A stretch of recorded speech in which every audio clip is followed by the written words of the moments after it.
Dobra, lecimy z tym koksem. Nie wiem, testuję. Ogólnie na... Lecimy z tym koksem. Nie wiem, testuję. Ogólnie na... Lecimy z tym koksem. Nie wiem, testuję. Ogólnie na... Testuję na dwóch, na Twitchu i na YouTubie. Nie wiem, jak to będzie chodziło w ogóle i nie wiem, jak to jest z czatem. Więc jak ktoś ma ochotę coś napisać, to może napisać. Bo ja tak nie mam zwyczaju sam do siebie mówić.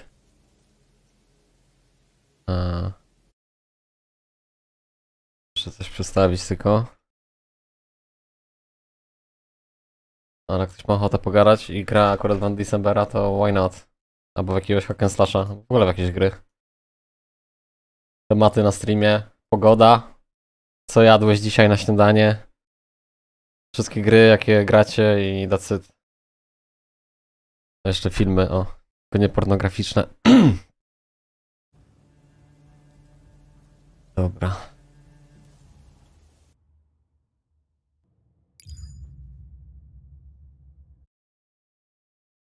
Śpimy, show must go on. Ile to będziemy grali? Mam nadzieję, że przeżyję 7 godzin. Się uda.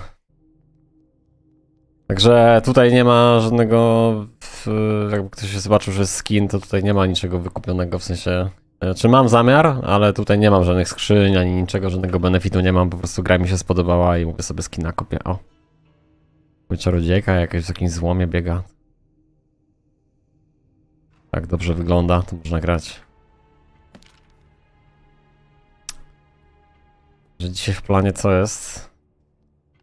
Dzisiaj w planie jest... Nie wiem, zrobić poziom chyba. 7 godzin to się chyba uda zrobić. Zrobić poziom. Najlepiej to 2 Zodiaka sobie damy, dostaniemy 30% zwiększonych obrażeń. I to jest plan na dziś. A później chciałbym tutaj to wymaksować. Farmera. Do życia, podkręcenie życia, do życia, podkręcenie życia, ale wpierw tutaj tą ścieżką, bo mamy 12% zwiększenia. Nie mamy regeneracji życia, ale regeneracja życia nie ma żadnego znaczenia w tej grze. Jest tak dużo DPS-u dostajemy od stworów, że to jest w ogóle bez sensu. A więc tutaj 5 punkcików, tam 2, to 7 poziomów. Zanim to będzie już teraz te poziomy, to lecą jak krew z nosa. Ja na razie sobie po prostu farmię. Dzisiaj jeszcze streamowałem rano, jakoś 2 godziny temu i grałem 2 godziny i udało się machnąć bossa. Także widać, mamy kolejny wykrzyknik do następnego. Więc można się tutaj przebiec, odkryć, odblokować shardy. Także wszystko jest free to play, ale jak już przejdę do endgame'u, to raczej mam zamiar... Znaczy, nie chcę wydawać hajcu, żeby postać była lepsza, to żeby ktoś mnie źle nie zrozumiał. Gra mi się zajebiście spodobała, więc po prostu sobie odblokuję sloty na skrzynię. Też nie wszystko, bo to drogie jest, ale systematycznie. Przecież nie trzeba wszystkiego naraz kupować. Także w Diablo Immortal grałem 2 miesiące i... bardzo sceptyczny byłem. 2 miesiące temu ostatnią grę miałem, skończyłem grać. Też no-life'iłem 2 miechy FPS po 12 godzin codziennie. Nie, po 16 godzin grałem. Prawie 2 miesiące po 16 godzin codziennie. I mówię, jak mi się gra spodoba, to kupię sobie skin do czarodziejki. Tam mi wyszło na to, że przestałem w ogóle grać, no i już nie będę grał w ogóle. A tutaj gram niecały tydzień i się mega wkręciłem. Mega się wkręciłem, bo sobie zrobiłem postać taką, jaką chcę, niczego nie patrzyłem nigdzie. Dlatego to jest mega zajebiste. Polecam sobie spróbować, jak ktoś jeszcze nie grał. Ja się trochę zawiesiłem, bo to miesiąc temu miałem do ulubionych dodane. Ja sobie zrobiłem przerwę 2 miesiące w ogóle, w nic nie grałem, w nic kompletnie. Chwilę tam StarCrafta zagrałem po 12-letniej przerwie, tam nie wiem, z 3 gry. Trochę for fun w pokera i tak w ogóle nie chciało mi się w nic grać. I w sumie była praca dom, a teraz chyba wracam do napierdalania, że tak powiem. No bo gra jest zajebista po prostu. Gra jest zajebista. Za darmo nie ma żadnych ograniczeń, tylko po prostu możecie być wkurzeni, że mało będzie miejsca. Skrzyni jest mało. Skrzyni mało miejsca, ola. Więc zacząłem się. Tudzież w skrzyniach. Ale to też nie powinno być jakby... To nie powinna być ingerencja, że ktoś ma wydać pieniądze. Ja wydałem pieniądze, bo mi się gra podoba. Ja kompletnie mam wyjebane, że akurat no tak to działa. W taki sposób, że jak wydamy pieniądze, to sobie odblokujemy po prostu więcej miejsca w ekwipunku, to kompletnie nie zmienia, nie daje żadnego benefitu w postaci, więc jakby jak ktoś mówi, że gra pay to win czy coś tam, to pierdolenie tam jakieś, chcesz grać, to grasz, że raczej tutaj będę wydawał pieniądze na tą grę, bo bardzo mi się spodobała, więc no, będę miał po prostu troszkę lepiej, bo te wszystkie materiały rzemieślnicze, które będziemy wrzucali w te skrzynie, one mają autocraft tam, chyba z tego co widziałem. Więc nie będę musiał się bawić one w craftowanie, tylko to mi się będzie samo tam lepiło, że tak powiem, do kupy, bo tak to trzeba tutaj wcisnąć w plusik i tak dalej, tam wszystko wrzucimy i to się będzie robiło. No i raczej to będzie gra, będę w to, że tak powiem, grał codziennie, dopóty Diablo 4 nie wyjdzie. A dlaczego ta gra jest taka super? Dlatego, że można sobie po prostu zrobić postać taką, jaką chcemy. Nie jesteśmy ograniczeni tym, że wybieramy czarodziejkę, barbarzyńcę, czy tam jakiegoś innego Demon Huntera, tylko mamy jedną klasę, która się nazywa Rune Hunter i po prostu jak nie chcemy sobie rzucać czarami, to te runy chowamy sobie do skrzyni, dajemy sobie runy na przykład w łucznika, albo dajemy sobie runy z postacią, która będzie walczyła z warciu i nie musimy robić żadnej innej postaci. Alty to jest tylko taka nasza, że tak powiem, opcja zrobienia sobie drugiej postaci, że nie musimy przerzucać run. My sobie wciskamy po prostu K, odpala nam się tu paleta run. Je wszystkie możemy zdjąć, wyrzucić inne i mamy z automatu postać inną. Więc jest super zajebista sprawa. Kolejną tutaj mega zajebistą, mega sprawą jest to, że sobie wciskamy literkę H, mamy kompedium i w tym kompedium wszystkie unikalne przedmioty, jakie znajdziemy, możemy sobie wrzucić i możemy je wyjąć. Podczas gry tutaj sobie biegamy, możemy je wyjąć, ale nie tylko tą postacią główną, którą znaleźliśmy, tylko każdym innym altem. Wszystkie przedmioty unikalne, czyli mamy takiego tak zwanego świętego grala z Diablo, czyli święty gral to jest zebranie wszystkich przedmiotów, jakie są, unikalnych, charmów i run i setowych, a tutaj mamy tego świętego grala zaimplementowanego jako kompedium i w tym kompedium mamy wszystko. Mamy runy czarów, mamy runy linkujące, czyli łączące te czary, żeby je aktywować. No jest mega. I żeby było śmiesznie, ten święty graal, jak robimy kolekcję z dnia na dzień, im więcej rzeczy mamy, na przykład run compedium, mamy tutaj, ja już zdobyłem 169 punktów z run, odblokowują nam dodatkowe rzeczy, że będziemy mieli więcej do szukania. To jest maksymalnie jest 5%, ale to jest na pewno, no to jest dużo, nie? 2, 3, 4, 5% więcej do znalezienia run. Jak te punkty się stakują, to sobie wchodzimy i sobie można spojrzeć, że na przykład dostajemy Compendium Collection Score 5 points i każdy przedmiot w unikalnych daje 5 punktów i sobie wchodzimy, patrzymy ile mamy punktów. Akurat z unikalnych przedmiotów mam tylko 5 unikalnych przedmiotów, więc mam 25 punktów. No z run już jest więcej, więc to jest fajnie, bo dostajemy jeszcze za to, że wszystko zbierzemy dodatkowe rzeczy, dodatkowe atrybuty i tutaj jest, że tak powiem, never ending story, niekończąca się opowieść, bo później mamy run growth, tutaj runy podkręcone. Jeżeli zdobędziemy 30 poziom runy, czyli i wrzucimy w to kompedium, czyli trzeba skraftować, przepraszam, nie skraftować, ale polepszyć ją z pierwszego poziomu na 30 i wrzucić z powrotem, więc to jest po prostu, to można do końca życia w to grać, ale jakie tutaj są rzeczy, jak ktoś będzie w to latami grał, to jest po prostu mindfuck tak zwany, bo zobaczcie, rune slot, tutaj mamy, jeżeli będziemy mieli runę z 6 slotami, collection, czyli wszystkie, jedną jest ciężko trafić, jeżeli ktoś nie wie o co chodzi, to chodzi o to, że po prostu my mamy taką runę, która ma naokoło wszystko odblokowane, jest 6 i tam można zrobić 1000 roli, 2000 roli na tym, przetopić 2000 materiałów rzemieślniczych i nie trafić w ogóle szóstki. Ja wczoraj 400 przetopiłem, żeby tutaj szóstkę na Frostbombie trafić, no tutaj się udało, Frostbola też po jakiejś tam entej próbie. I jeżeli szóstki będziemy wstawiali, to kolejne rzeczy będą odblokowywane. Zobaczcie, 2 do statów, 2 do statów, 2 do statów, to jest tak niby nic, nie? A potem mamy recovery potion effect, to też jakoś super nie jest, ale tutaj chyba było gdzieś później tylko... O nie, przepraszam. Tutaj jest tylko tak, że są statystyki i... butelki szybciej nam się regenerują życie i manę i jakikolwiek, bo jest recovery potion effect, czyli generalnie każda butelka będzie. Tutaj tylko do statystyk. Też kurczę masakra, nie? Musimy wrzucić runę 6-slotową, żeby dostać tylko 2 staty. I I ktoś by tak sobie mógł pomyśleć, ale jak będziemy mieli postać, która ma 200 wszystkich statystyk głównych, to możemy sobie odblokować Zodiaku, a Zodiak, co to jest Zodiak? Zodiak to jest rozdawanie umiejętności. Takie trochę jak z Path of Exile, tylko takie prostsze, bo tutaj się niczego nie przekręca. Więc tutaj w Zodiaku mamy tak, że jeżeli będziemy mieli głównych statystyk po 200 wszędzie, to będziemy mogli zwiększyć tam 40, 30, 70% głównych obrażeń całych, obojętnie z czego nie strzelamy i w ogóle Także to jest masakra, mega, ale najlepszą rzeczą z tego wszystkiego to jest tutaj.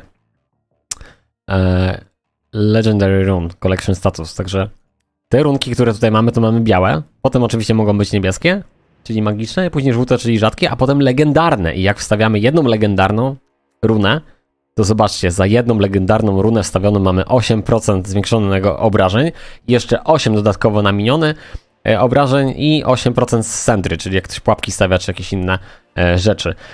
Więc tak naprawdę de facto na miniony mamy 16% i zobaczcie, jedna legendarna 8, 16, 24 i so on, a później na 5 2% amplification, podkręcenia całego damage'u i znowu 8, 8, 8, 8 i 2, czyli już 4 i 6 i po prostu, o Jezu, przecież jak to ktoś odblokuje na maksa kiedyś, to będzie tak rozpierdalał system w tej grze, że po prostu mózg rozjebany. Gra jest po prostu wyśmienita, jest endgame, nie jak w Diablo Immortal, że tam nie ma żadnego celu, po prostu kurwa gramy nie wiadomo po co, po prostu gramy w Diablo Immortal, bo czekamy na jakąś grę, no i ta gra wyszła. Szkoda, że się Switch zamulił i 2 miesiące niczego nie oglądał, nie patrzy, po prostu się zżygałem, że tak powiem, za przeproszeniem, już graniem, już to Diablo Immortal, tam się nic nie działo, się nic nie dzieje. Niestety. I byłem już znudzony graniem, nie chciało mi się, naprawdę, nie chciało mi się. Nie lubię grać w gry na siłę, lubię grać po prostu, że ta gra mnie ekscytuje i już dawno nie miałem takiego uczucia, żeby kurczę napierdalać po 16 godzin. Że to Diablo Immortal jeszcze się wkręciłem. Pierwszy miesiąc ok, drugi miesiąc to już tak było. No jeszcze lato, dużo ludzi też było na czacie, po 30 osób czasem i każdy ktoś coś gadał, to zajebiście w sumie się streamowało. Ale później już kurczę, początek września to już prawie nikogo nie było i generalnie. A teraz generalnie jest w drugą stronę, nikogo tu nie ma na czacie i nikt nic nie pisze. Byniek czasem pisze, pozdrawiamy Byńka, nie wiem gdzie jest, czy jest. W ogóle nie widzę, czy ktoś coś pisze, chyba nikt nic nie pisze, bo mówię, mam restream i nie wiem o co chodzi z tym czatem, ale anyway, jak ktoś mnie słucha, to teraz mam w drugą stronę, że tak naprawdę mam wyjebane, czy ktokolwiek tu jest, streamuję, bo i tak gram, a gra jest tak zajebista, że po prostu będę napierdalał i to jest gra, że jak kurczę teraz pójdę na stałe do roboty, bo ja tak sobie zawsze w kratkę robię, lubię pograć po prostu trochę no life jestem. Just saying. Lubię w gry grać i jak pójdę teraz do stałej pracy, nie na part-time, to będzie gra, że ja naprawdę będę streamował codziennie po pracy, sobie rowerek zrobię, bo jeszcze tam lubię sobie poćwiczyć. Robię sobie rowerek czy coś i na pewno z 4 godziny codziennie znajdę, żeby sobie tutaj pogadać, jak ktoś będzie miał ochotę i ponapierdalać, bo po prostu gra jest mega. Także tego Torchlighta Infinite, którego zainstalowałem, mówiłem, że będę grał. W ogóle polecam, jak ktoś lubi hack and slashy, to jest open beta, a od niecałego tygodnia, tudzież tygodnia Torchlight Infinite. Zajebista gra, na pewno, aczkolwiek tylko zainstalowałem, no i grał już nie będę, więc po prostu już się totalnie na Undecembera przerzuciłem. Nawet tylko z tego tytułu, żeby po prostu zrobić kolekcję wszystkich unikatów. Już nie mówmy o runach, bo o runach to pewnie trzeba będzie grać 10 lat, ale właśnie to jest zajebisty endgame, że tutaj kurwa 10 lat będziesz grał i nie wiadomo, czy ty wyfarmisz wszystko. A wszystko, co farmisz, zwiększa ci obrażenia, więc generalnie podkręcasz tą postać. A ja już nie mówię o nowych dodatkach, nowych rzeczach, które już deweloperzy zapowiedzieli. No i jeżeli podoba mi się tytuł, to dlaczego mam nie wydać paru złotych na darmową grę? Po prostu wkręciło mnie to, że jest zajebiste, bo dużo osób, zauważyłem w drugą stronę, jakby ściąga grę, kupuje coś na siłę, bo nie wiem, bo ludzie kupują, a potem mu się to nudzi, więc nie no, trzeba do tego tak podejść, że po prostu jesteście tak zafascynowani grą, że o ja pierdola, nic innego nie będziecie grali, już wiecie to po jakimś tam czasie, niektórzy pewnie od razu wiedzieli po godzinie, a niektórzy jeszcze przed instalacją, że to będzie to. Ja pograłem tydzień, no i wczoraj mówię, zaczynam od skina, ale na pewno będę systematycznie chciał odblokowywać skrzynki, no i grać. I robić sobie własne postacie, a później jakieś tam meta buildy będę robił też, bo właśnie to jest zajebiste, że ja niczego nigdzie nie patrzyłem. Po prostu lubię, strasznie wielkim fanem Diablo 2 jestem i No lubię czarodziejka zawsze w zimno wybierać, więc generalnie jaką bym grę nie grał, to lubię po prostu mieć postać w zimno. Wiem, że to kurczę jest takie troszkę może monotonne, no ale jestem przyzwyczajony, a później zobaczę, czy będę to zmieniał. Przecież kurczę runy odblokujemy później inne, kolejne. Jeszcze tutaj nie mam rzadkich na tej budowie postaci odblokowanych, na razie mam jedną żółtą, udało się. I jedną niebieską mam w ekwipunku, którą będę musiał przerolować na 6 slotów. Chodzi o to, żeby trafić tutaj 6 ścianek w tym heksie, w tym plastrze miodu. Jak trafimy 6 ścianek odblokowanych, to będziemy mogli podłączyć 6 run, a runy podłączone pod runę umiejętności mamy runy linkujące, czyli łączące i każda runa łącząca daje nam dodatkowe modyfikacje tego czaru i dlatego ten czar jest taki potężny. Tutaj zobaczcie, mamy 6 podpiętych i też oczywiście to nie jest wszystko tak jakbym chciał, bo mówię, dopiero nowa postać, dopiero tydzień gram. Naprawdę w ogóle radziłbym, jak ktoś zaczyna grać, nie patrzcie niczego, broń Boże, nie słuchajcie nikogo, róbcie wszystko tak jak chcecie. Jak są jakieś buildy, to nawet nie patrzcie, po prostu sobie, bo spierdolicie sobie grę. Dobry design gry, jakikolwiek, już nie mówię o hack and slashu, polega na tym, że gra jest intuicyjna i powinniście po prostu uczyć się podczas gry, a nie kurwa wchodzić na YouTube'a. Ja też oczywiście będę na YouTube'a u siebie na kanale nagrywał filmy, ale ja bardziej nagrywam filmy pod kątem dla osób, które grają sobie for fun, napierdalają sobie jakimś buildem, sobie sami robią, wszystko tworzą, bo gra jest po prostu intuicyjna, więc jest bez sensu coś gdzieś patrzeć, wszystko możemy sobie przeczytać, poza tym na wszystko co najedziemy możemy przeczytać, no chyba, że macie tak, że po prostu tak napierdalacie, że nie macie czasu na czytanie, ja tak mam, więc chaos gaming, ale generalnie na wszystko, gdzie co najedziecie, to jest tak prosto wytłumaczone, że szok. Angielski w grach to kurczę dzieci 5-letnie mają ogarnięte, więc to nie jest wytłumaczenie, że to jest po angielsku, jakbyście woleli po polsku grać, bo raczej wątpię, żeby kurwa o grze komputerowej, no sorry mi nie. Ja rozumiem, że po angielsku się z Anglikami w Anglii dogadać, to przejebane by było, bo byście nie rozumieli o co zapierdala, jak no jakbyście gadali, tak, no ale angielski w grach to sobie przeczytacie, a jak ktoś czegoś nie wie, to Ctrl-C, Ctrl-V, to słownik Diki polecam i wiedzieli, o, na przykład, jak jest wychłodzenie, będzie chilling. Oczywiście taki przykład tylko. Chilling to raczej każdy wie. A że ja akurat mam ten komfort, że 2 monitory i tak już od dawien dawna jakiegoś wyrazu nie wiem, to sobie zawsze Ctrl-C, Ctrl-V i cyk. Oczywiście wiadomo, że to nie jest pamięć, która nam się utrwali, to trzeba systematycznie, no ale koniec końców będziecie wiedzieli, o co zapierdala. Tak naprawdę ta gra mogłaby być kurwa w koreańsku, albo nawet by były trójkąty koła i krzyżyki. Nieważne co, i tak byście to ogarnęli. Bo tak naprawdę sugerujcie się tym, jak runa wizualnie wygląda.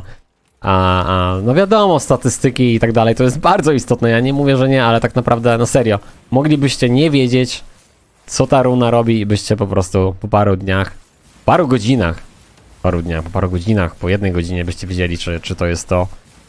I powinniście tak się sugerować budową postaci, a nie kurwa, że tam teraz jest meta na poison i teraz wszyscy kurwa 4000 mage'ów, no bo jebać to! Jaka kurwa meta na poison? Ta gra to jest never ending grind. Może to jest meta na właśnie kurwa Frostmage'a, chuj wi, a poza tym jeszcze miliard innych pewnie nowych przedmiotów będzie, nawet nie zdążymy wszystkiego wyfarmić. Więc na razie nie ma kurczę za bardzo może tak w zimno, ale będzie. Poza tym damage over time jest tylko na poison. Na zimno nie ma, przecież kurwa twórcy gry. Jaki to by był zamysł? Ogarnijcie to. Robią kurwa grę zajebistą i co? I tylko poison to ma być metą? Albo kurwa Sentry Demon Huntery? The fuck? Meta to są ludzie, a nie kurwa jedna osoba, która zrobiła jakiś build i teraz na siłę stara się wszystkim wpierdolić, że to jest to. Chuja prawda, to nie jest to. Meta to możesz być ty, robiąc sobie jakiś własny build, którego nikt nie robił, bo każdy uważa, że to jest chujowe, a nagle ty tam zmienisz 2 runy i będziesz rozpierdalał system. To jest meta. Meta to są ludzie, którzy się angażują i robią własne indywidualne buildy. To jest meta game.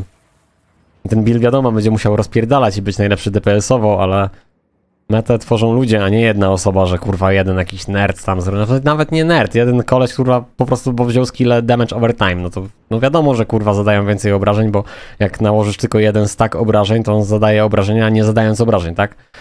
W sensie, że sobie biegasz obok, a on ma poison. No dobra, no ale czy to jest najlepsze? Na pewno nie. Na pewno nie. Te buildy są mocne, ja nie mówię, że nie, bo jest ten Demon Hunter, tudzież Arrow, czy jak tam chcecie nazwać w centry, no on jest mocny. Podpatrzyłem tylko tyle, co z leaderboarda. Ktoś tam trzasnął. A nie patrząc jeszcze na tego leaderboarda, to i tak kurczę, no uważam, że jakby ludzie, którzy grali w Diablo 3 Demon Hunterem, to sobie pewnie pułapki by zrobili, bo ja też sobie zrobiłem, zaraz patrzę, jest centry, mówię sobie wrzucę, why not?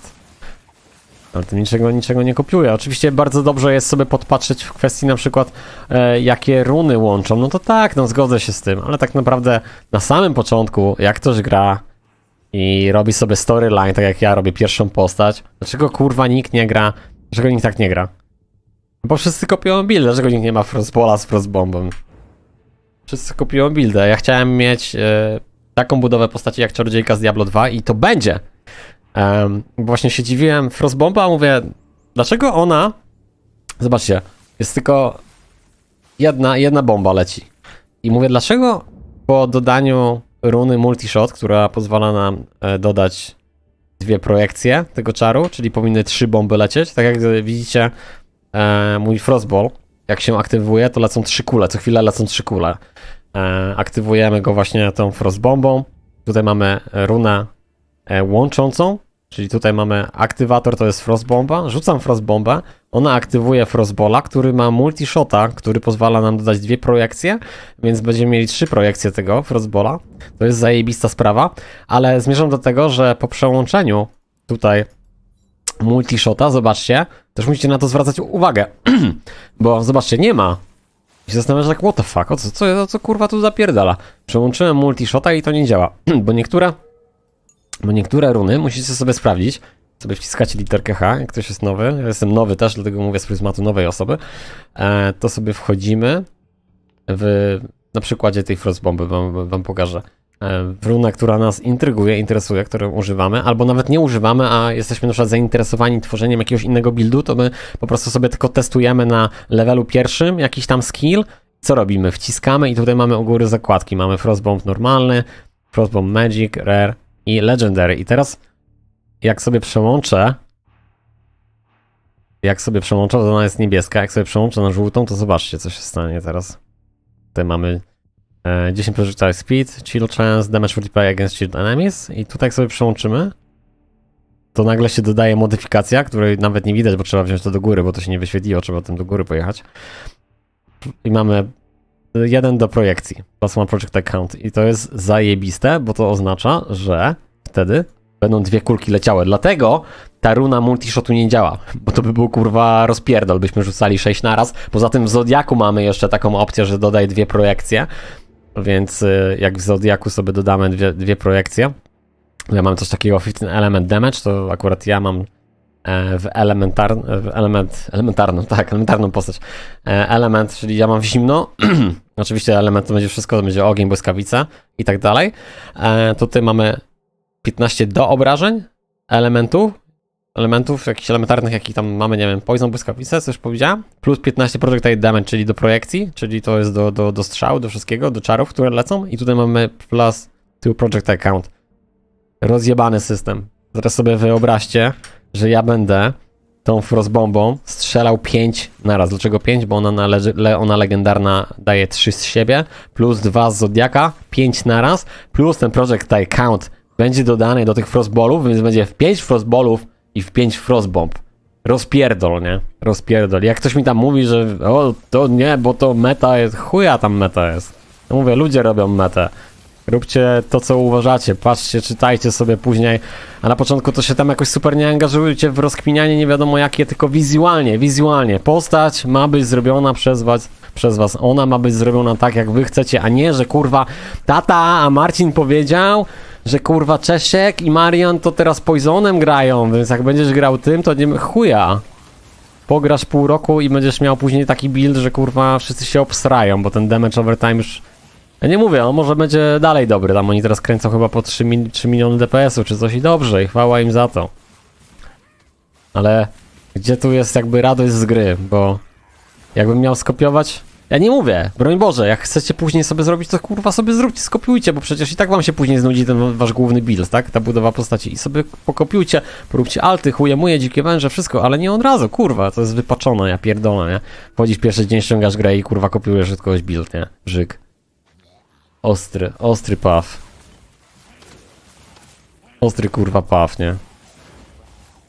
Jesus, dzięki Bogu, że ja się wychowałem, kurczę, jak nie można było niczego, YouTube'a nie było i nikt niczego nie kopiował, tylko jakąś grę się dorwało i grało po prostu. Mianowicie Diablo 2. Czat to chyba nie działa. Czatos chyba nie działa.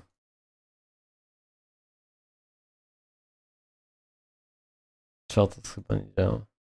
No nic. Niestety. Może go nie ma. Ja sam do siebie się wkręciłem i nawijam. No, podekscytowany. Myślałem, że ktoś jest. Dobra. Polecam, ogólnie. Polecam pograć. Nie wiem, czy na tym restreamie to się dobrze streamuje. Dobra, gramy, bo ja tu gadu, a 2 poziomy dzisiaj by się przydało zrobić.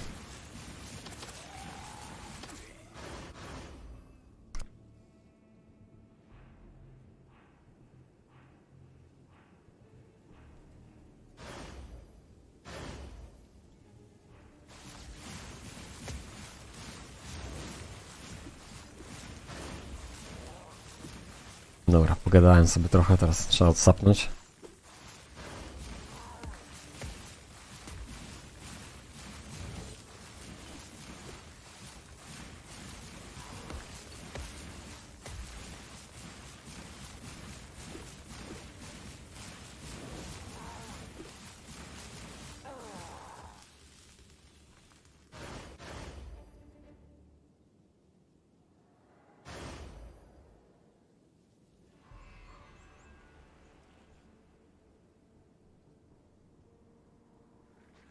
Teraz będzie cichy switch.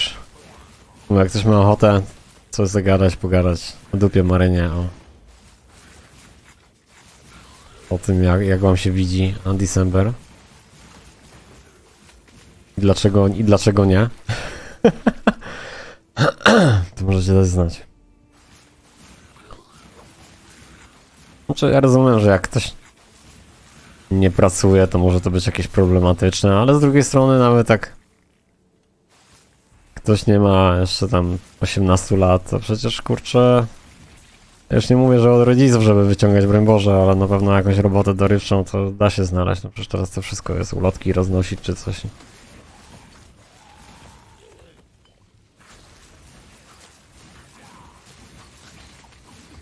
Sobie systematycznie, nawet raz w miesiącu, jedną zakładkę sobie tylko do skrzyni. Jeżeli ktoś będzie chciał grać w tą grę na lata, uważam, że jest dobrze promować ten tytuł, bo jest po prostu wyśmienicie gierka zrobiona i twórcy zasługują na to, żeby no otrzymali, że tak powiem, wynagrodzenie, więc na tym całym myk polega, nie? Na tym, na robieniu donate'ów dla streamerów, czy tam na kupowaniu rzeczy w grach pseudo free to play, czy tam w ogóle czegokolwiek. Robicie to, bo wam się podoba coś, co robi jakaś osoba, albo po prostu podoba wam się gra, tak? Bo tutaj nie ma wymogu kupienia czegokolwiek. Jeżeli ktoś pisze od razu, no ja mówię, ja na przykład nigdy nie negowałem Diablo Immortal, że można coś kupić, a to zawsze brałem na plus, że nie powinno być krytykowane. Nie powinniśmy krytykować osób, które bardzo dużo wydają pieniędzy na gry. Tam wieloryby, o Jezu. Pay to win, kurwa, jakie w ogóle pay to win, to w Magica chyba nikt nigdy nie grał, ci ludzie co to pierdolą, to chyba w Magica nigdy nie grali. Magic the Gathering, taka karcianka, to zawsze było tak, że jak chcesz grać, to musisz mieć talię. Nie stać na talię, to nie będziesz nigdy grał, więc jak podobała ci się gra, chciałeś grać turnieje, no to tam przeważnie talia kosztuje od pomiędzy 500 zł a 1000 zł, więc a gra jak najbardziej ukierunkowana dla dzieci, bo przecież kurczę każdy chce pograć, bo gra jest zajebista, więc no nie pójdziesz do pracy i sobie nie kupisz, no nie będziesz miał deku, no i nikt nigdy nie nazywał tej gry pay to win, bo po prostu tak ta gra funkcjonuje, że po prostu no dobre karty stoją w tej grze. To jest tak znana ta gra, że no muszą stać i tyle. Nie było jakiś super problematyczne, bo w wersji fizycznej gry, tak jak na turniejach, na live, tak jak normalnie, nie wiem, w pokera grają ludzie, czy tam w Magic the Gathering, czy jakieś inne karcianki, no to jest spoko, bo po prostu był jakiś cel zbierania tej talii, bo to nie jest tak, że jak jest talia za 500 zł, to wszystkie karty są drogie. Większość talii, 80% deku, czy nawet 90% deku to są karty typu za 50 groszy, za złotówkę, za 5 zł i generalnie była moda na robienie proxy, czyli jeżeli nie było cię stać na karty po 50 zł, czy na karty po 200 zł, niektóre tyle chodziły, to sobie ze znajomymi po prostu robiliśmy karteczki drukowane, albo nawet karteczki po prostu typu protektor, taka koszulka jest, wkładamy sobie kartę zwykłą jakąś i po prostu tam sobie piszemy nazwę tej karty. Myśmy osobiście nigdy nie grali na proxy za dzieciaka, tylko po prostu graliśmy takimi taliami, jakimi mieliśmy i fajnie się grało, ale w kwestii jak pójdziemy na jakiś turniej, pojedziemy, no to wszyscy mają net deki, czyli deki kopiowane z internetu przez najlepszych graczy i grają tym, bo taka jest meta, no. Ale my tu mówimy, kurwa, o grach turniejowych, na których ludzie później gdzieś mają jakieś kwalifikacje i grają o gruby hajs, a nie o, kurczę, action RPG, w którym po prostu gramy for fun. Gdzie tu jest fan? Maciek, siema. Co? Grasz w Undecember? Ta, jaki build? No wiesz, ten youtuber zrobił w Poison, to ja też, dobra, to ja też i wszyscy znajomi robią build w Poison. wszyscy robią Sentry i build w Poison Major. Tam nie wiem, co jest postacią, co w zwarciu gra. To faktycznie. Konkretnie.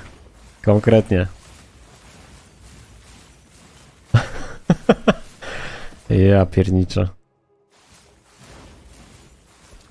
Jeszcze kurwa, jak jestem zadowolony, że nie ma tej liniowości zjebanej, co jak w Diablo Immortal. Że kurczę, wybierasz postać, unikatów tam jest 20, teraz kot napłakał, wszystko wyfarmisz, później ten przedmioty jak wypadają unikane nie mają żadnego znaczenia w ogóle, żeby je podnosić. Tutaj kurczę, jak wypada unikat, to jest wow! Oczywiście też można szajs trafić, ale no tutaj jest bardzo ciężko znaleźć. Ja mam jakieś 70 godzin rozegrane, 80 chyba. Przez ten tydzień. Jakoś tak 10 godzin dziennie, trochę więcej. 70 chyba jest. Nie wiem, musiałbym na Steamie sprawdzić. No załóżmy, jest 70 godzin. Ja mam 5 unikatów znalazłem i z tego w sumie 2 noszę, bo są spoko, a 2 są dla postaci w zwarciu. I jakieś tam buty, ale bardzo słabe. Więc ja też będę chciał zrobić alta, ale nie na wysoki poziom. Mam Arrowa, że tak powiem. Łucznika mam na 30 zrobiony, ale tam jak go nie mam zamiaru jakoś progresować, to bardziej chodzi o to, żeby sobie zobaczyć, jaki jest styl gry inną postacią. No i sobie zrobię też auta w zwarciu jakiegoś soon. A na razie to klepiemy tutaj. Szkoda, że nie zacząłem grać miesiąc temu, bo tak smuci mnie fakt, bo wiem, że robienie poziomu 80 czy tam wyżej 80 parę to jest miesiąc gry.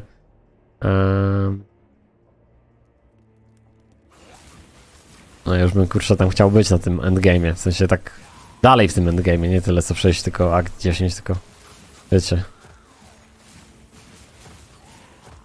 Dalej.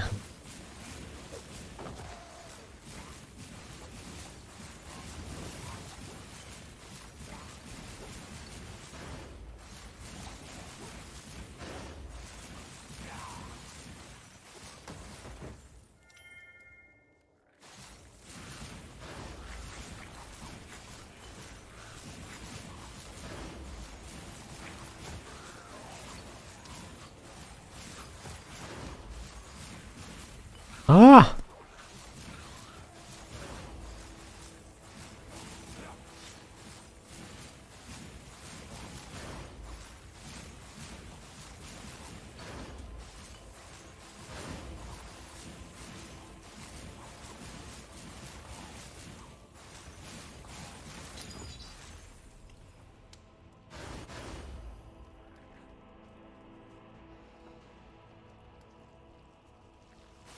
Nowa lokacja. Odkryjemy sobie całą. Dostaniemy jakieś szardy tam. Przydadzą się.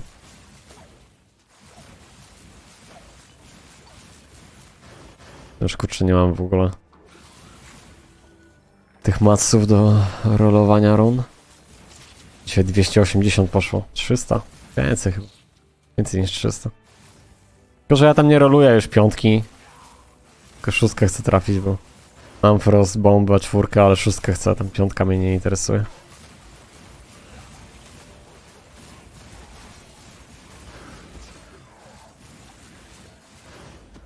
No jest i punkt.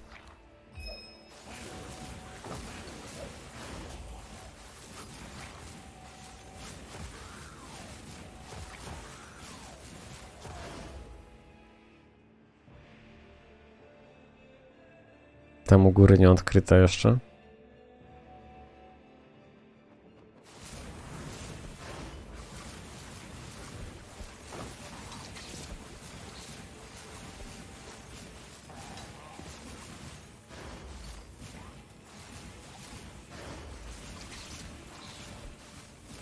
Jakaś duża mapa. Wszystkie w sumie są duże. To... Jestem ciekaw, czy będzie walka z bossem znowu jakimś.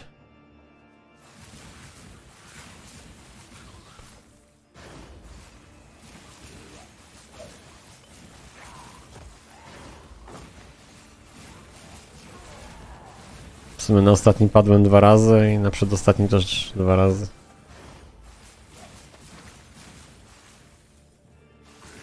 Że nie jest tak źle, ale dużo klikania było, no jest... To się trudno było. Trudno jest. I trudno będzie dla tych osób, co będą grały. Ale 2 razy to jest light. Wcześniej bardzo na pałę, pamiętam jednego bossa, to tam 7 razy tylko wciskałem od razu instant resurrection, instant. Dużo scrolli przepaliłem, a... Teraz do tego tak bardziej z głową podchodzę, wchodzę w pierwszą walkę. Patrzę jak mnie zabija, jakimi obrażeniami, patrzę, aha dobra, poison i fizyczne, okej. Idę, przerabiam build na fizyczne, przepraszam, na poison. Idę wtedy walczyć, albo butelki pijemy, tak, bo mamy też butelki. Na przykład są takie butelki, które dają nam maksymalnie na pan 3 minuty. A może za dużo, może 80 sekund tylko było, minutę 20. Ogólnie resy na przykład na poison mamy przez minutę 20, więc...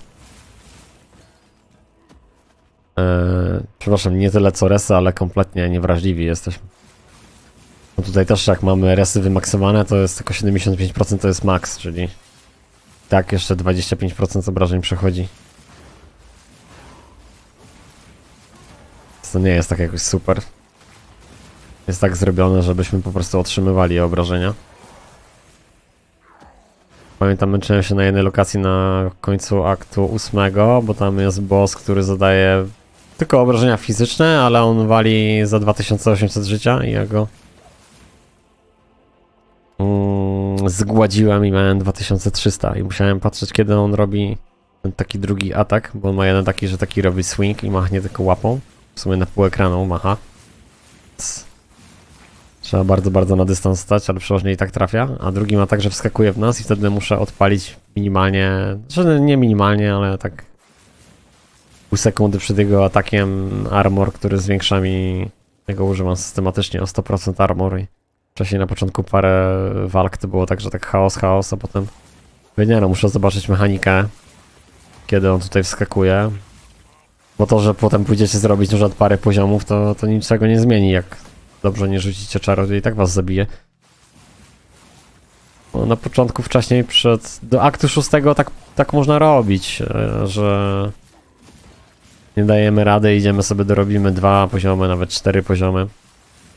Później już tak od aktu 7, 8 zwłaszcza, no to już no też można by było tak zrobić, że zrobimy poziom, może 2, ale to już no, ten poziom leci dużo dłużej, 2 godziny do 2,5 godziny, teraz 68 to po 2,5 godziny jeden poziom się robi. Jest duża różnica, jak sobie po prostu farmimy teraz, bo przechodzimy grę. Bo się na tym nie zastanawiamy, nad tym expem, tylko po prostu zastanawiamy się, żeby tam dojść do nowego zadania. Farmienie, ale powiem wam tak, że tak te obrażenia się kosmicznie skalują, tak są potężne, że fajnie się farmi bardzo. Bardzo przyjemnie wszystko poda. A taka dobra zasada to najlepiej iść na bossa wtedy, kiedy trash moby od razu podają, czyli ja na przykład wiem, że na walkę na bossa jeszcze nie mam DPS-u.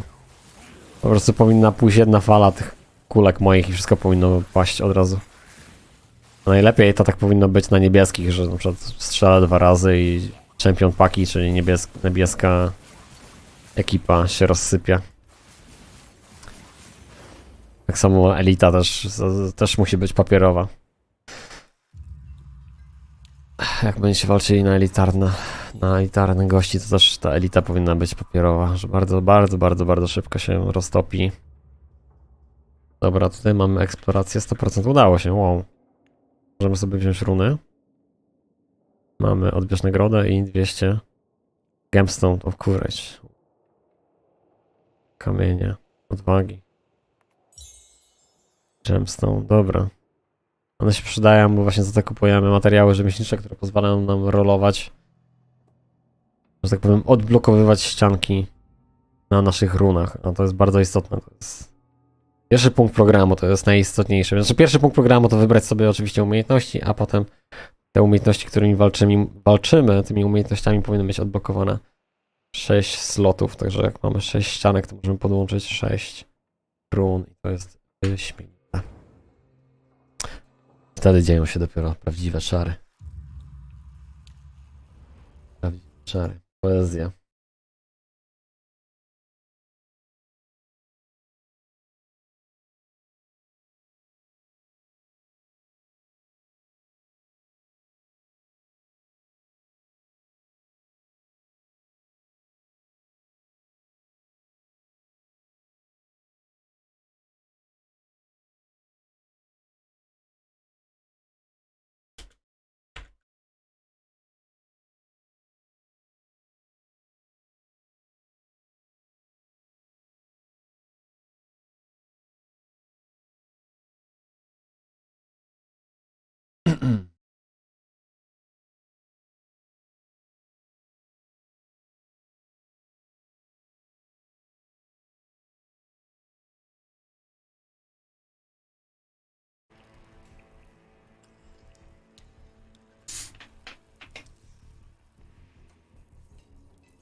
Już zaraz dalej gram.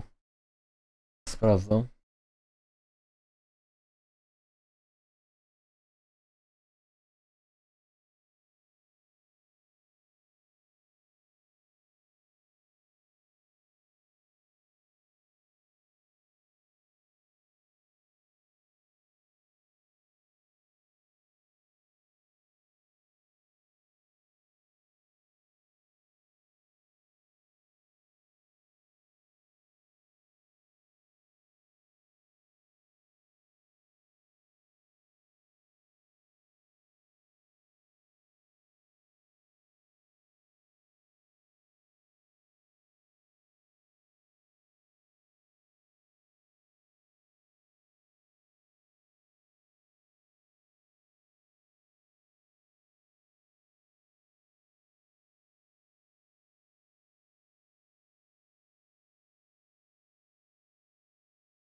I don't know what's going on, but it's like the chat is totally dead. So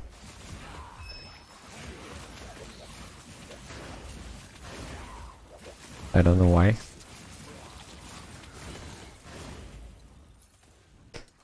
Nobody like. Oh.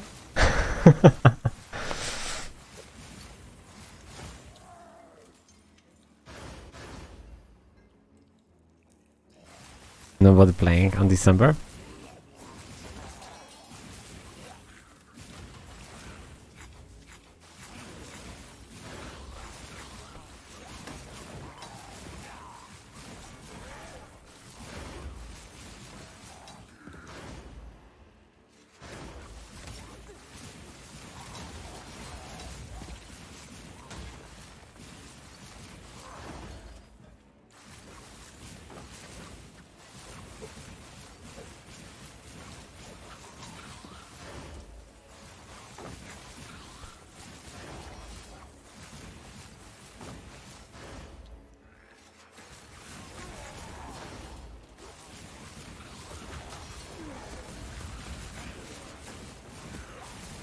So basically I just started playing a week ago, so there is no like a rush to be on the end game, because there's no way I'm going to reach the same level as the people which started playing a month ago.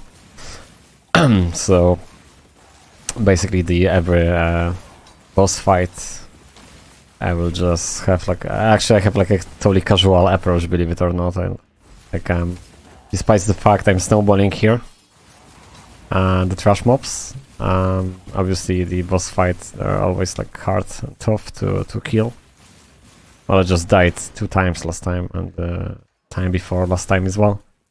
Excuse me, 2 times as well, so not that many times, but although I'm not going to rush. So for example, the next fight, which I don't know what's that, because I didn't check anything at all. I didn't check any builds, I didn't check any like bosses, anything at all.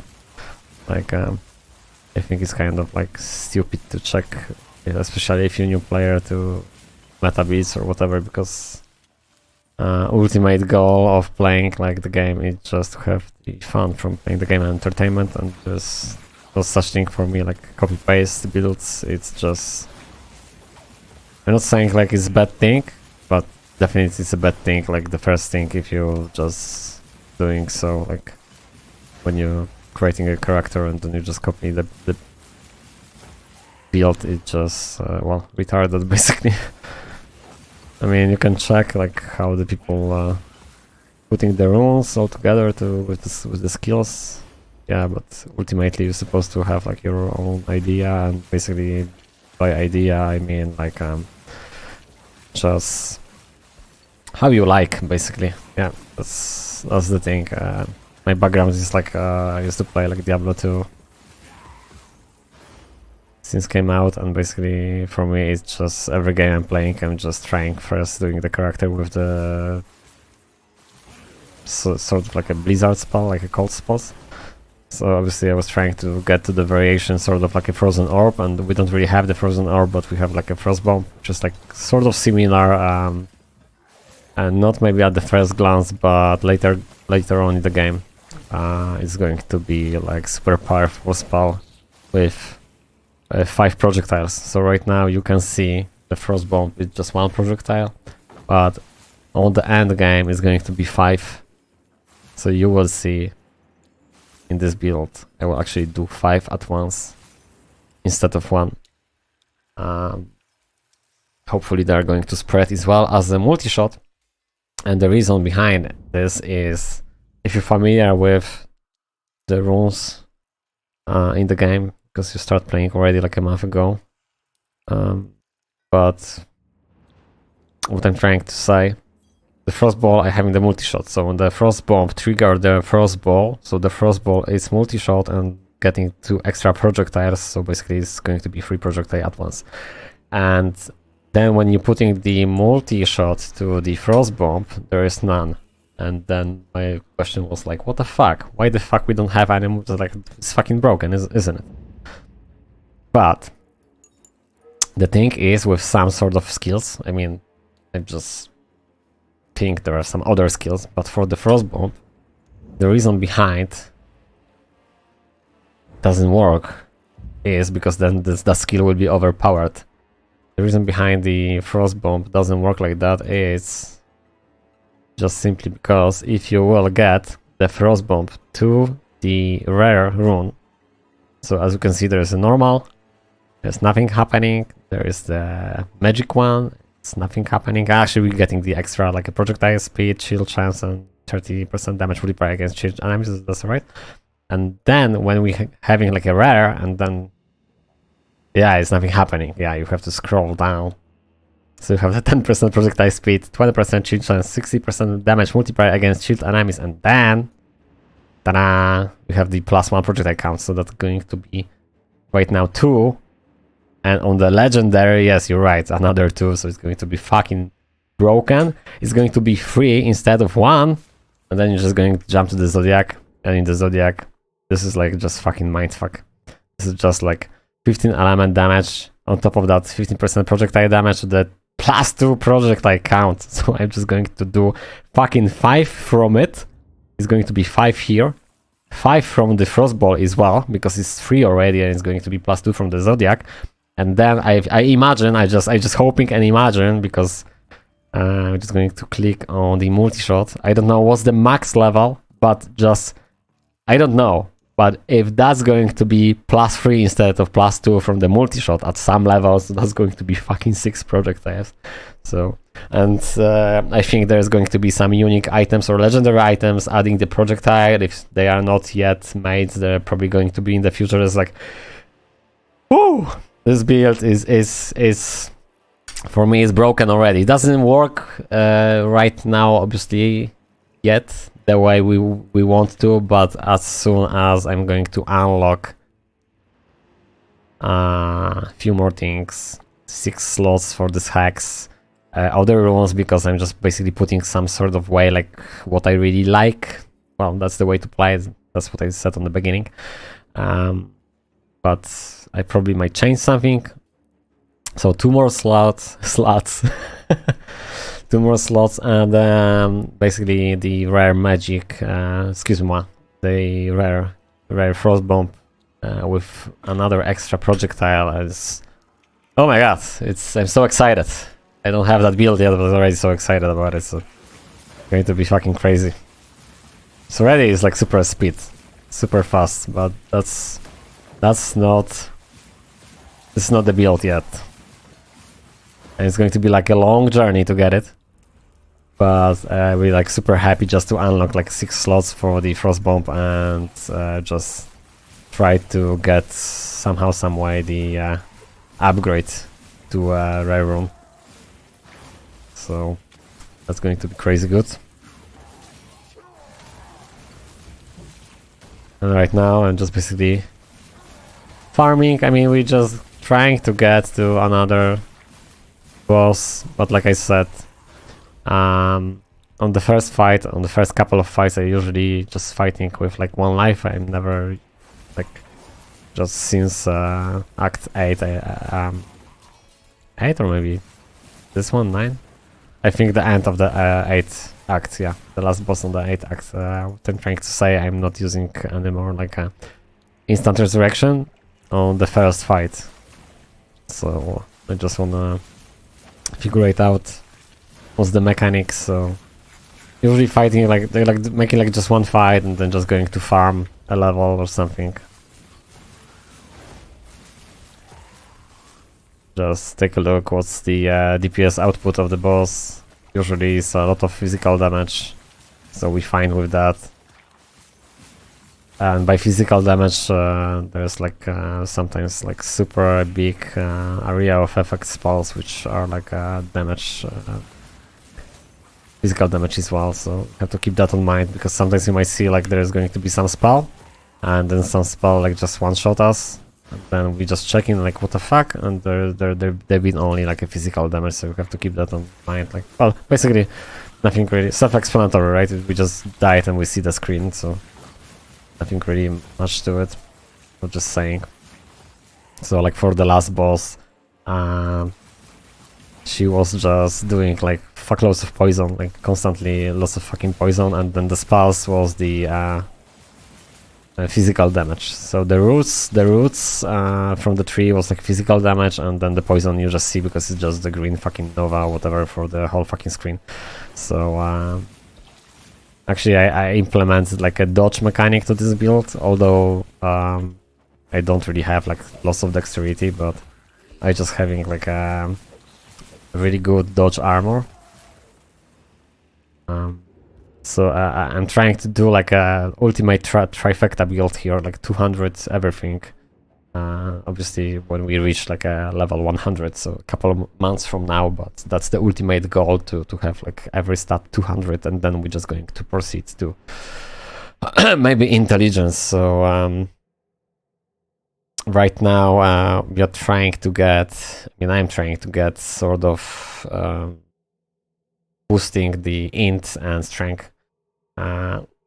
And then dex is going to be the last thing, although as you can see I have like kind of lots of points just simply because I'm using the Traveler's Tunic. I'm really happy about this. This is the armor which popped out on the end of Act 6, I believe so, and I just crash Act 7 and 8.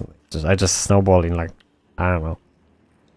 I just supposed to go to bed, and then I was playing another 4 hours, so let's say like 2 hours, Act 7, maybe Act 8, like altogether about 4 hours. I was like super excited, and the reason behind this armor is just because it's a 40% movement skill rune cooldown recovery speed, so that's great, because in my example it's a teleportation rune, so we have the cooldown recovery speed, it's faster, that's great. But the main idea of this armor is 20% dodge rate amplification for 3 seconds upon using a movement skill rune. So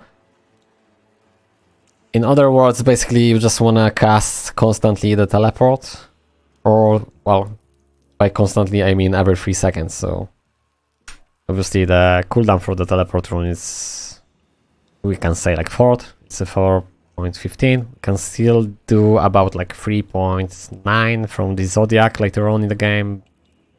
So it's going to be a little bit lower than that, but still we are not really able to hit 3%, not right now anyway.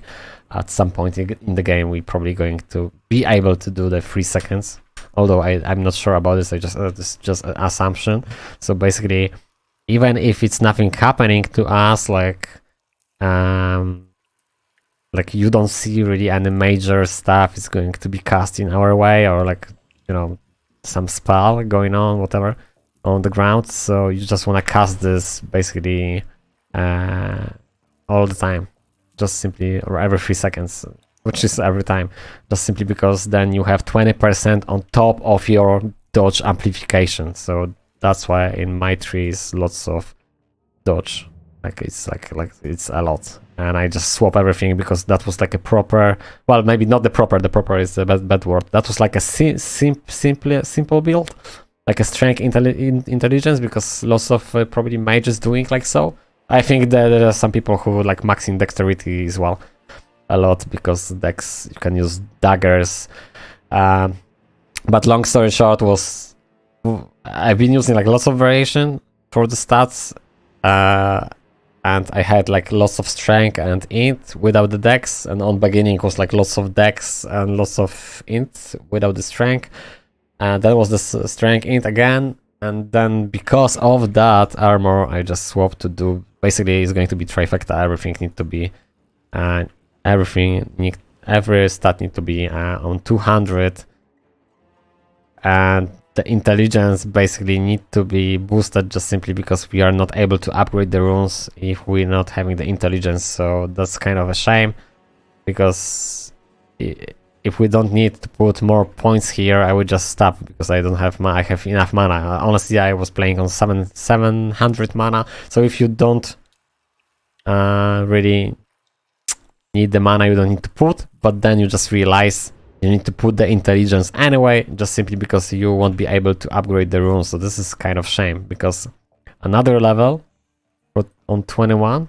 for the frost bomb is going to be, if I'm not mistaken, it's 170 intelligence. So basically you won't be able, or 150 something, 150 or 170. I think it's 150. So I won't be able to upgrade my rune skill, this rune skill, or to the another level, just simply because I don't have enough intelligence. So this is kind of a shame, because I really like to put more into the strength right now, but well, yeah, end of the story.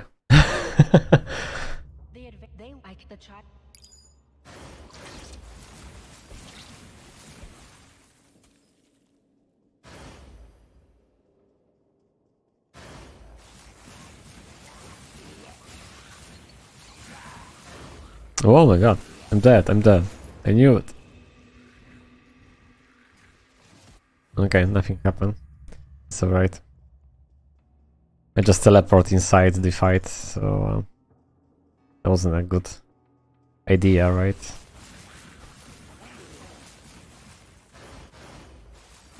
But also, this is like a good example of how mobs are actually powerful, believe it or not. You can snowball them, although I think any mage is like sort of like a cannon glass build.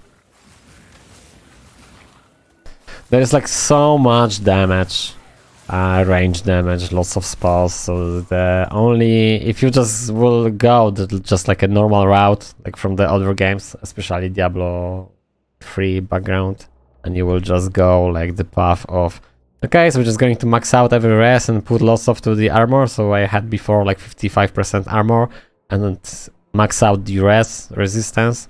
The chaos res was on the 0 as well, but I had like max out, and you have to keep that in mind. The max out doesn't mean it's 100%. The max out is 75%, which means you still can receive 25% damage anyway. So what I'm trying to say, I have like a 10% higher or almost 15% higher armor with like max out res, and I was actually dying much faster than I'm dying right now. So basically every stat, it's really important. Maybe if you will go full dodge, and somehow, some way dodge every attack, because then at the end of the day, if they're not able to attack you, there's no really reason to have any resistance, right?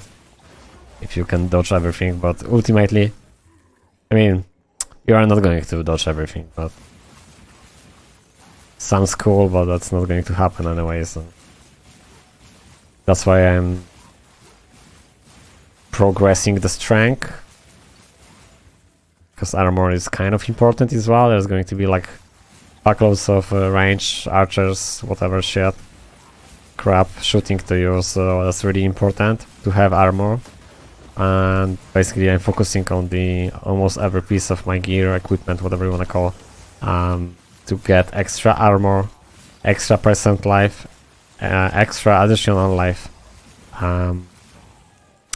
to just basically to boost life. But life is important, but much more important is the strength, because well, at the end of the day the strength is going to give you life and armor. So and then resistance is like the another extra thing. So like if you're playing a mage, you shouldn't focus about resistance much, but you should focus about extra gear in your stash with the resistance. And what I'm trying to say, when you're going to fight the boss, first fight, and you will die, and especially we're just talking about right now, just strictly about a difficult boss was on the Act 8, and I think I have some difficulties with Act 9 one boss. So strictly about like Act 8, I think it's I don't remember. But what I'm trying to say, when you will get like super difficult boss, just focus what's the damage output, and then just whatever items you are going to find, like 3 pieces of whatever, like just a helm, it's going to be white helm, white shoulders, white belt, just craft them to the yellow, add those resistance, because boss usually dealing the one sort of element with the extra on top of that with the extra physical damage. So it's not really, it's not a rocket science. It's just basically you're just putting the gear which is not like super good in general, but just give you the stats against the boss which you're fighting with. So the last boss was the poison, so I have in my stash belt and the shoulders with extra poison, and I had almost max out poison, and on top of that, I craft the potion, which you are immune for 80 seconds. So I was immune for the poison, so I had like 100%. So she can do fuck all to me for 80 seconds anyway. I was actually lucky. I had the scroll to the poison, because there is obviously lots of potions to craft in this game, and actually I was lucky to have the poison. But anyway, you don't really need that, because the poison just, excuse me, the potion just give you the edge for 80 seconds anyway, so, but still, I had, so I use, and still have, so I use, at the end of the day, the fight was kind of like super intense, clicking, like, I think you need a good action, how to put the APM, action per minute, like a, I'm trying to say, like it was like some StarCraft experience, or even in the Dota 2, which I played like 3,000 hours a long time ago, but I was playing a lot. Even in the Dota, you don't really have that much action against trying to kill the boss. With my build at least, because I need to actually run with left click and still targeting the spell.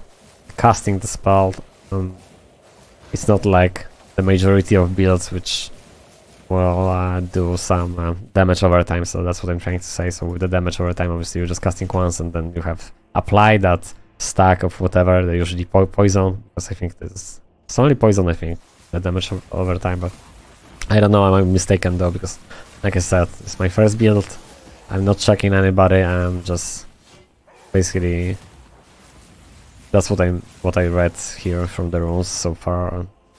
Actually, I'm so excited about the gameplay, so excited about the graphic and the game itself.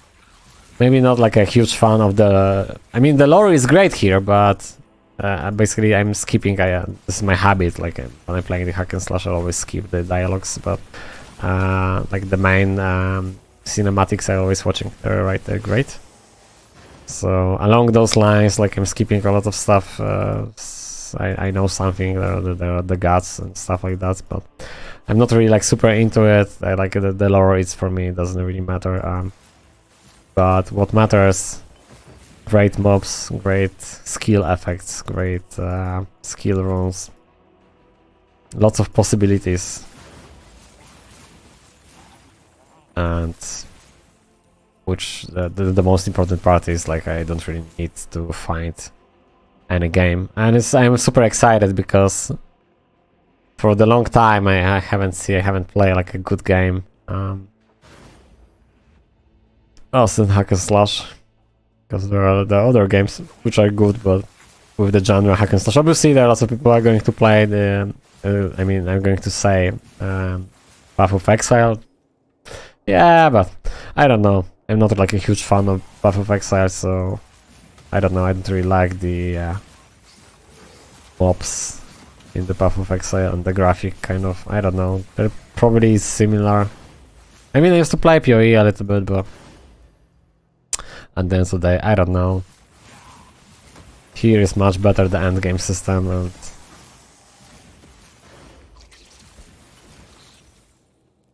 oh, and then we have the boss, but I'm not going to fight this boss.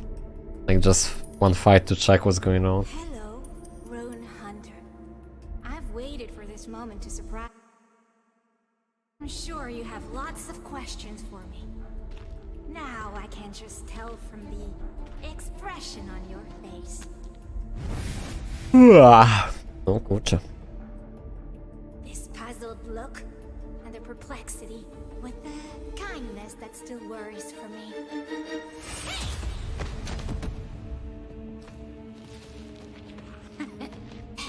I understand. To you, Rune Hunter, I probably only looked like a helpless child who depended on you. Did you know? It's going to turn into a demon. Ran into each other before. Or maybe this is the 13th god, innit? And when I saw those innocent eyes of yours behind the bars, I just couldn't resist pulling a prank on you. I mean, Rune Hunter, I knew you'd do anything to help me out. Although I didn't expect you to care for the greater good when I was dying. Even if you were in a hurry, how could you give all the tears of God to Dex? It pleases me that you're so naive.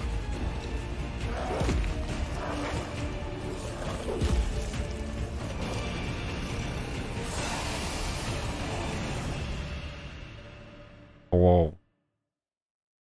Okay, so we dead. I mean, I don't even need to go over there, I know we dead.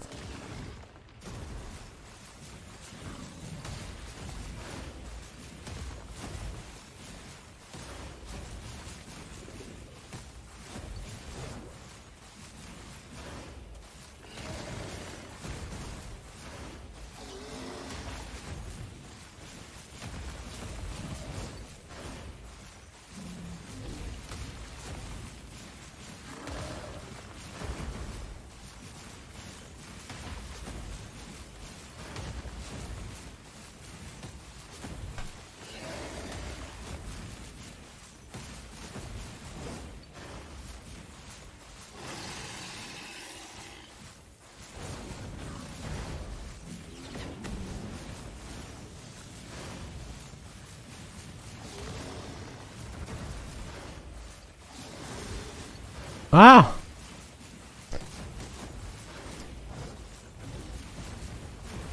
With that, because I don't even have the proper setup for this fight. And by proper setup I mean I don't have my dodge bottle, which I usually need for fighting. But we're good, right? We're almost there. Oh fuck me, I didn't get any from the stash.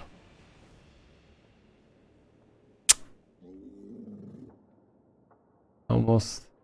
Fucking, I was like a fucking Nothing.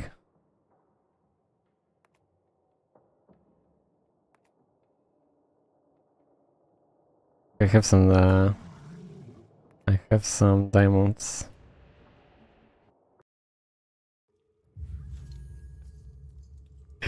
Why?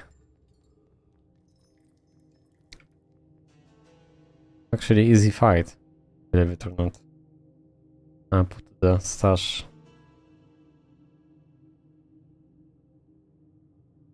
I don't get it now.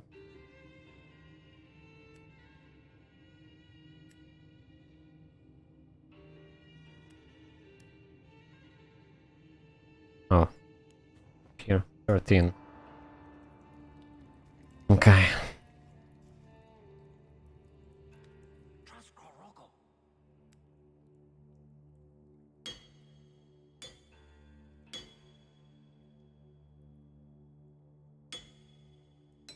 Lots of trash.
I'll just put those across to the stash because I always tempted to click, excuse me, resurrect, but wasn't wise, was he? Attack spell damage. 92 on 937. So those damage from the dagger are kind of silly, like shitty, you know. Anyway, well, actually, that running potion was good enough, believe it or not. I don't really need the dodge and extra damage, whatever I use, because I have somewhere 40 damage.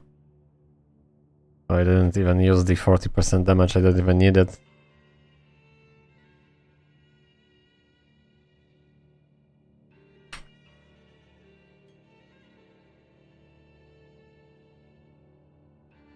I don't know, we might go with this one.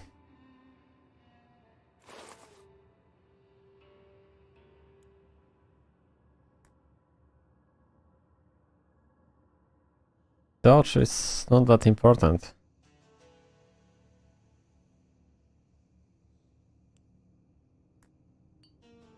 Just like that. The running was good enough to avoid the spells.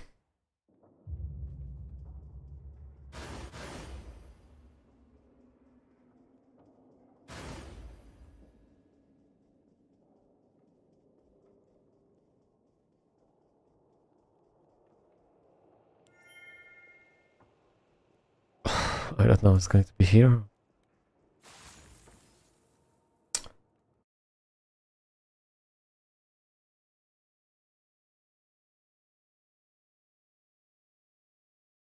One sec.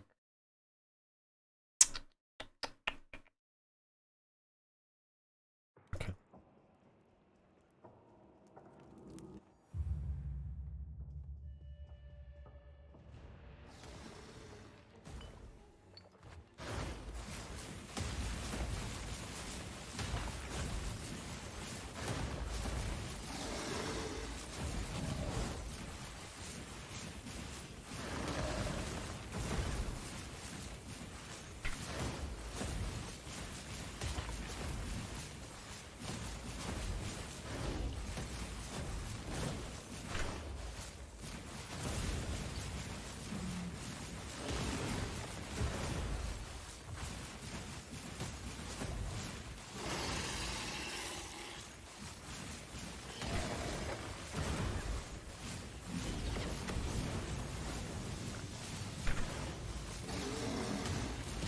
Ah!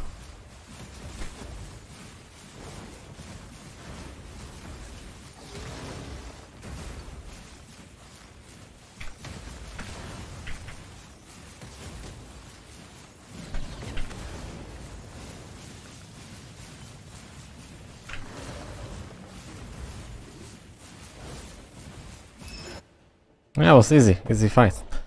I thought it's going to be much harder. Like super easy, to be honest. Some bosses are like crazy. The last one with the poison. Actually, I died just 2 times, but still was the area of movement was so small, about like this distance from this wall to this wall, and Jesus, it was like super pain in the ass to do something about it. Here was like a walk in the park.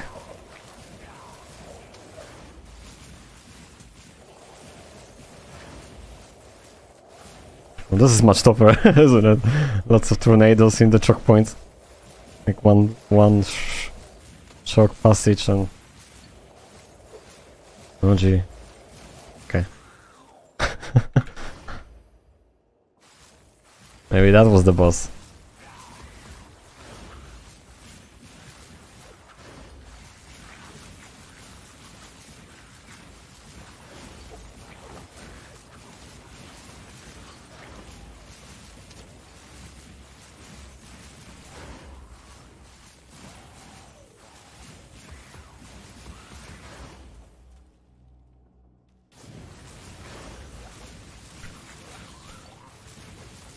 Ah! No.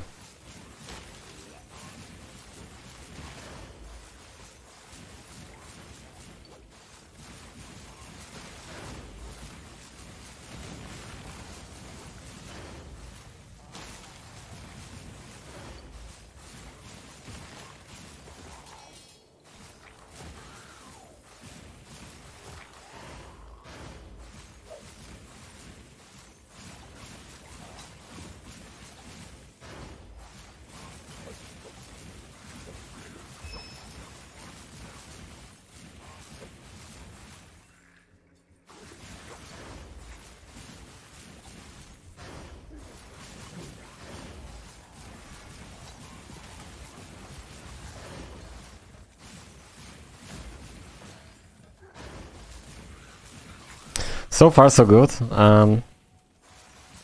Like I said, there's no rush, so I'm just going to clear all this area to get the runes, to get the waypoints. Can actually go to the city just right now to craft another runes, and hoping to get something to our codex. Is it called codex or compendium? Excuse-moi, but you know what I'm talking about. So yeah, I'm just going to craft some random runes, because the only way to get some of the compendium runes and skill runes and link runes is just only the way to craft them by randomly. So for example, armor penetration we need to craft. For example, persistence we need to craft. The cold penetration we need to craft. The green. For the green to craft. I don't know. Let's remember, to be honest.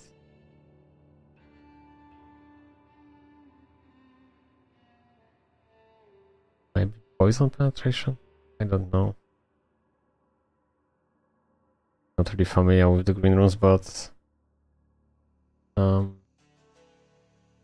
yeah, we need to craft something, but already have every white one. Maybe this one, maybe this, but this is a magic. Obviously, I craft this one, but I don't know what that was the one. And from the red, the armor penetration. But there's a couple of more here, which you craft, guys, to get Anyway, you have the idea. So I'm like a blue magic mage. So for me, the one more persistence, another cold penetration I crafted because this is the pure cold build. So obviously the cold penetration, cold damage, and the persistence because then we can amplify our damage. Critical hit disabled, but we have 10% strike damage amplification, which is super great. And magic one, 20% strike damage, 40% strike damage, and legendary 60% strike damage. So I want to put both of these to my skills basically, because they're both projectiles, they're both strikes, and it's going to be amazing. It's going to be amazing. And both those runes as well. Cold penetration. Yeah, life is good. Okay, so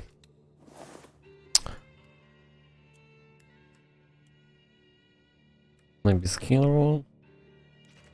Put 3 skill runes and then 3 runes and then skill runes. The skill runes I don't really need. The reason behind we want to get them, like I said on the beginning, like we want to unlock all collection just simply because we have the collection effect on the ends here, and as much as we get, then we can unlock to the end. So basically, you know what I'm saying. Basically, you can take a look and you will see how many points you need to unlock, and basically you're getting the points by the stuff you equip. So for example, every unique item is giving you the compendium collection score 5 points, as you can see. So you know you're getting 5 for 1, so we have 5, so 5 times 5 is 25. So then you just jumping here, collection effect, unique compendium, and then you will see 25. So you now know why you get 25. And by 25 we don't get anything. So we need 40 points to get 3% alchemy ingredient drop chance. So that's great. So this is super end game stuff, because it's just never ending story. You're just going to play another 10 years and you don't... I'm not talking about the first thing. I'm not talking about to collect the unique items even. That's going to be hard. And even the rules is going to be hard to get them all. But then on the collection effects you have like something like a rune growth calls, and then it's the rune level 30 collection status, which means every single rune you need to upgrade to level 30 and put it back. Which is crazy, right? But it's not crazy enough, because then you have rune slot 6 collection status, which means every rune, skill rune, need to have like a 6 walls unlock. So that's crazy. Like playing 70 hours. I think it's about 70 hours 1 week I'm playing right now, and I just only get 1 with 6 walls unlock. So that's like, oh my god. And then the last one, it just bonkers. But I really enjoy rune legendary collection status. So for every legendary rune you will get 8% damage, 8% minion damage, 8% sentry damage. So obviously it's going to be 24 for the sentry build on the minion, because it's 8% damage, but it's 8 to the minion, so basically 16 to the minion, 24 to the minion if you're using the sentry. But if you're not using the sentry, you will have the 16% damage to the minions, and then 8 damage to bosses. And I guess the allied packs, they're not counted as a minion, but I don't know, I might be mistaken. But last but not least, every 5 legendary rune you will get 2% damage amplification. So that's crazy. So this is like never ending story, because to get to the point to have 1 legendary rune for your skill, and ultimate goal for everybody is to have the legendary rune for every damage skill output in your character. So that's like ultimate goal. So in my case, obviously I wish to have the legendary frost bomb and the legendary frostball, but probably there is much more into it on the end game. I'm not familiar with the end game yet, so we will see. Oh, I almost craft rules.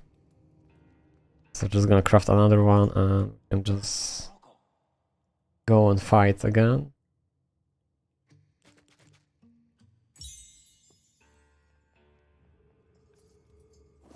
Actually, I'm running DPS output. No, I don't even run the DPS rings and I killed this boss. Oh my god, I have just item drop rarity, so this is just for farming. So that's super easy. This boss was super easy. Oh wow. The last one apparently is like super hardcore, so I will take my time. Or I will take my chances.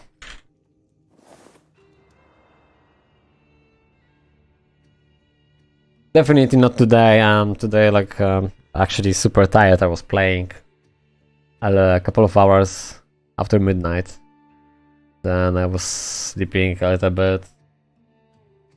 Then I play another like 2 hours on like morning sort of ish. Went for shopping. Right now I'm super tired, but I'm super excited about the game. I can just really express myself how fucking amazing this game is. And if you didn't try it, you just need to. It's just for free on the Steam. There's no any fucking obligation to buy anything.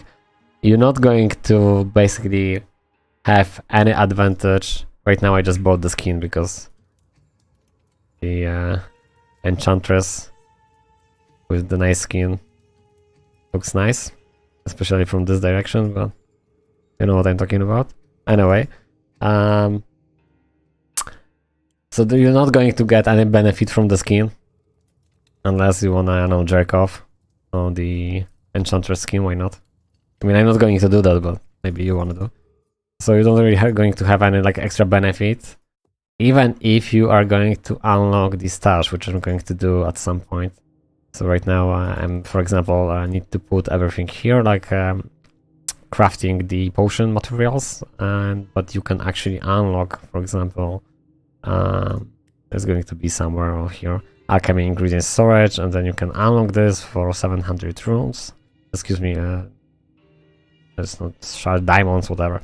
So yeah, for those diamonds, and they're kind of like sort of expensive. Well, expensive. It's, I don't really know what's the price in the pounds. We just need to check. Not enough diamond to shop. I have some diamonds because, like I said, I just bought the skin, but skin, it's just, well, like I said, I'm really happy about the game. Anyway, so if you want to buy, you need to spend like 20 pounds because you need 700. So there's no really like a, doesn't really make sense. So you need to spend like 40 quid to unlock just two options. So for example, you would just want to unlock the gear essence storage. That's kind of important just simply because there is like so much fucking trash crap. So you just probably want to unlock this one, and then the second one, alchemy ingredients. But later on, probably common material as well, because those three is just like tons of it. And the funny fact is there is the auto combine pieces. So basically what's going to happen, you're just going to jump here, you're just going to right click everything, and it's going to auto combine for you. So you don't need to waste your time to doing something like just pressing those fucking pluses here and stuff. So like I said, I'm not really buying anything right now, but if I would be happy about the end game, because I'm really super excited about the game right now. We are going to be soon on the end game, maybe tomorrow.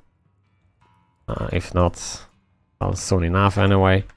And then we'll see. But like I said, I'm like super excited about the game. Did I craft the rules? I think so. It's crafting something. No, didn't.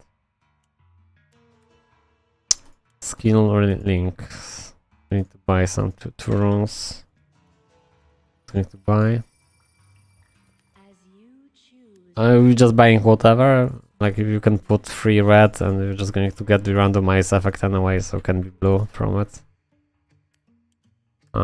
It's putting crafting and it's about like 10 minutes, so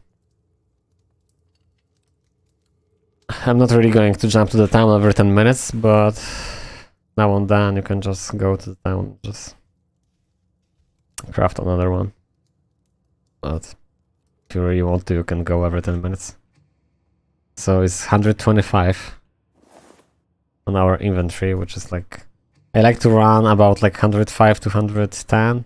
So I like to remove some stuff from it, which is... hour by hour, day by day, it's much more difficulty to remove. That's why those extra stashes unlocked are going to be crazy good. This is not that super expensive, 500, although I think it's better to unlock for 700. At least few of them. If you enjoy the game, obviously, because then there is no really reason. There is no reason to unlock anything. Okay, there's tons of potions materials, like tons, like you always will get, like, oh my god. Lots of 116 still.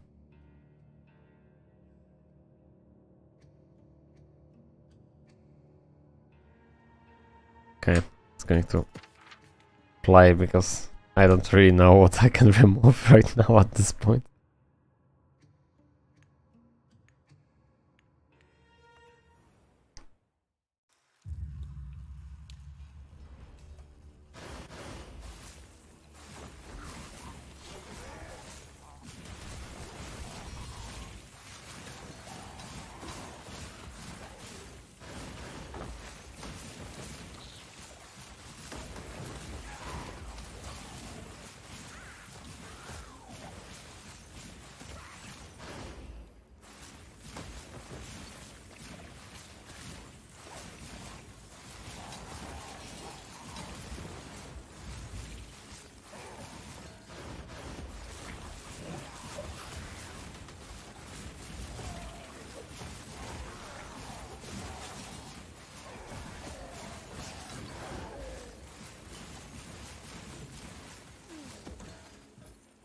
Easy peasy lemon squeezy. As you can see, 80%. That's the rest of the map.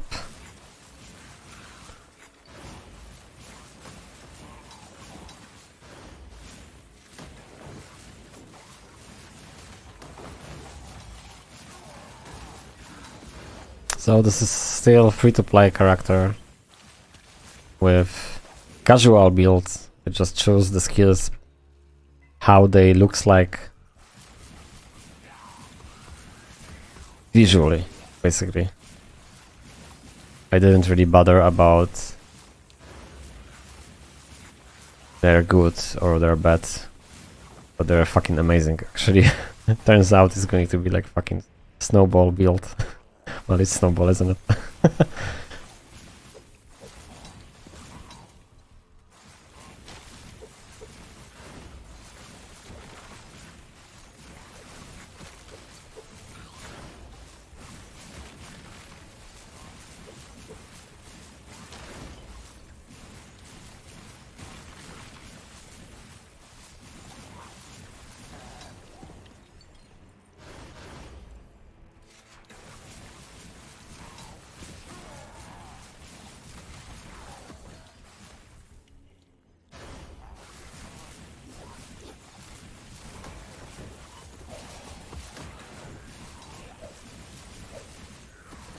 Unfortunately, I chose the sentry as well for my out, so it's not going to be like something like new, but maybe for the melee build I will choose something because and like I said, I'm not checking anything on the YouTube, so well, basically everybody choose that because it's a great skill, and nobody chose the frostball than Frostbomb because there is no damage over time, so that's why everybody took the poison. So, but like I said, for me it's much more important to be entertained when I'm playing the game.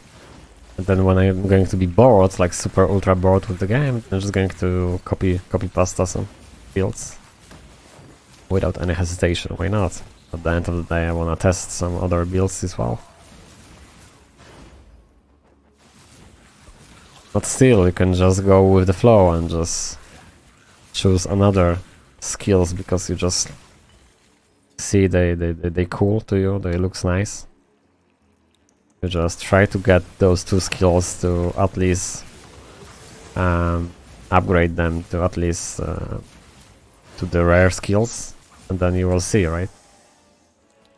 Because when they're white or blue, they're not like powerful, they're not good, right? But also the level of the room, also to unlock the whole 6 slots to another room, so it's like much more to it than just, you know, 2 skills to be upgraded to the point where they're just basically overpowered.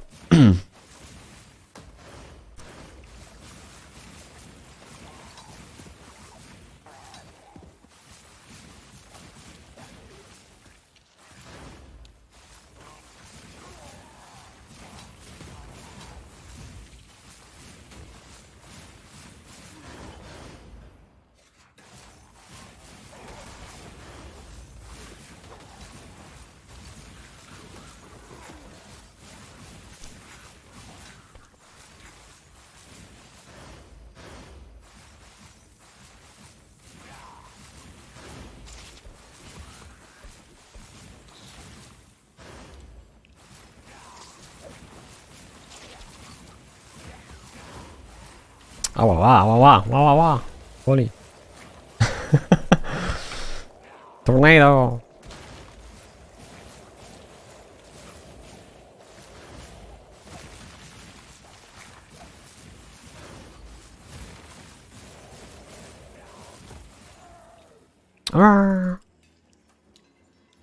I like really the monsters here. I like the music, despite the fact that nothing really right now is in the background, but sounds of skills, sounds of mobs. It just for me, this is like a better game than Diablo Immortal, obviously, but like continuation from Diablo 2 for me. This game is like for me, this game is supposed to be like a Diablo 3, for example. That's how I feel, at least.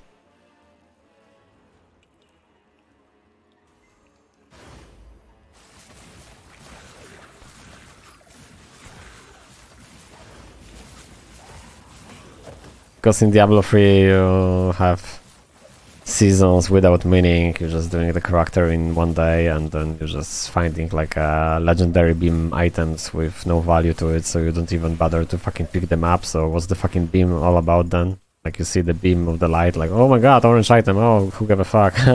So yeah, pretty much that's sum up the Diablo, like just doing the char in one day and just don't give a fuck. That's why don't people playing. I don't know, I see lots of people still playing, but I don't know why the fuck they're playing this game. It's like fucking nothing to it. Here, like, in this game, you're just super fucking excited about unique items because they're not dropping at all. Like, I mean, they're dropping, but you know what I mean. It's fucking playing 3 days, 16 hours, and you don't get any drops. So that's the reason of beautiful end game. That's the same way like you finding the Hirons in the Diablo 2, so that's why those games are going to be played endlessly. Just simply because it's fucking hard. The game needs to be hard on the end game. The end game to get to the point where your character is. Obviously in Diablo 2 is much easier than this game.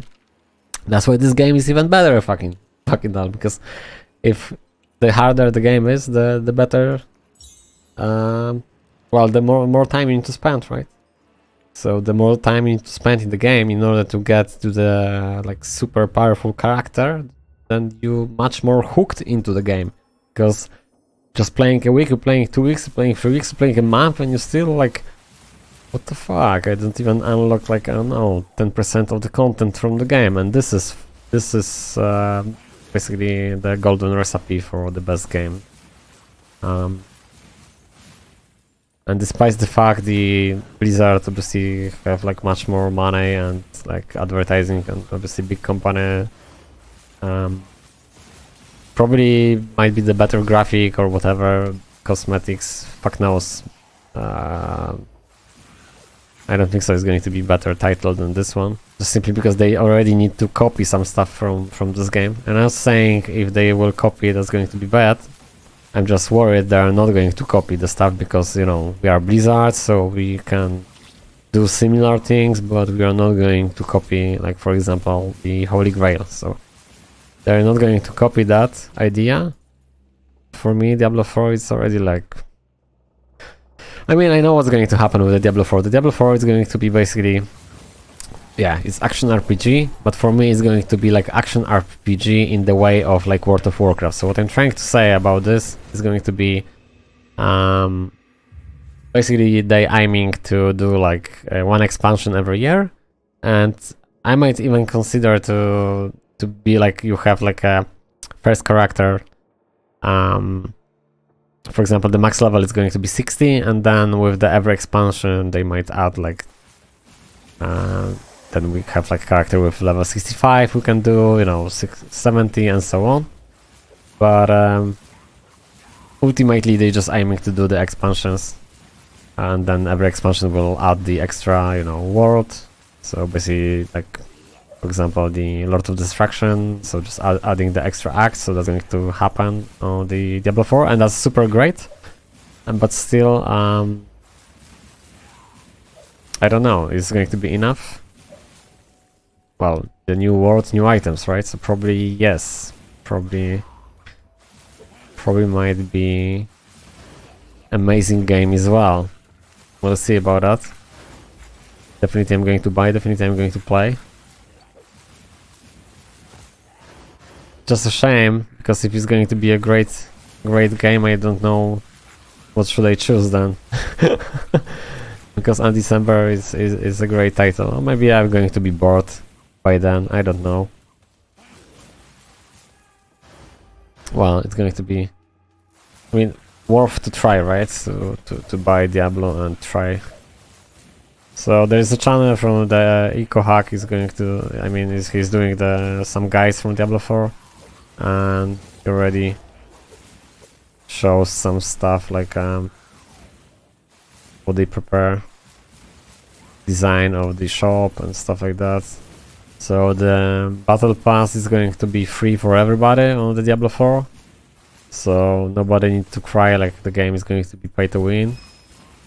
And apparently the only cosmetics are going to be like here, like I bought the cosmetic, but it's nothing changed to the game. So there's only in Diablo 4 apparently that's the way it's going to be. So you can spend money for these some transmogs, armors, whatever,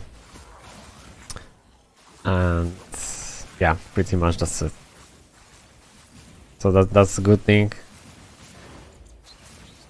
But I think there's not really much to talk about Diablo 4. There's not really point to do any assumptions, like there's always when the new game going to come out, and like, and especially from the Blizzard, there's always lots of like rumors, assumptions and stuff. Despite the fact whatever people are going to say, everybody are going to buy it anyway. And like always it's going to be like lots of fucking crank people about like how retarded the game is it, but I bought that for £80 anyway. No, I just taking a piece right now. I'm just kidding. I don't think so it's going to be £80 or $80 or whatever, but I think it's going to be along like maybe £50. At least 40, definitely it's going to be 40, but I think so it's going to be more than that. I think they want to charge us more, because at the end of the day everybody are going to buy this, and they obviously they know that.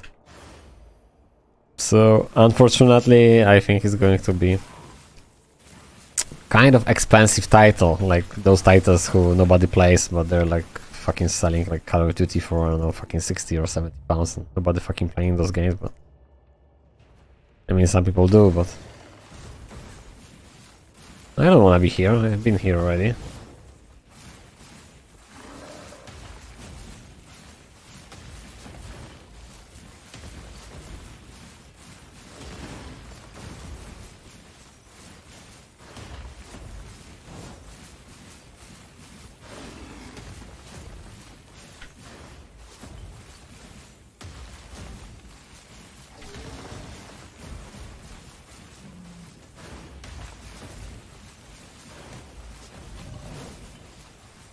Just doing the challenge, kill him on 1 life.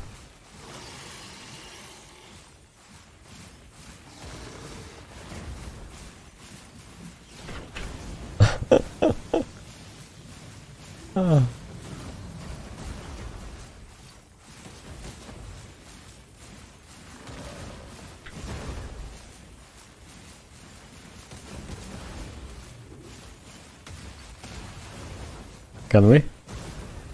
I mean, there's no point to doing that. And I'm dead! There's no point to doing that. Almost. I almost.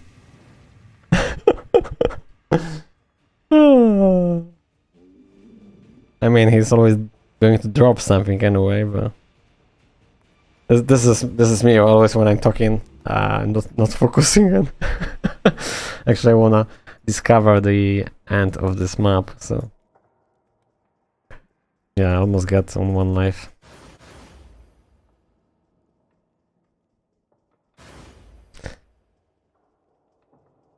But I killed him already, so the reason I'm going back is just wanna discover the map. And then we're just gonna move further to check another boss. So it's going to be like what? Another 2 bosses and then the main one? So like 3 bosses altogether.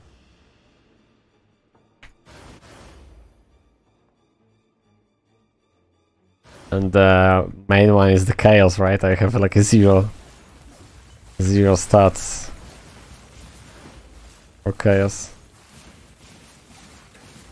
Going to be pain in the ass. Dark Souls, aka Elden Ring of RPGs.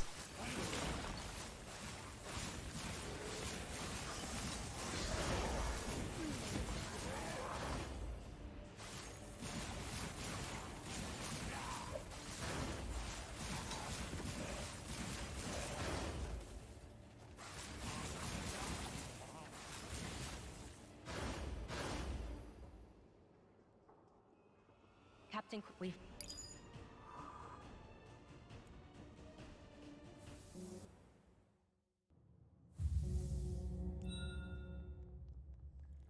I guess it was evil son which traces of...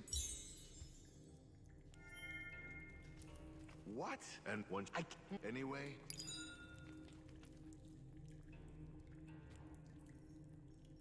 Okay.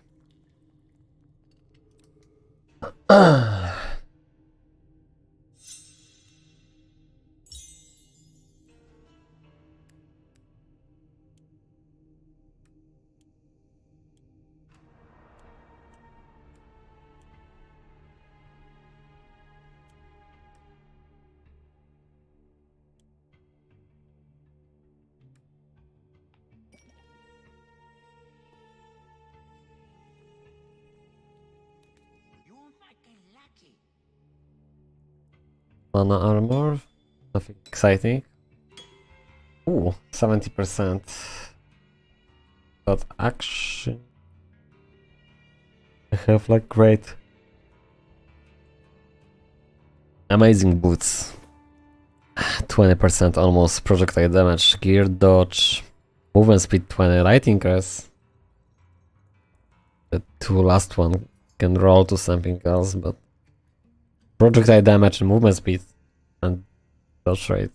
Don't really need the dodge rate. The armor is a better stat, but then I need to roll again movement speed and the projectiles. It's like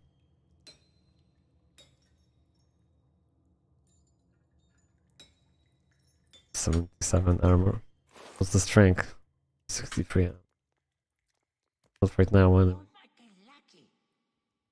So not right now. 126 in the back. 2 items as always.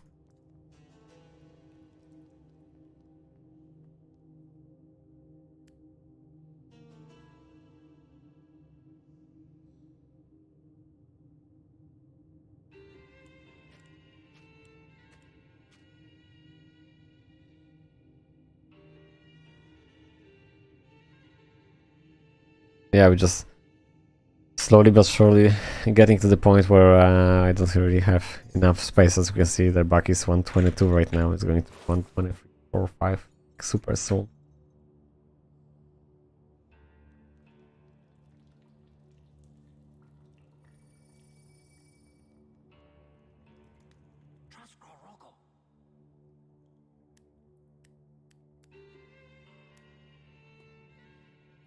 Good adventure needs good weapon.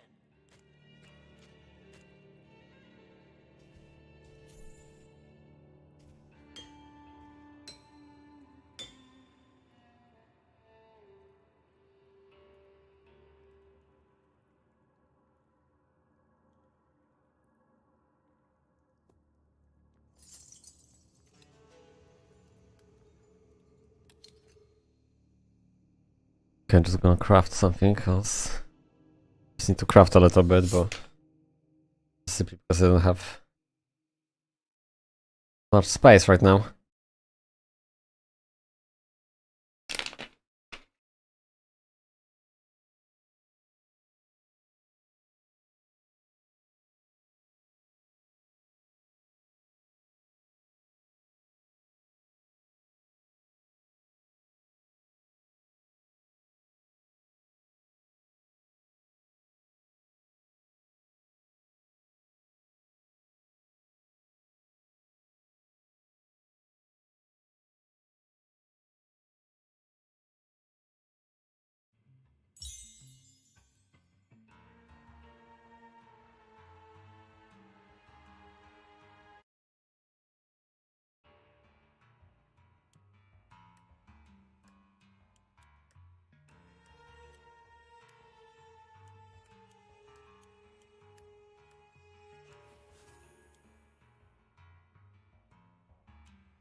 I don't wanna use all blue.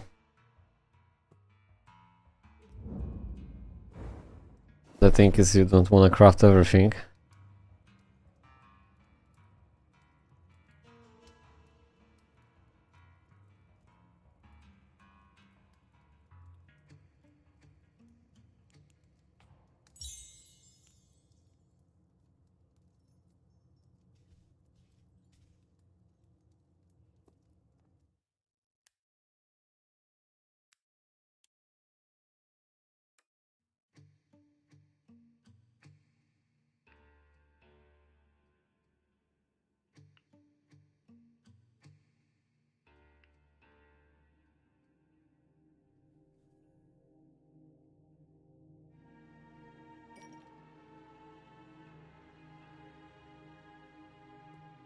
But definitely you wanna craft some materials from blue to yellow. I leave behind some blue because then when you're having the item, you basically what you wanna do. You just wanna juggle around when you're crafting. So you're just enchanting yellow, excuse me, the white item with good mod on it. So I have the white item. I mean, don't really need to be a white. Can be actually this one is great because having the free mods on the blue. That's max mods. Then we can add extra mod. Just gonna roll. Just gonna show you. Unfortunately, we don't have the white one. We can put this one. can add extra mod. No, not really. So basically, if you're having just two modifications, like two affixes and one suffix, we're just gonna call the modification 3 mods. That's it. So if you will have one mod or two mod, basically just two affixes, you just wanna roll this item to the white item, the trash item, and then you just wanna roll back to the blue, and you just repeat this process: white, blue, white, blue, white, blue, and then when you hit 3, because that's going to happen eventually, you just wanna change this into the rare item, and then you have much more chance to get 5 to 6. Although might be just 4, but there is much higher chance to get 5 here. Come to enchant here, and we're just getting 6. There we go. So basically, you have much more chance. If you will just do with the two mods, two affixes, two modifications from the blue to yellow, you usually will end up with maximum 4. So just having the 6, it's 30% element damage. It's great. The both dagger are 30% extra elemental damage. Element damage, excuse me. Always think elemental element.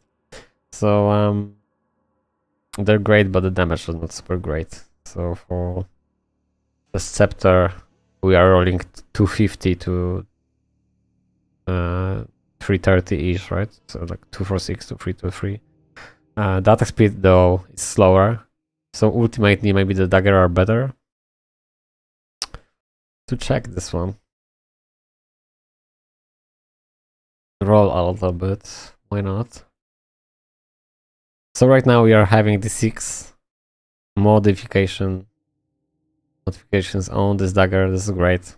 So right now we can jump into the 4, and this is going to be the example of what I've been talking about. So just having the rare here, right? And now, right, this is the 30% element damage again. So it's going to be 60% more element damage with the better speed. And then you're thinking like 4, it's not really good. I'm just going to destroy. No, you're not going to destroy. Or maybe I just wanted to use this for, just basically wanna use the reversion essence. Just wanna make this item white. And the reason behind this, always this main stat is going to remain on this item anyway. So you just wanna do like so. Boom. And right now we have shitty white item, right?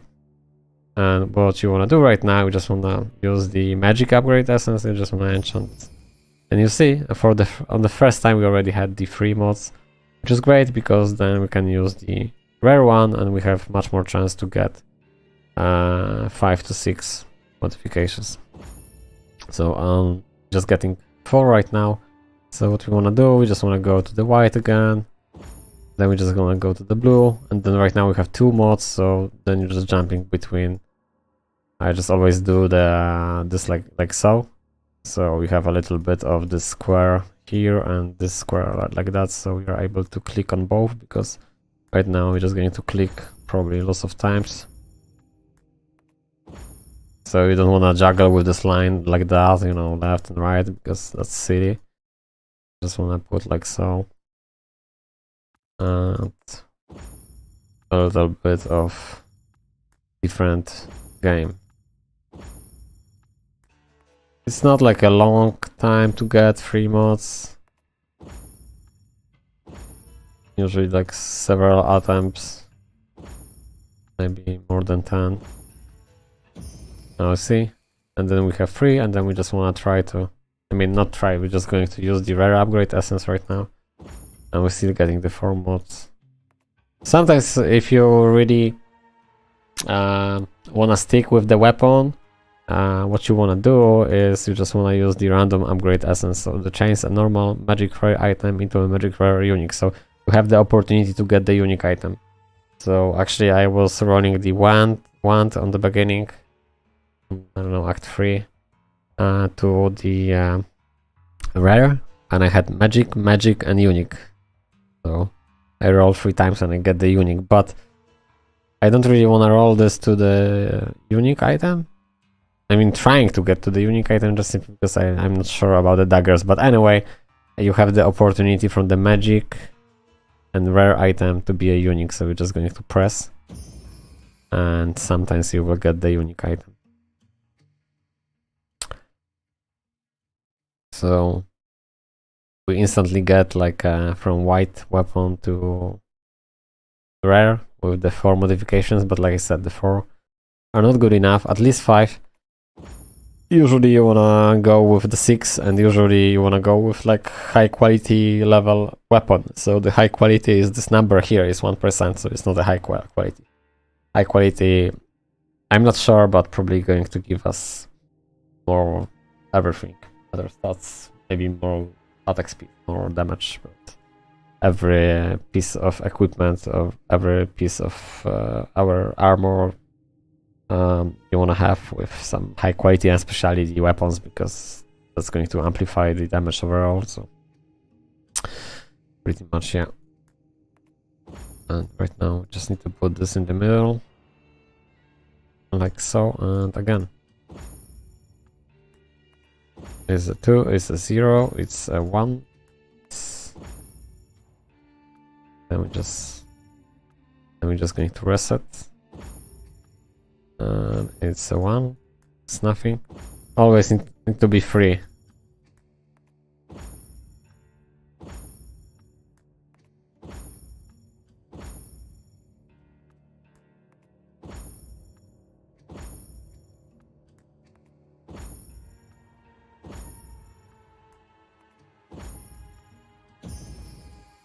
Having 3. Oh, I see. And 5 now.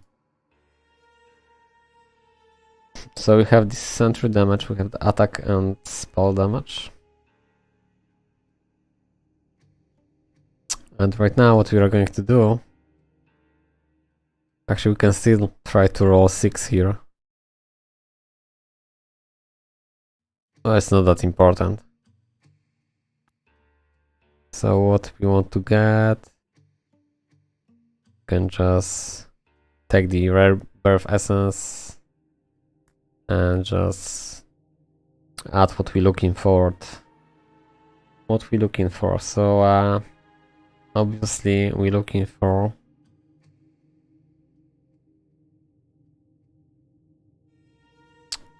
what we're looking for. In my case, cold damage.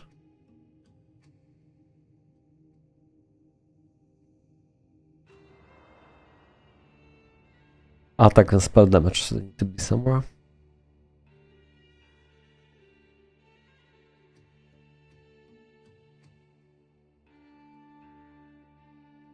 Weapon, attack and spell damage.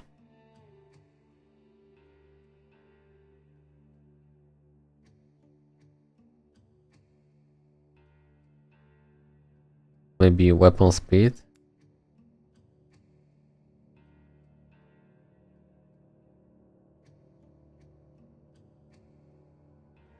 And weapon and attack spell damage. That's why it's so important to have like 6 modifications to get those 3. Or instead of maybe attack speed.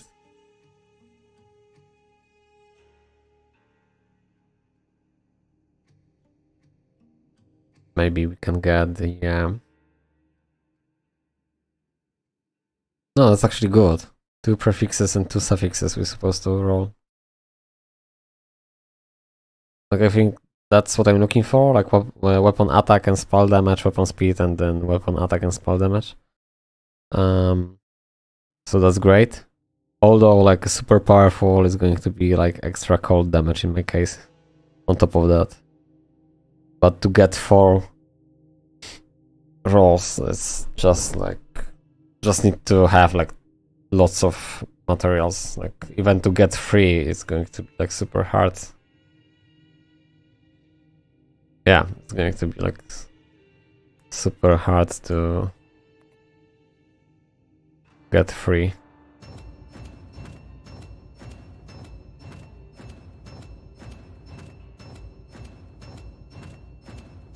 Especially on 5. modifications. That's why it's so important to get 6. So we're just going to put this one.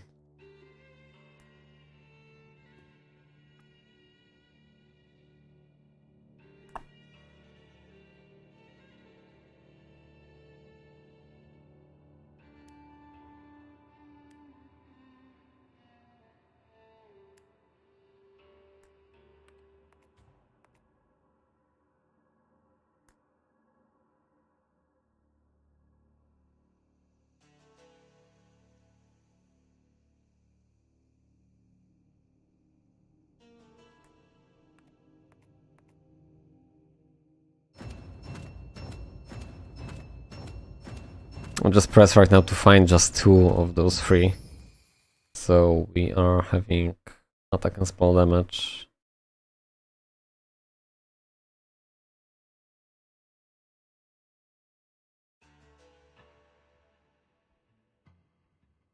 And the speed.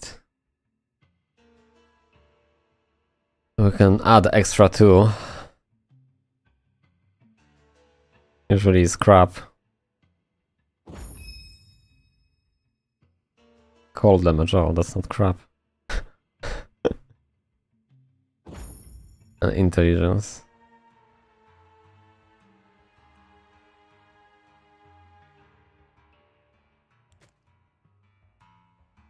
Yeah, definitely there's no point to use the 5 modification. They need to be 6 because it's super easy to abuse the fact to get this. So yeah, there's no point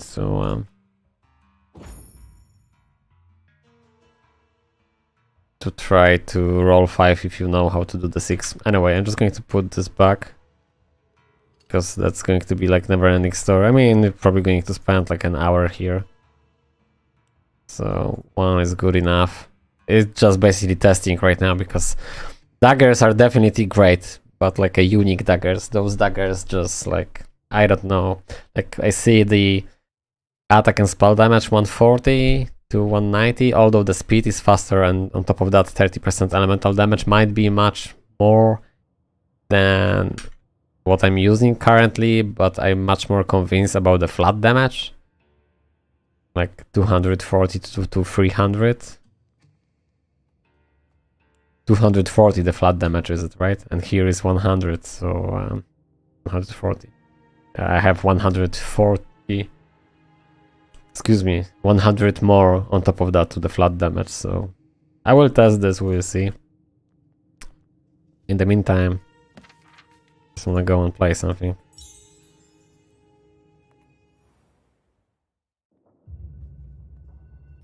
Enough talking.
Well, the last boss was crazy low compared to the boss before. I don't know what was the name of the boss before, that's Poison Tree, whatever. Poison Tree Lady.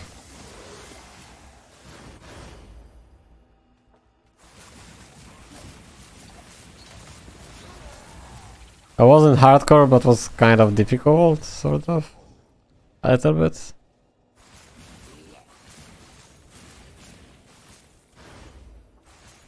But this dragon, whatever, lizard, the red lizard with the fire skills was kind of like silly compared to the bosses even before in the 8th act, the 7th act. What's my res for the fire res? Almost max out, but still.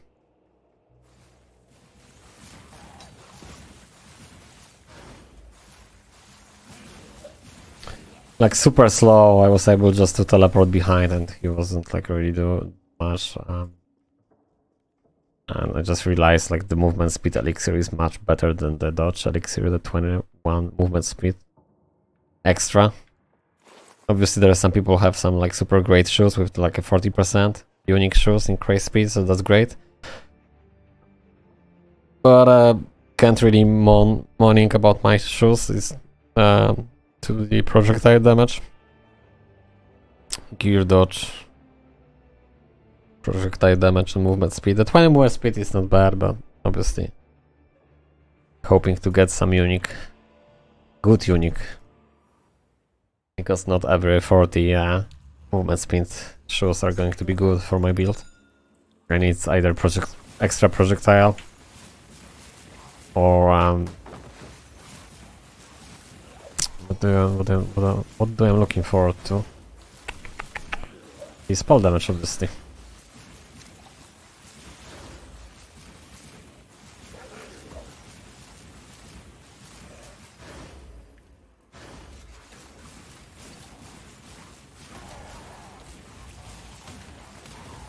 I'm not happy, I just put some shitty nick because at the beginning when I was creating the character, obviously my nick is Switch.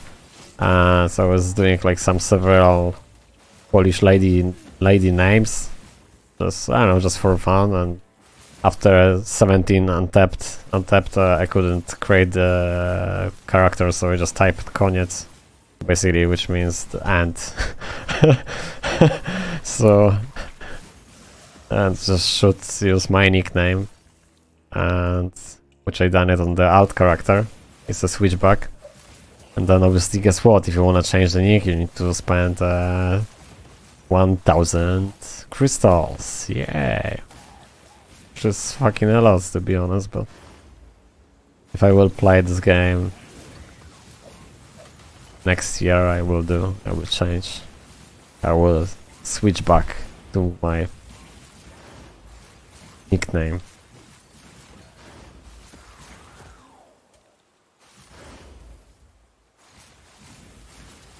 I mean, even if I will be bored for a while, it's already another exciting game for free. The last week ago, it's open beta on Steam as well. It's called Torchlight Infinite. So if you haven't played, it's the hack and slash Torchlight. If you never heard of, well, just Google. But I think like majority of people know what Torchlight is. They have some assumption, at least it's hack and slash, but like super colorful. But yeah, it's great. It's just different.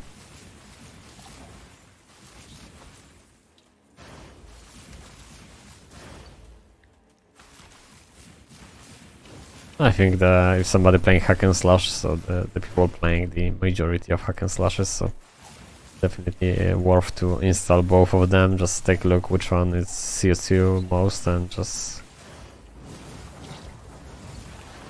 kill, crush and destroy mobs.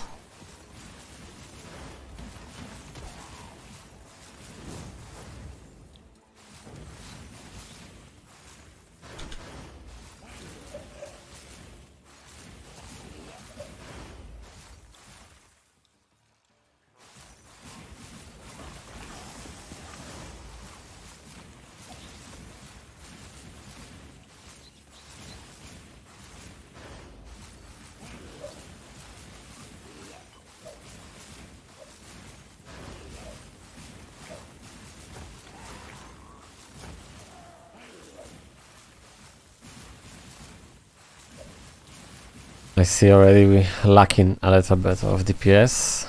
Definitely need more. Just saying, just judging this by looking at the trash mobs. We're not like killing them instantly, so it's a little bit of the hassle still. No good.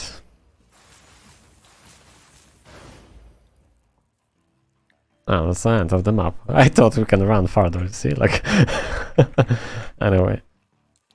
64% exploration of space. Exploration of space.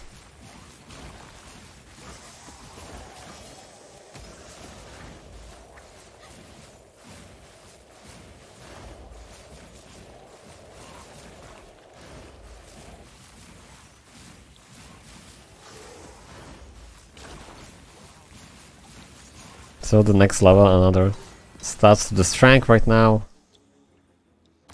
Have a little bit extra armor, a little bit extra life. Not much, but still.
And slowly we're getting there.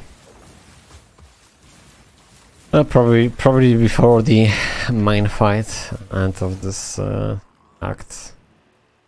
We're going to get another, at least 2 levels. It's going to be 17 for sure.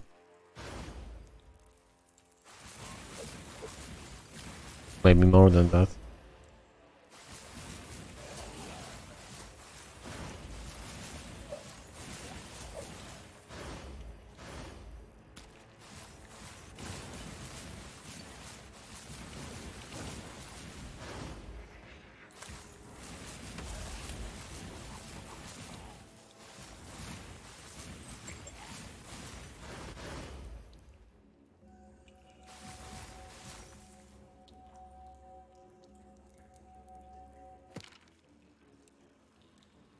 %10 left. Why? Oh, I see. Not that far.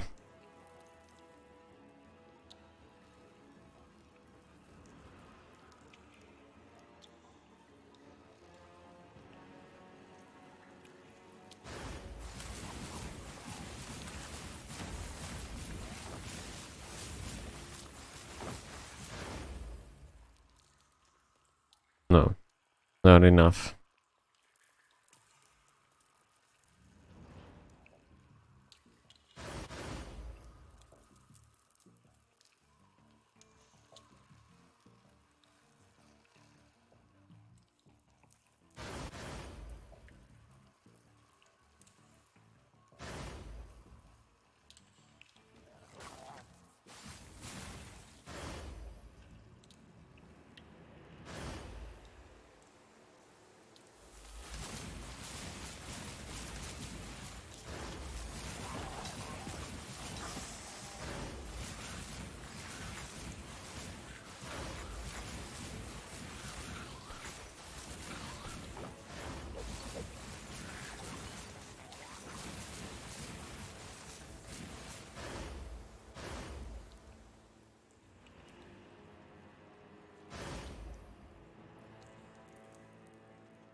91%.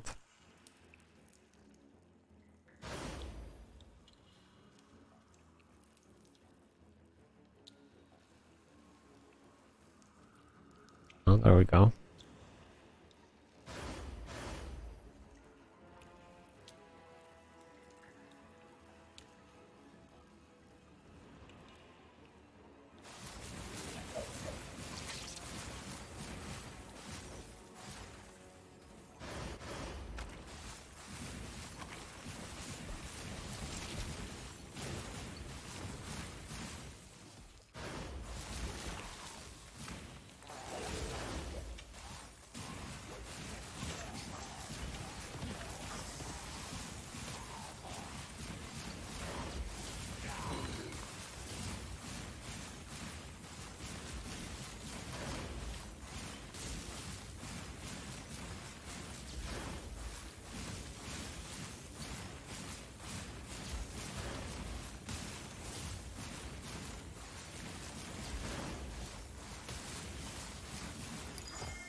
Is it going to be boss now? Boss. Another empty zone. And the last one? I don't know.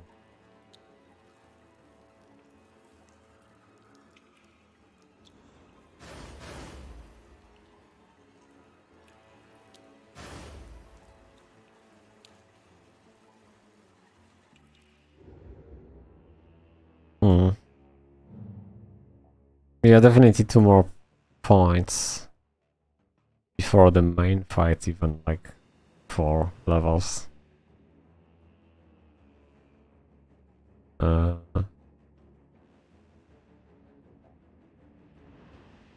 just 10%.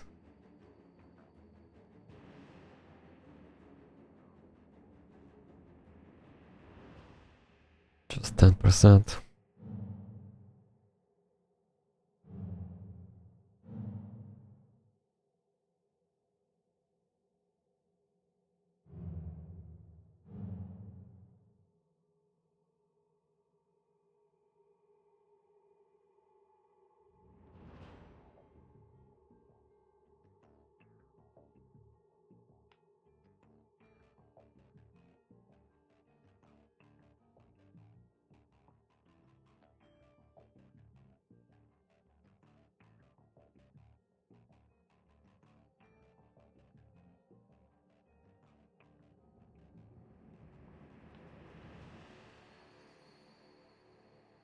Yeah, we'll try this hunter.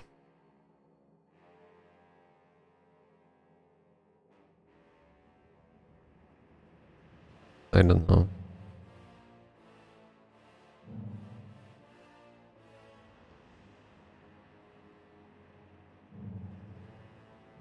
Like 2 extra points here just to get 30% damage. That makes sense, right? Then we'll see.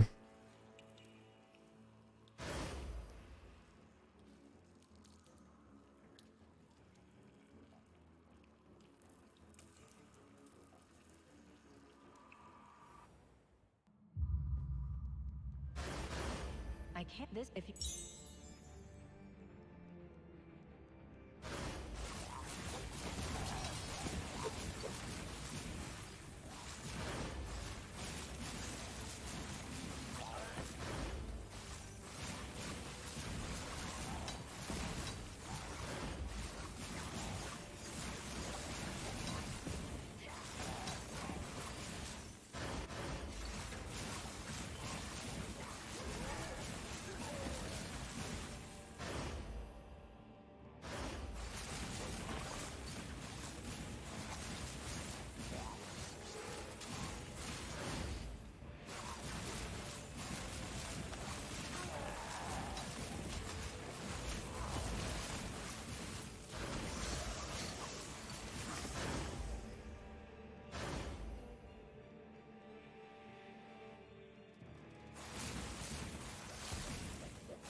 Seems like it's super easy, right? And then you're going to fight with the boss. I don't know, the last one, like I said, was like super easy, but there's going to be super hardcore, the last one. I don't know, I didn't fight, I haven't seen. I don't even know the mechanics, so maybe it's going to be alright, but I don't think so. I think it's going to be like the most craziest area of effect crap. Probably maybe something like with the almost like some frozen giant with the some obelisk. You need to destroy 4 obelisks that have been linked to him in order to basically depower his energy. So in every corner on the map you need to kill the obelisk, but he's still applying the area of damage. So at first glance I didn't realize this. Then I died once and I just knew. Yeah, just see the lines, so you just need to run and kill. There's the same mechanic on the right.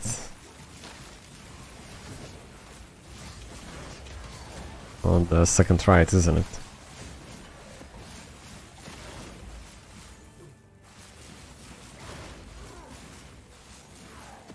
Why they never drop anything exciting?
Ah, my god, no, no. Easy.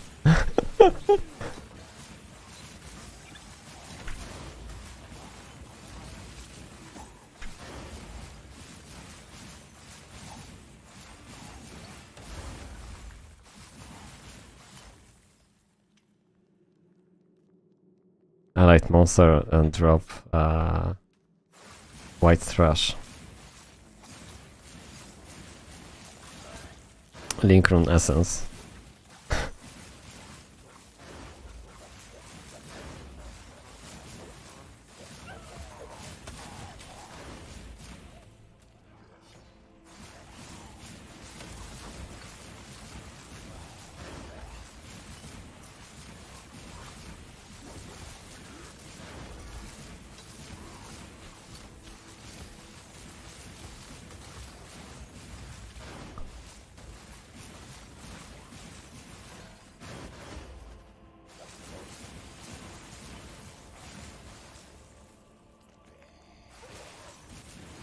%75% map.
huge map, isn't it?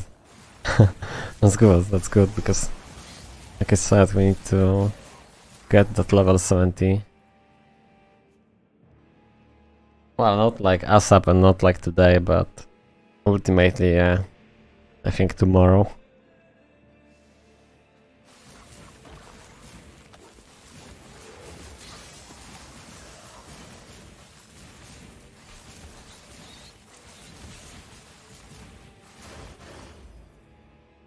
I'm sick. You right? Oh.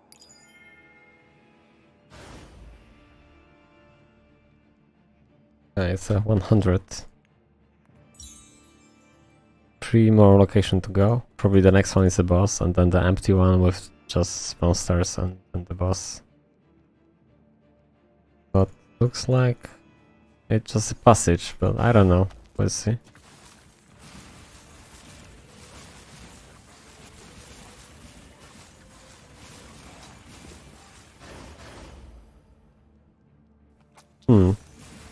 Strange, I thought it's going to be a boss here. Okay, so that means we're just having like what? It's going to be here. There's a green, here it's yellow, orange, so the boss is going to be here, empty zone and the boss.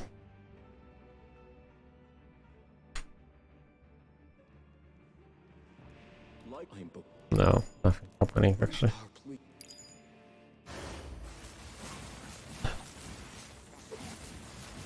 Ah, it's going to be a boss defeated. Maybe no, that's the green one. That's not the boss. Track down Dex.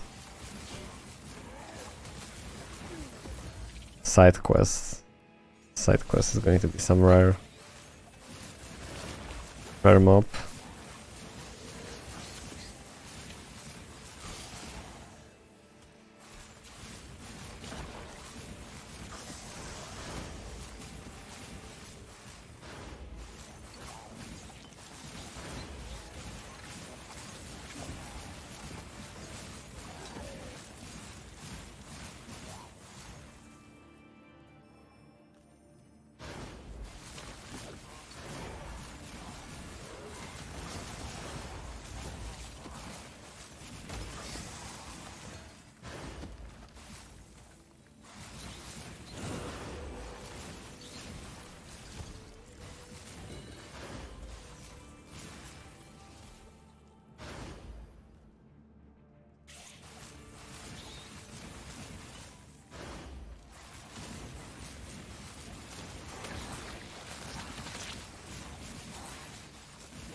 There we go. Like I said, it's kind of easy to kill them because I put right now the Allied Slayer, which is giving me 70% extra damage against allies. Although the Frost Bomb is just one projectile, so it's not like a biggie. It's not a big deal, but still 70% more damage. Just only from the frost bomb.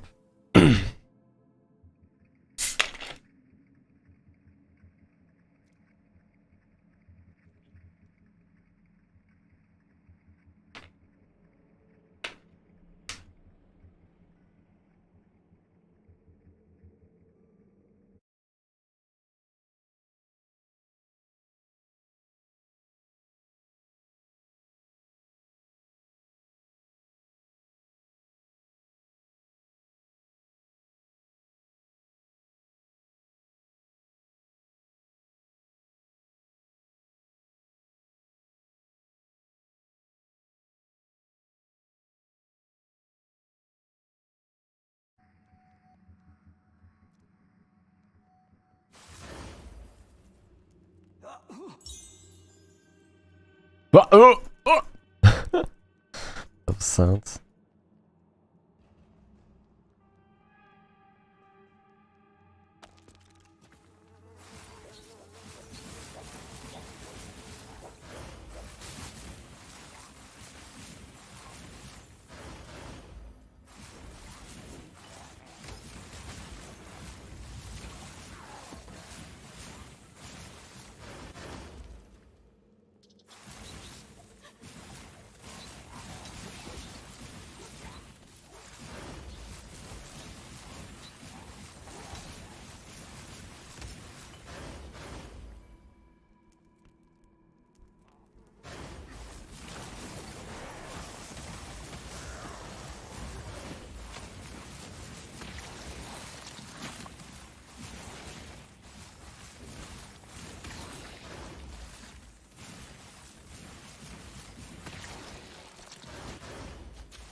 Okay, so there's going to be actually one boss fight before, but before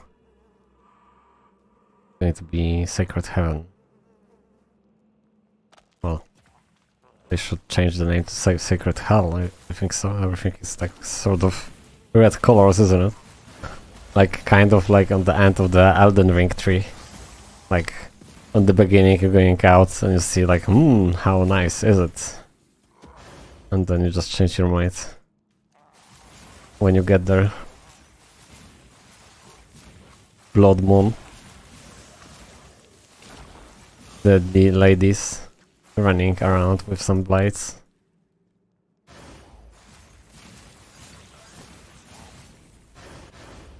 Well, they're not really ladies, but you know what I mean. I don't really know what's the name. I just played like 4 hours so far for the Elden Ring, but it's just like super exciting universe. Okay. Lots of stuff to remove from the back. It's going to be a fight. Well, just go and see what's going on over there. Oh, before that, still 20% of the map to unlock.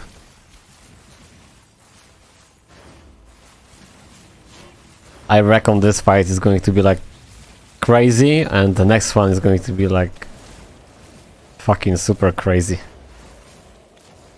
This fight need to be crazy. I just assumption because the last boss was like just WTF in the good way. Like what the fuck? Like he wasn't doing anything. Like basically to defeat last boss, you're just drinking the movement potion. Or you don't even need to drink the movement potion if you have 40% movement speed. So because my shoes are just giving 20% movement speed. So if you have the shoes with 40 movement speed, you don't even need to consider to use the movement speed elixir. So you can actually use something else instead.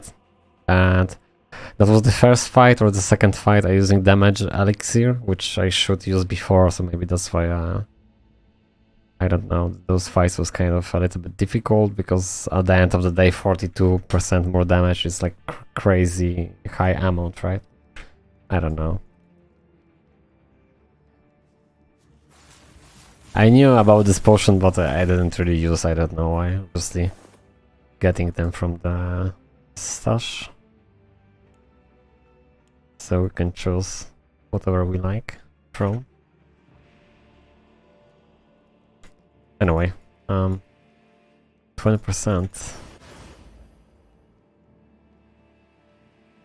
20% and maybe a level. Level is going to be a good idea. I mean, still about 40% to get, but we're just going to die. Oh, that's the best idea. Let's do some portal around here to get from the town, because the first fight is just going to you know, do some recon.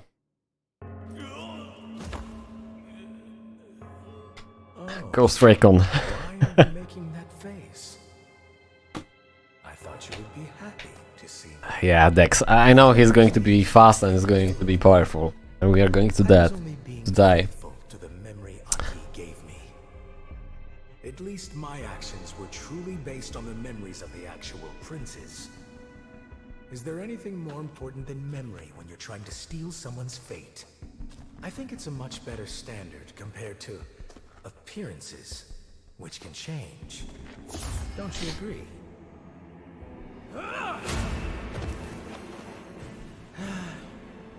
Well, in that sense, there is nothing worth believing in this world. Just like the 12 beings of Tron that are said to have created this world. Evil cannot have children once it's born, or so they say. How does that even make sense when I already exist? Don't you think it's time to accept the facts? The light of the 12 gods.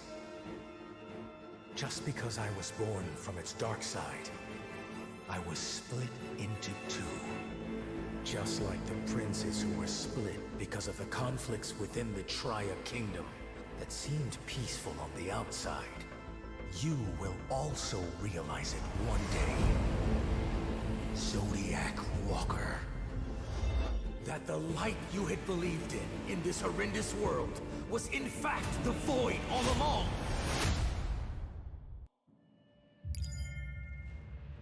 Okay, so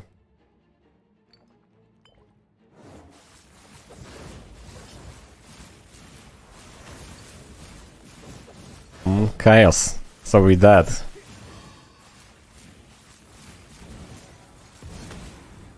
Oh, we dead. We like fucking super dead. Okay, so he can stun us and whoa, 2400 from the chaos damage. My resistance are 0. So the only way to beat this guy is to have the potion for the immunity.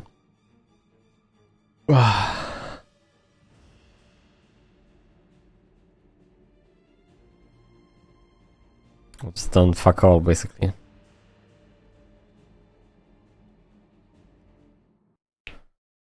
Stun fuck all to him. So yeah, definitely level 70 at least. And the only like proper approach is going to be like I need to add, well, chaos resistance.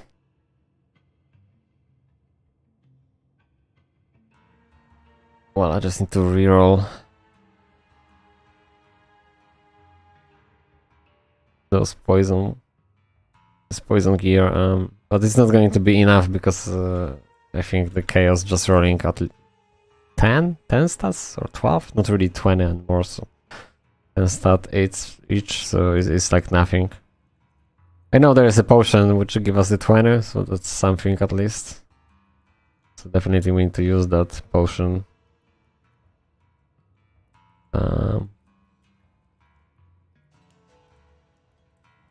The soul of serpents consumes the mind of a human and eventually overtakes the body.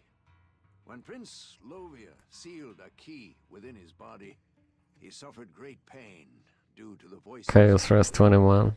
The prince slowly lost his ego and eventually reached a point he could never return from. And then there was only a key left, who had already learned how to speak and act like Prince Lovia. I find myself wondering whether anyone will remember Prince Lovia's true soul, which was tormented by a key. From Kristen.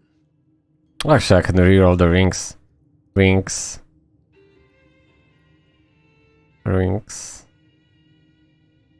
Oh, okay, we got it. We're just going to do this. Although there's no point to rush, I can do first 2 levels.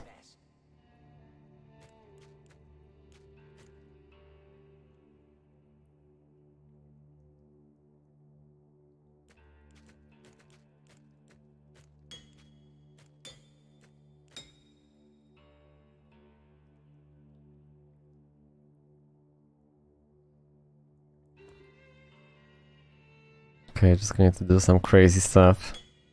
Shenanigans, some crazy shenanigans. We're just going to, instead of playing full DPS, I put some more dodge.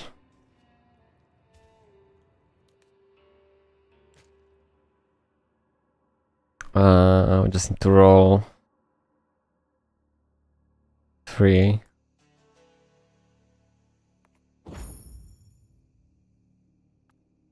So I need to roll 3 mods here in order to get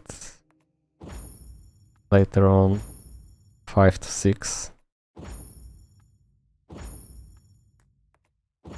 So basically what I do, yeah, I'm just going to do basically all my gear, armor, chaos, because that's what he's attacking. He's just attacking the chaos and physical damage. I mean, ideally, you just want to have like full equipment with max chaos, so you don't need to use the battle, because using the battle is a waste. You rather to use something like maybe along the dodge, or I think the movement speed in general is great. I mean, if you have 40% movement speed, you don't need that battle. Because still, even if you have the movement skills, like in my case I have 2 stacks for the teleportation, they're like kind of, the cooldown is alright, it's about 4 seconds each, so it's not that, like, it's not a big deal. But still, you just wanna move along and run to be in the distance to the range of casting the spell, and usually to be able to just, well, avoid some spells on the ground. Okay, so we have 3, and maybe we are lucky to get like 6 right now. It's the 5, but I think it's alright, because we are not really aiming to the damage here. It's going to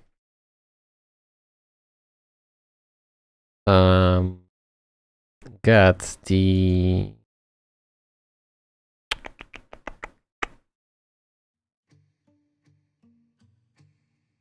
there is no chaos res here on rings. Is it? Wait, HP mana.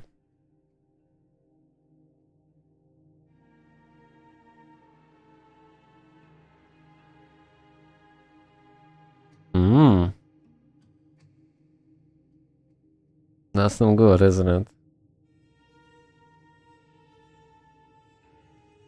I mean, in that case,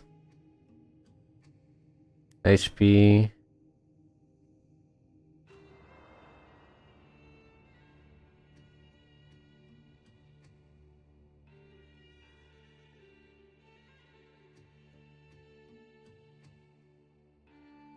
Poison, cold, lightning. Strength.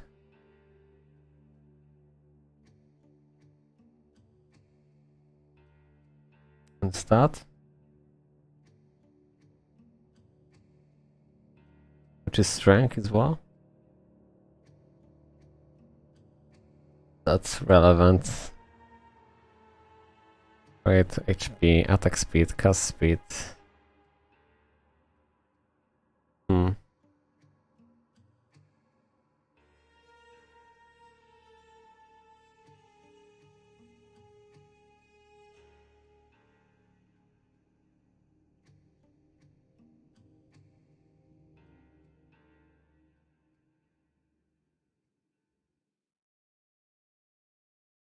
Well, I think we just go with the damage, right?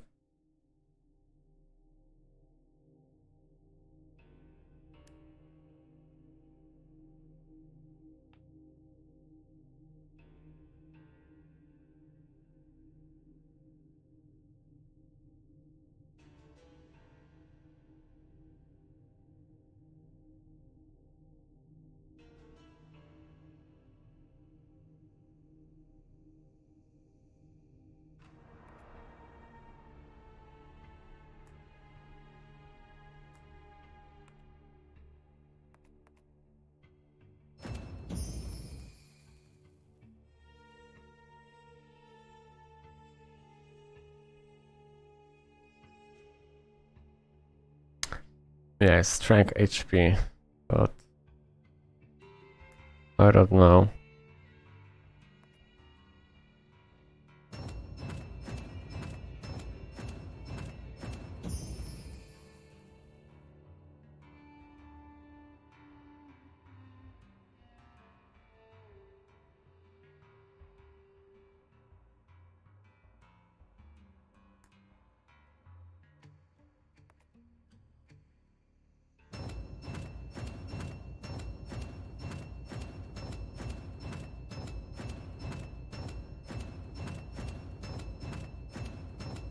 Oh my god. Seriously?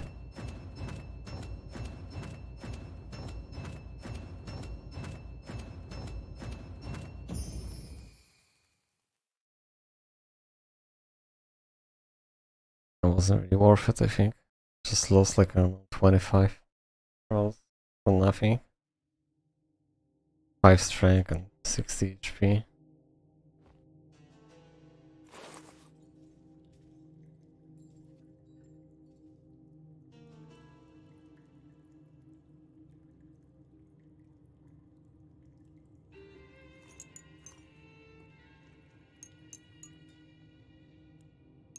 So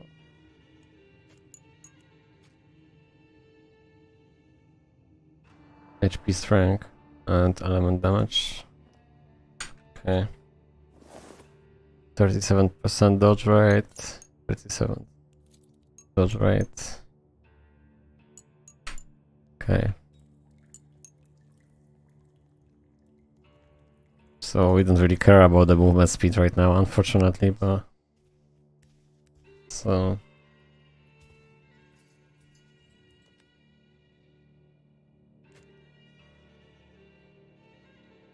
for its small amount, we're just going to do the white shoes first. And again, do white. Same as before, to get at least 5.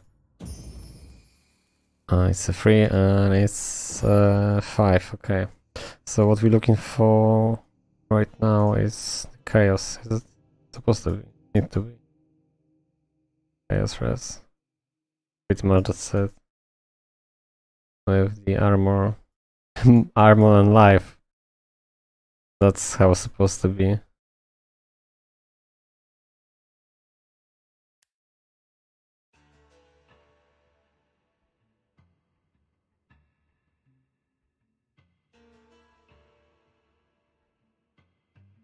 Gear, HP and chaos.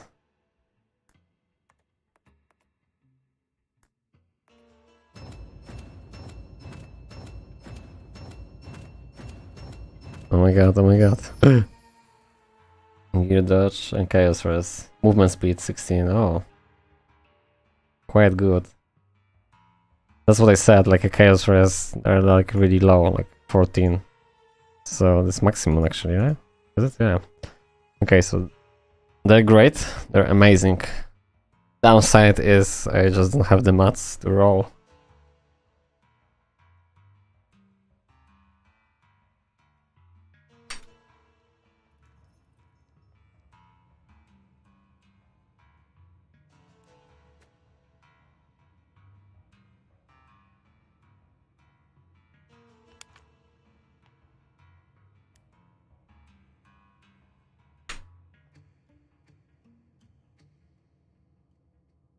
so we're just having the 14 chaos res. It's not like super hard, just totally random items roll into chaos and then I can fight. So I need to do max chaos before I will go there, because he's actually dealing the same amount of damage as a physical damage, same amount as a chaos. So about 2800 was he, and physical 2400, so there's no point me to go. There's not really much to like leveling up, it's more about just to roll the gear. So I have like a harm here as well, so just going to roll this to the chaos. But before I do, I'm going to grind mats quite a bit. So definitely, I don't even know it's going to be today. Like I said, there is no rush. I'm not going to try hard, I'm just going to... I mean, even if we will have the maximum resistance, it's going to be hard anyway, so that's what I'm trying to say.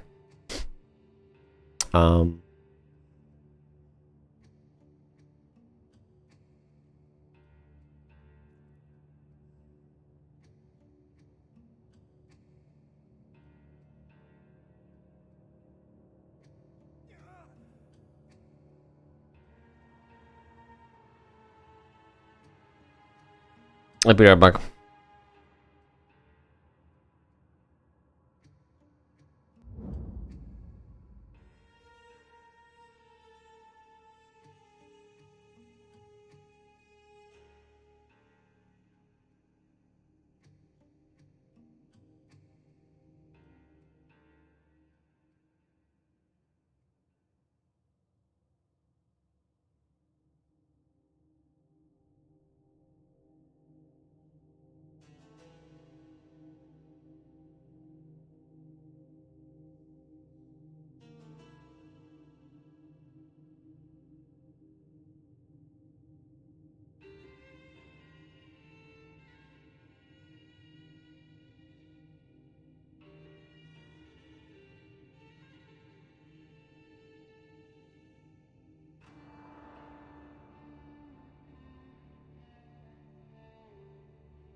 Okidoki.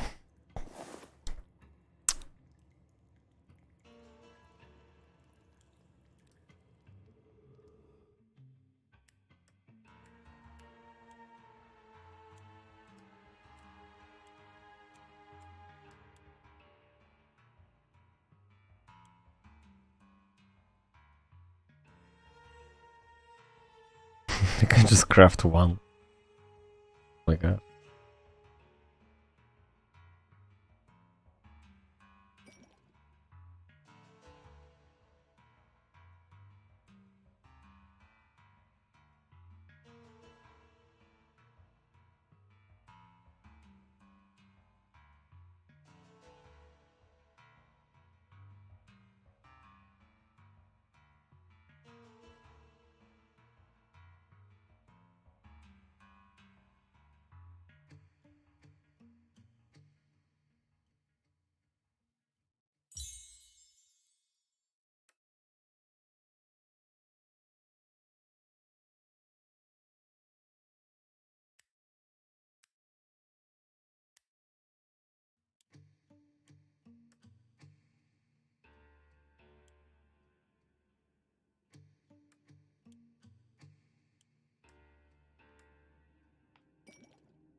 Yeah, there's no materials to craft.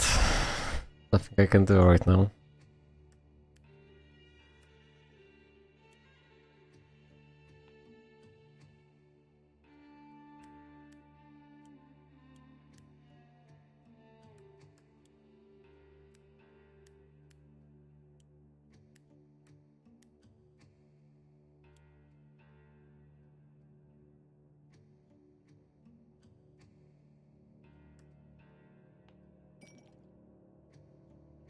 I'm just gonna craft a little bit of other materials just simply to make a little bit more space.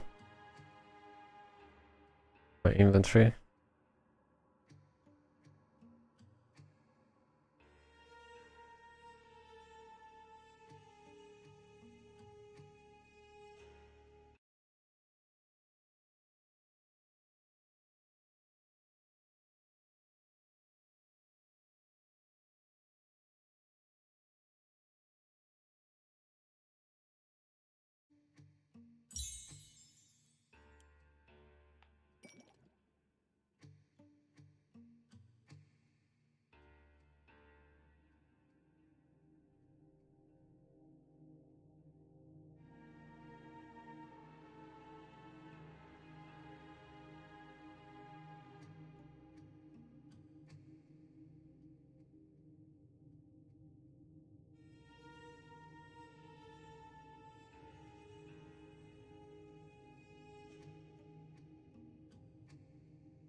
can do at this point.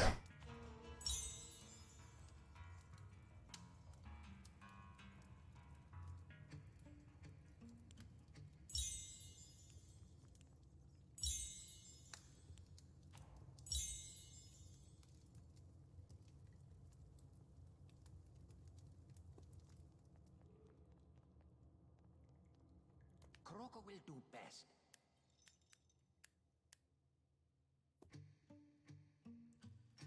Croco, make good weapons. I can sell some stuff.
just wanna check what's going on with this. What's happening renewables the option values of magic. Okay, so the values is already here. Voila.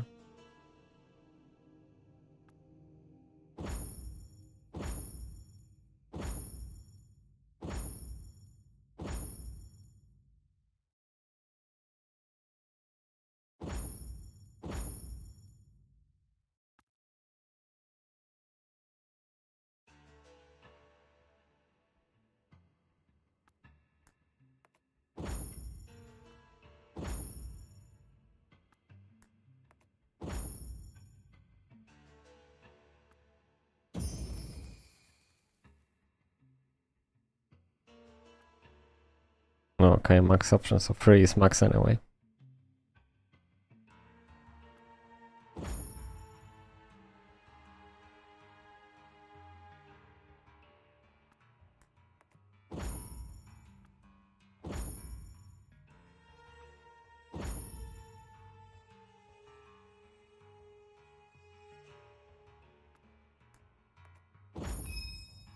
Okay, I don't really need this one right now anyway.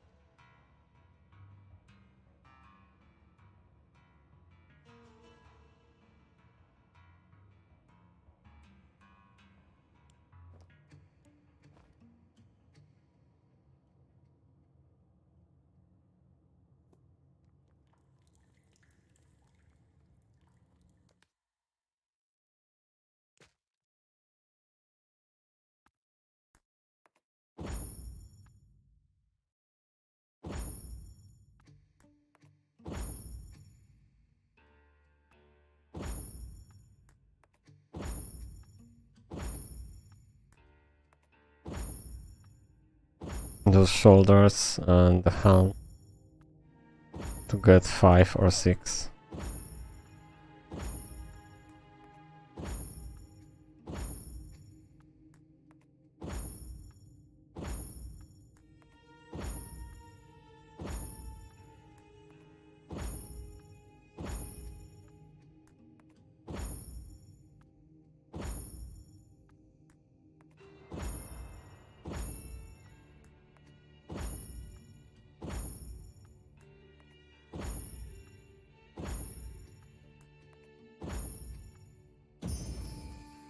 Okay, that's good.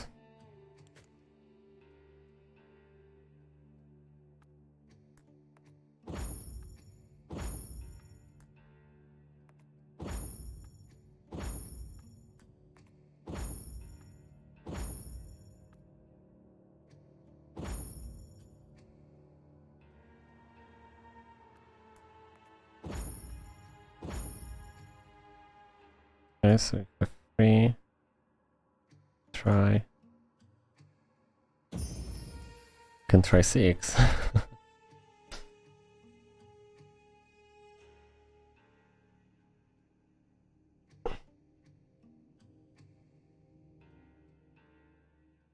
Oh my god, I have the gear, armor and chaos. Whoa. Whoa. Bonkers. Crazy good.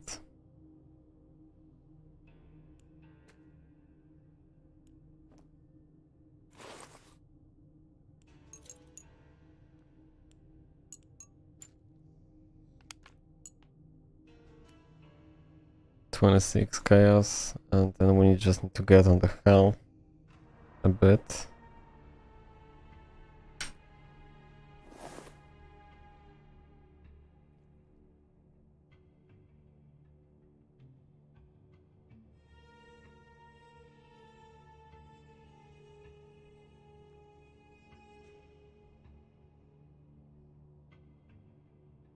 Can we get on belt? I just need to check.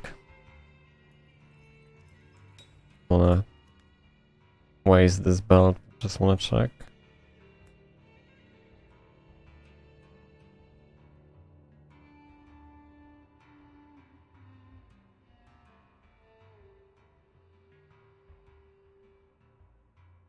No.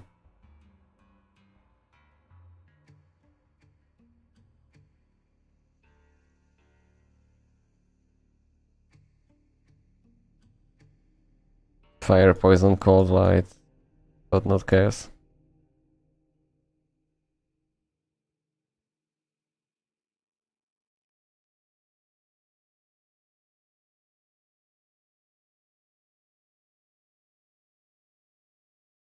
Trash decks instead.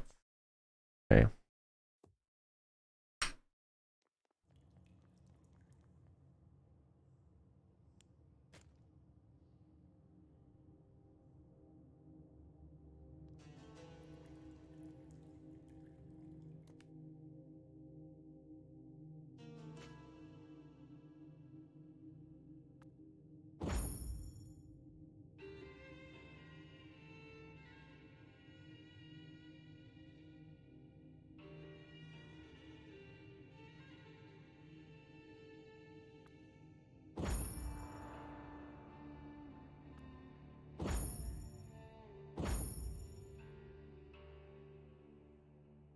Cold dress, why?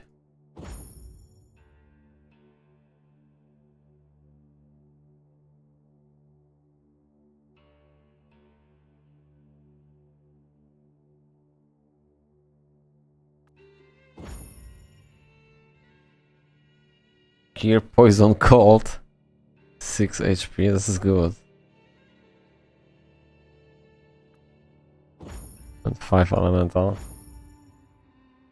And hit rate, that's really... Need that hit rate.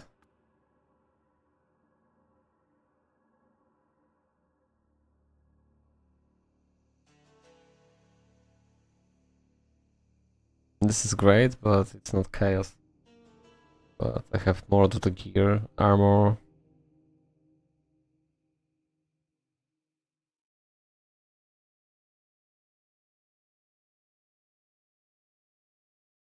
Yeah, well. To wear this anyway.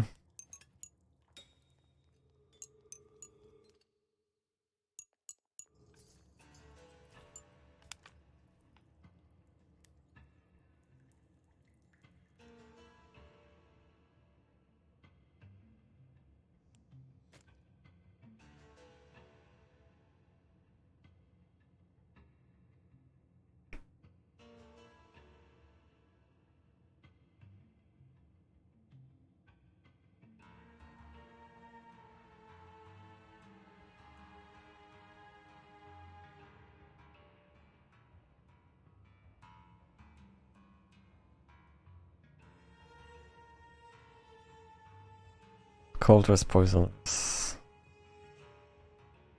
Lightning crest.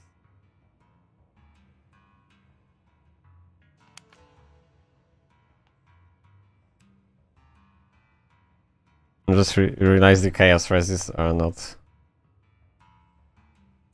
element res. Chaos is just chaos. That's +5 from the helm and doesn't count.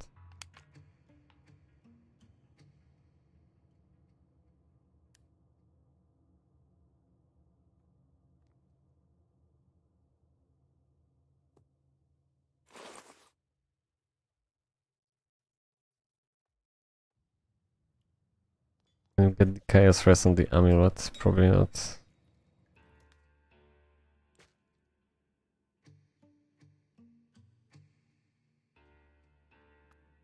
Can't even check. Hmm.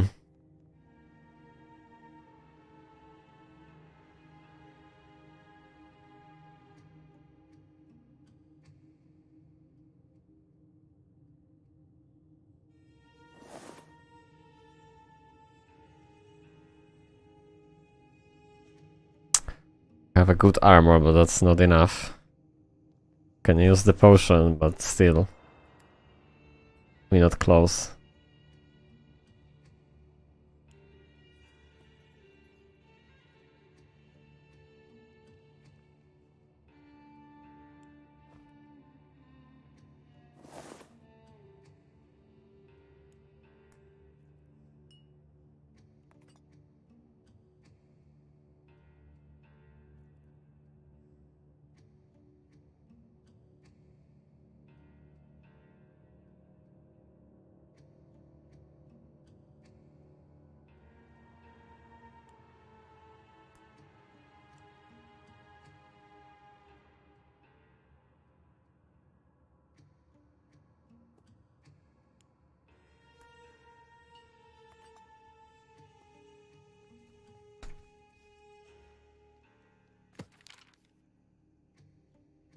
I need to get more DPS anyway, which means I need to farm 4 levels.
will do best.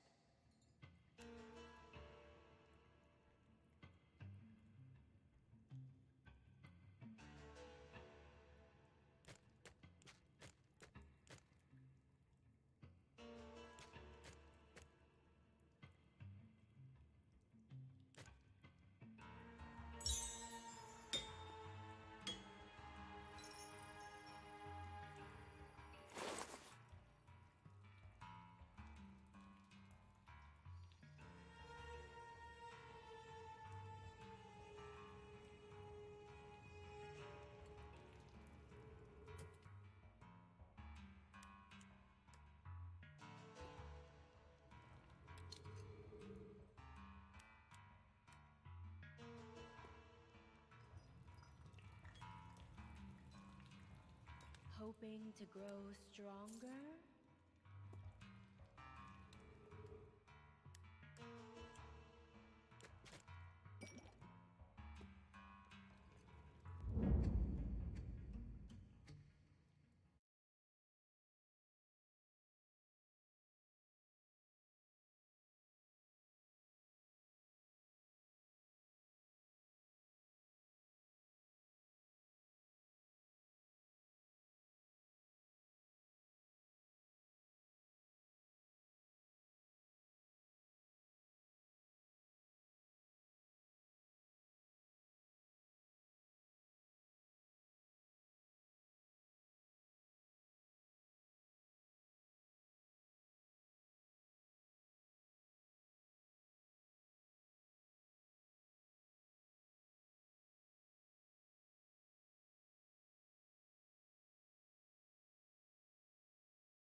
fraud.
10 minut to wieczność. Siema, Linux. Oj tam, oj tam. Ktoś będzie chciał poczekać, to poczeka. Ale tak chyba automatycznie jest ustawione.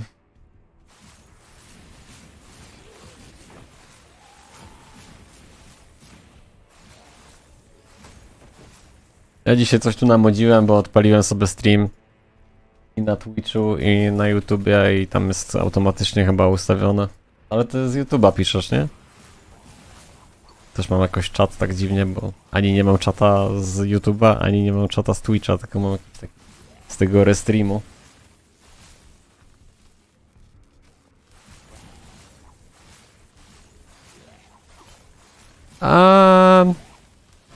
Ale co, Linux, taki problem masz z angielskim w grze komputerowej, żeby tego nie ogarnąć? Bo w sumie... Nie wiem, podejść do tego tak, że nie musisz rozumieć, co wrzucasz, tylko sobie wrzuć, jak ci się podoba wizualnie. Ja tam akurat mam dobry angielski, ale wydaje mi się, że ludzie w grach... No nie wiem, no nie wiem, wiesz, nie mnie to oceniać, nie wiem ile masz lat, nie wiem jaką styczność miałeś, bo ja to od 5 roku życia gram w gry po angielsku. Więc dla mnie to jest tam jakby chleb powszedni, jakichś tam niektórych wyrazów nie złapę. Ja po prostu gram na pałę, chaotycznie, ja nawet tego nie czytam, bo mi się nie chce, nie, ale... nie wiem, no kurczę...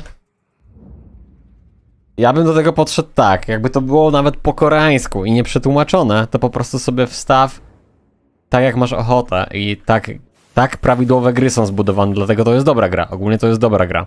To jest dobra gra, bo uważam, że prawidłowe gry powinny być zrobione w taki sposób, żeby nie sprawdzać żadnych poradników na YouTubie, nie sprawdzać niczego na internecie i od pierwszej minuty grać samemu, nie sugerować się nikim ani niczym, a YouTube i poradniki to jest dobra rzecz, ja tego nie neguję, tylko że to jest coś, jak już na przykład znudził ci się twój build, pograłeś sobie 3 postaciami na przykład, ja do tego tak podchodzę, bo po prostu jakby nienawidzę sobie rozgrywki psuć przez to, że wszystko sobie przeczytam, wszystko sobie zobaczę. Ja umiem czytać, wiesz, nie mam problemu z tym, tylko kurczę, żadnej satysfakcji z tego nie ma, bo teraz zrobiłem budowę postaci jakby negowaną, bo to nie jest meta, to mam małe obrażenia, w zimno nikt nie gra, no ale ja gram, ja mam ochotę, no i gram.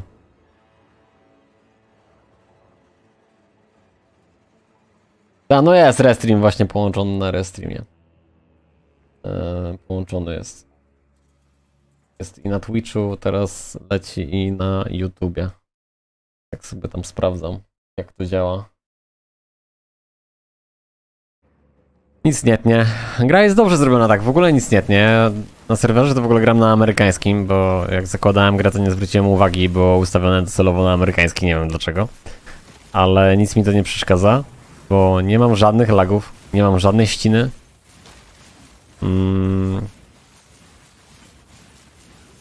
Ktoś tutaj pisał, że mankamentem jest to, że na endgame będzie zapchany plecak i jak najbardziej się z tym zgadzam. Ja tu na razie jestem free to play, kupiłem sobie skórkę, tylko bo gra mi się bardzo podoba, to sobie skina kupiłem, ale zobaczę jak tutaj będzie z tym, czy będę się angażował, bo dzisiaj byłem tak przekonany, że może odblokuję sobie tutaj jakieś sloty do skrzyń. One są dosyć drogie, więc nie wiem, zobaczę. Na razie to sobie gram. Na razie mi się podoba wszystko tutaj. Tak, jest to, że tak powiem, problematyczne. Teraz pytanie brzmi, czy musisz, czy potrzebujesz kupić te sloty, wykupić, żeby grać? No nie, no nie potrzebujesz. Tylko, że wtedy jest po prostu... Tak jak wtedy grasz tak jak każdą normalną grę, bo w każdej normalnej grze jest tak, że jak masz zapchany plecak, to musisz iść i z tego plecaka wyrzucać, no wiadomo, nie? Niepotrzebne rzeczy.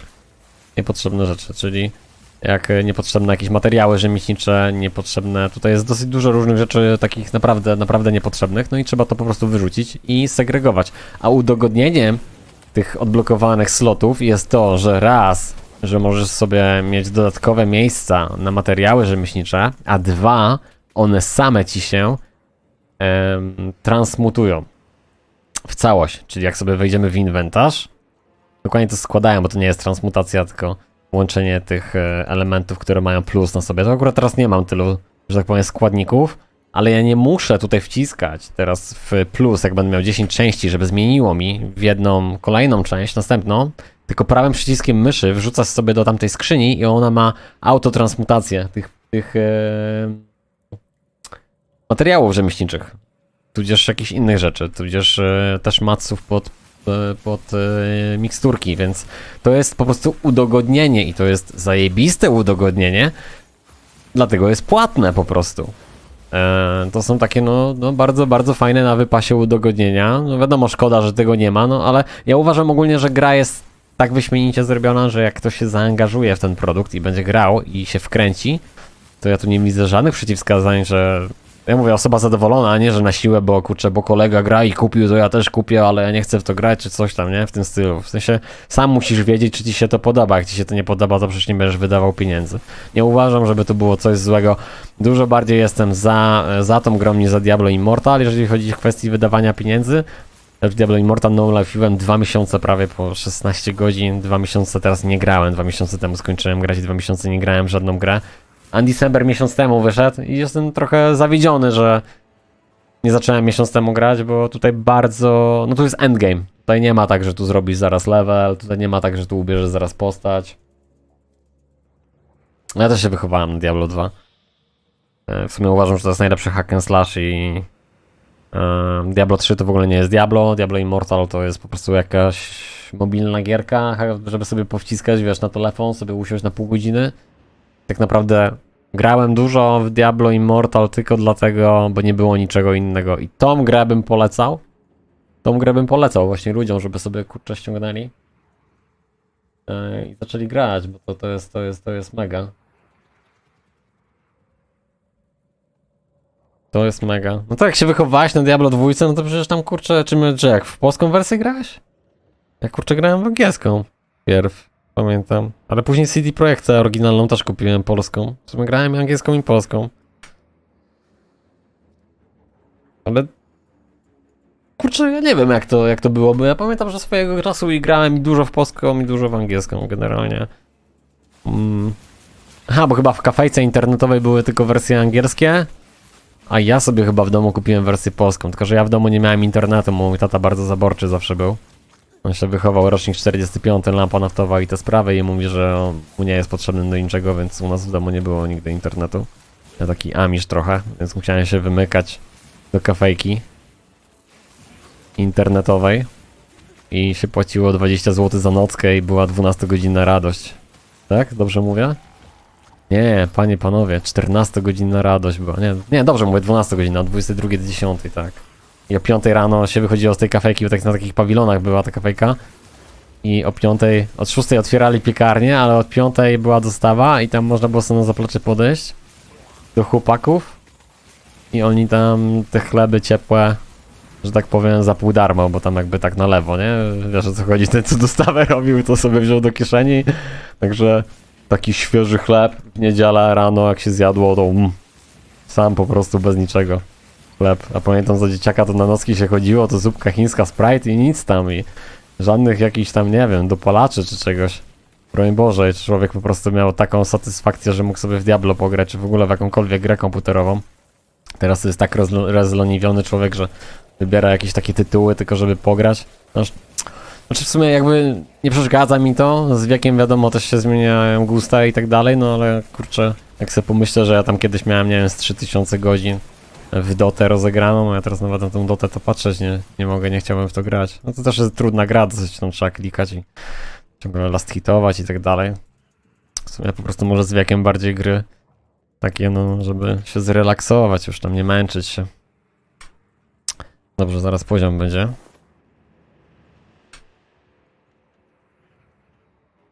Aha, no Immortal to nie, to straszna lipa. Tak, no Diablo 2, no to wiadomo, że Resurrected sobie ściągnąłeś, bo kurczę... Siłą rzeczy, nie? W odświeżonej grafice. Też się spodobało, też pograłem. Z 2 miesiące chyba jakoś. 2-3 miesiące. Tam grałem. Zrobiłem wszystkie postacie, co chciałem zrobić i przestałem też grać. A, bo człowiek całe życie grał w to Diablo, to już wszystko na pamięć tam zna, to już się nie chce grać. Ale to można grać.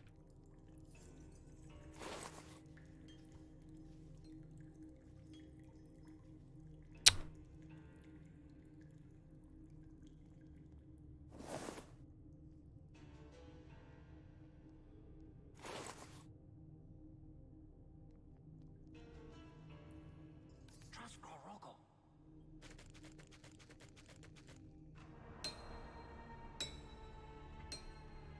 Fajnie to napisałeś, to pieśń w odbędach internetu, szukając jakiejś logicznej serii poradników.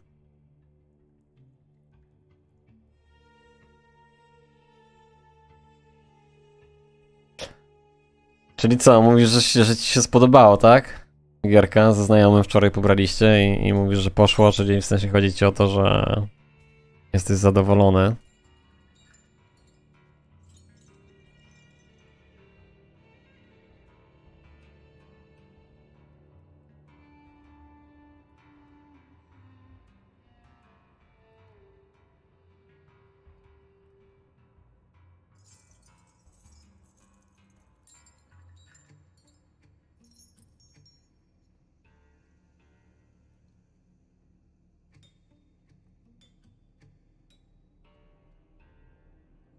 Ja ci powiem, że nie czytam i za mnie zawsze ludzie bekę mają, ale ogólnie ja mam dobry angielski.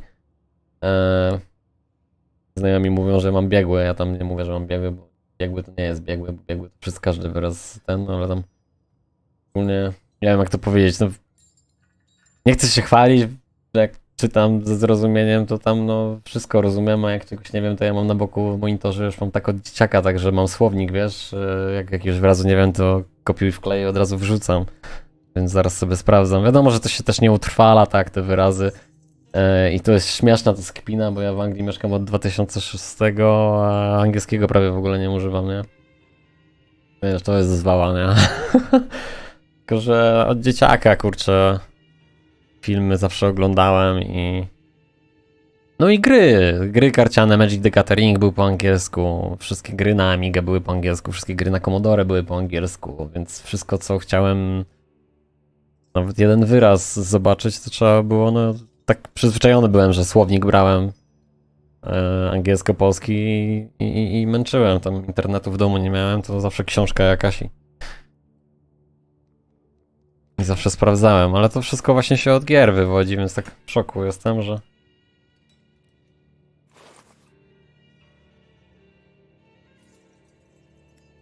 No nie wiem, może wiesz, to faktycznie może też mieć jakiś tam problem, ale...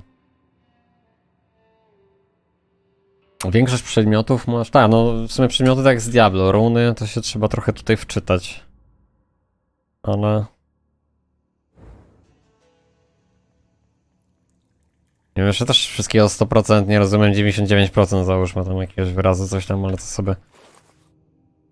Mówię, zawsze przetłumaczę. Mam po prostu taką tendencję, że jak jakiegoś wyrazu nie wiem, to go sprawdzam. Tu też chodzi o to, żeby mieć przyjemność z grania, a nie żeby się mordować tym wszystkim, więc tak naprawdę to powinieneś sobie wstawić runy takie, jakie ci się podobają i tyle. I sobie zacząć grać.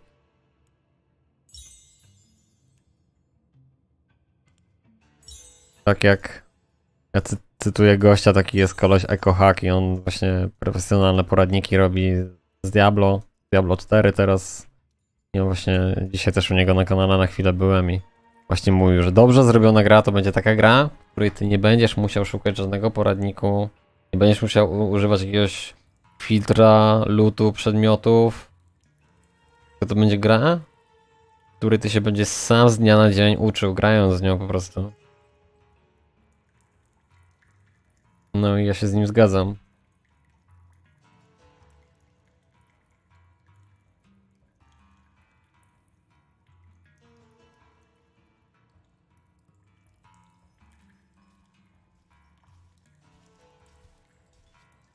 Ulepszyć runę, to sobie biegniesz do Pauliny. Ona jest w każdym akcie.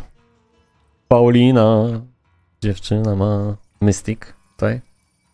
I masz rune enchant, ten pierwszy po lewej. I tutaj sobie wrzucasz runę, którą chcesz upgrade'ować.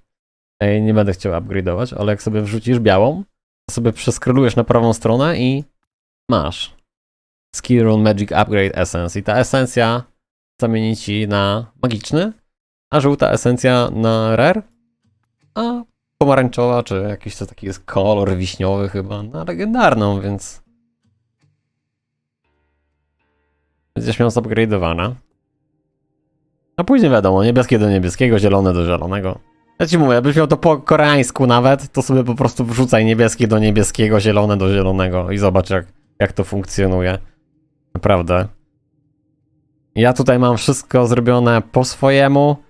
Ktoś mi tylko powiedział, że mam sobie wziąć, kurczę, runę Persistence tutaj, to dać, bo ona wyrzuca obrażenia krytyczne, ale zwiększa o 22% ogólne obrażenia. No i to sobie dałem po prostu. Ktoś mi powiedział, żeby sobie dać ten Persistence, niebieska runa, więc polecam sobie też użyć, zobaczyć.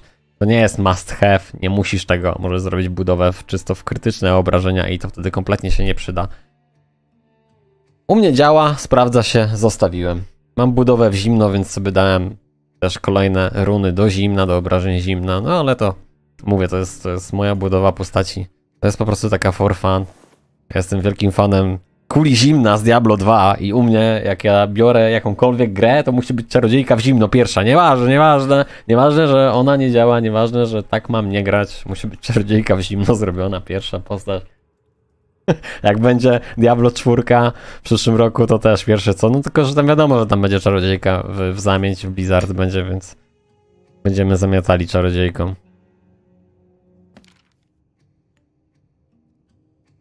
Już dzisiaj to jest z bossem walczył nie będę, bo ja tutaj muszę zrobić jeszcze ze 2 poziomy, myślę, przed walką, bo walczyłem i nie mam odporności.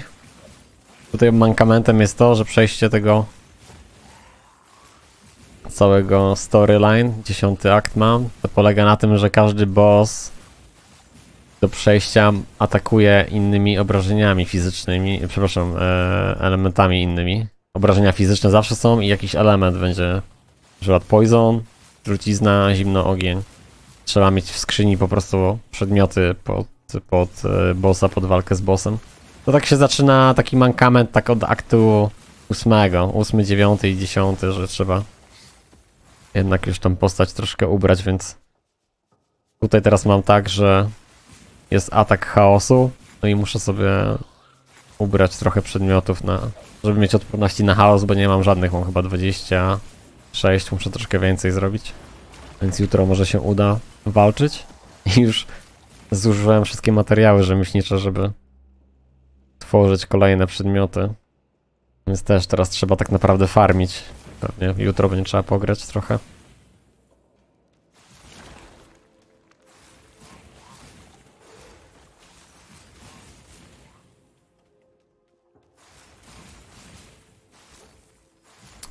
Link, no to ci mówię, niebieskie, a jak masz ściankę na runie niebieską, to dasz niebieską runę. Jak masz ściankę niebieską, to dasz niebieską runę.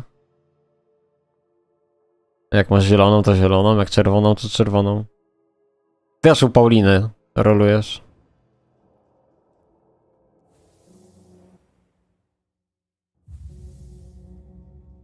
I też rolujesz.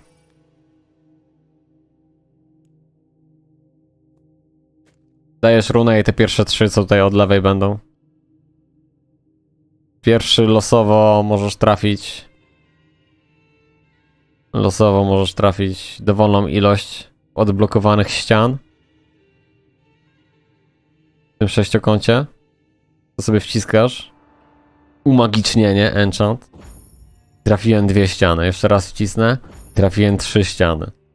I załóżmy, że na razie nie chcę więcej zużywać tych matsów. Tutaj tego pierwszego materiału rzemieślniczego. To sobie zostawiam to. Później masz kolejną esencję, która pozwala nam na zmienienie lokacji tych ścian, ale 3 to wystarczy, to może tak być, to nie trzeba. A trzecia esencja zmienia nam losowo kolory, więc na przykład jakbyśmy chcieli mieć 3 czerwone tutaj, a mamy 2 niebieskie i zielone, No nie trafiliśmy, no ale możemy to rolować, aż trafimy do skutku. To w miarę szybko się trafia i przekierowywanie kolorów tych ścian się szybko trafia i kolory szybko się trafia. Niestety, żeby trafić 6, to jest masakra. To jest masakra. Ja chyba zużyłem z 1700 czy 1000, nie wiem ile masakra jakąś zużyłem, żeby... Czy to jest łącznie wszystko, co zużyłem, 882? Czy wcześniej było jeszcze? Mamy tutaj podany numer. Nie wiem, czy ja już to raz wylewelowałem. Nie chcę cię w błąd wprowadzić, ale bardzo dużo zużyłem, żeby trafić 6 tutaj. Wiadomo, masz 6 ścian odblokowanych, to 6 run podepniesz, tak? Jak masz 3 odblokowane, to tylko 3 podepniesz. Więc jak 3 podepniesz, to nie będzie ten czar taki potężny. I ja też się już nie bawię, żeby z 4 robić 5, tylko też chcę 6 od razu, bo no, musisz mieć 6 ścian odblokowanych, żeby ten czar był potężny, żeby wrzucić 6 run.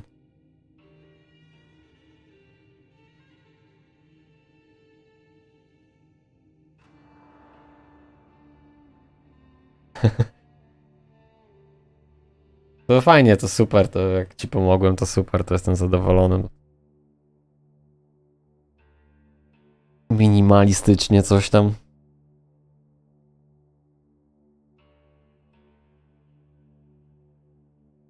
Ja też, wiesz, wiem tyle co wiem, tyle co gram, bo ja nie mam czegoś takiego, dużo osób pewnie ma coś takiego w naturze, że on wszystko musi wiedzieć. Ja nie wiem, ja jak nie będę wiedział, to wtedy zacznę sobie dopiero czytać, sprawdzać i tak dalej, więc ja wiem, że muszę być na endgame'ie, żeby się zainteresować całą grą, a na razie jeszcze no, nie zabiłem przedostatniego bossa, potem jeszcze jednego mamy, więc na spokojnie, na spokojnie. To i tak tutaj nie ma co się spieszyć, bo to już ludzie grają miesiąc, tam już mają 90 poziomy, tam na endgame'ie, czyli jak już przejdziemy całe te 10 aktów, to jest tak, że tam jakbyś grał nawet 24 godziny na dobę, to nie prześcigniesz, bo dzisiaj sobie jeden filmik zobaczyłem tylko co można robić na endgame'ie, u jakiegoś gościa tam gdzieś jakieś 10 minut tak szybko przeskoczyłem i on tam właśnie tłumaczy, że jak będzie endgame, to będziemy mieli coś takiego jak relik i ten relik to będzie taki kurczę kryształ koło nas latał i generalnie on ma jakąś wartość tylko zdobywanego doświadczenia w ciągu dnia. Załóżmy ta wartość to będzie 200 i nie możesz więcej w ciągu dnia zdobyć doświadczenia dla tego reliku, a ten relik ogólnie powoduje to, że on zadaje obrażenia i nie wiem czy też my więcej obrażeń nie zadajemy. Dokładnie tam się nie wtajemniczałem w to, w każdym bądź razie to jest element endgame'owy, jeden z 6 tudzież 8 rzeczy, które tam ta osoba mówiła, nie wiem kto to tam był, ale tak tylko z grubsza chciałem zobaczyć, rzucić okiem co się robi. Wiadomo, dzienne zadania, tam dziennie możesz kupić jakieś rzeczy. Takie trochę podobne rzeczy do Lost Arka, trochę podobne do Diablo trójki. Także tam jest sporo rzeczy do zrobienia. Ile to czasu będzie zajmowało, to nie wiem. Na pewno jak się tutaj bardziej, że tak powiem, w to zaangażuję, to za parę dni na pewno zrobię sobie tutaj poradnik. W sensie poradnik, zrobię build z tym co grałem po polsku i po angielsku na kanał. Bo ja nie chcę tutaj wrzucać nie wiadomo ilu filmów, może później to się rozkręci, tylko po prostu to czym grałem i później na pewno też zrobię filmik po polsku i po angielsku, co robimy na endgame'ie. Jakiś taki po prostu z perspektywy jak robię dzienne zadania, nie? Co robimy, ale to muszę to przejść, muszę to sprawdzić, muszę pograć. Na razie to nie wiem.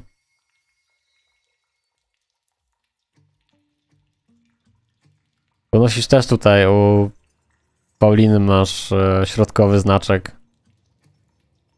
Sobie wciskasz. Prawem sobie wrzucasz runę. Na przykład 11-poziomową. I tutaj będziesz miał materiały, które odpowiadają kolorem danej runy, więc jak jest niebieski, to dasz sobie niebieski. I niebieski podbija, dużo więcej doświadczenia daje niebieski. Co nie znaczy, że nie możesz używać czerwonych, możesz używać czerwone. Bo ja na przykład osobiście nie używam w ogóle czerwonych run i dla mnie te czerwone kamienie w ogóle kompletnie nie są istotne, więc je można w ogóle, wiesz, wrzucić. Ale ku gwoli ścisłości niebieski do niebieskiego, zielony do zielonego. A jak masz ziemi, elementy ziemi, tutaj masz coś takiego, taki korzonek, to działa do każdej runy. Po prostu kolorystycznie niebieska da więcej doświadczenia. Tutaj ten kwadrat szybciej się zapełni.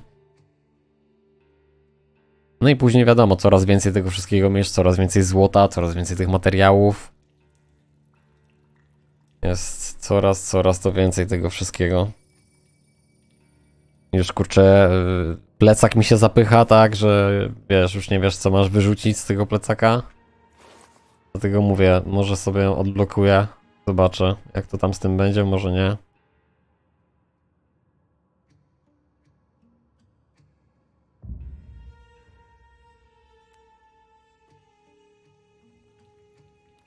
you choose a rune. Na samym początku jak zaczyna, w ogóle to się robi codziennie, każdego dnia. Podbiegasz sobie do stolika alchemika. Zrymowało, kurczę, jak z tego, jak z Wiedźmina, stolik alchemika. I sobie bierzesz drugą zakładkę, Synthesis. I sobie wciskasz Link Rune i Normal Link Rune i tutaj wrzucasz obojętnie 3 jakie pierwszopoziomowe. Obojętnie mogą być 3 zielone, 2 zielone. Obojętnie jakie kolory. Będziesz miał szansę, żeby trafić runę czerwoną penetracja pancerza albo niebieską persistence. Czyli takie 2 runy, które zwiększają dużo obrażenia. To kraftujesz ciągle, bo to są runy, które tylko możesz tutaj wytworzyć, utworzyć. Runę sobie sprawdzasz, że wciśniesz na klawiaturze sobie literkę H, to wtedy wejdziesz sobie w coś takiego jak Item Compendium, czyli tak zwany kodeks, wszystkie przedmioty, jakie możemy zebrać w grze. Można sobie to wcisnąć. Tutaj mamy unikalne przedmioty, pierwsza zakładka.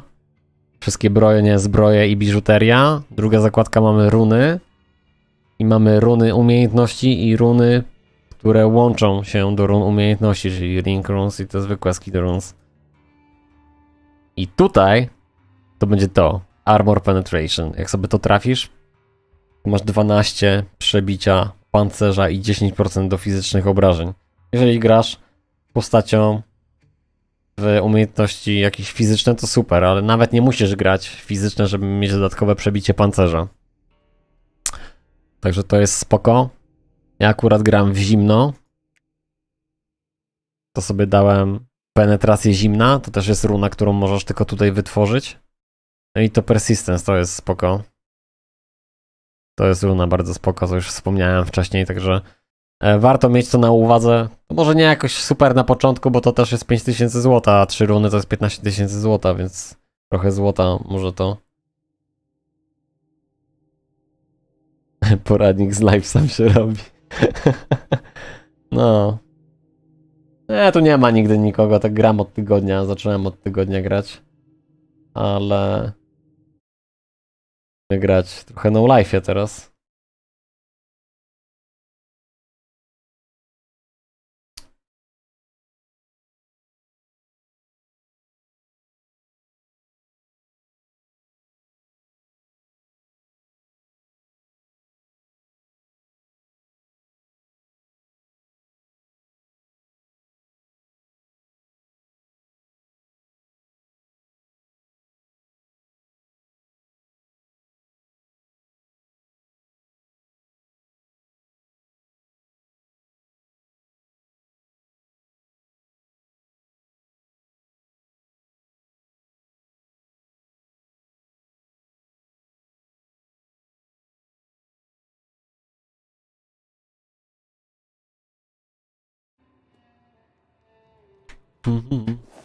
Co mówisz? Jesteś magowy, czy co?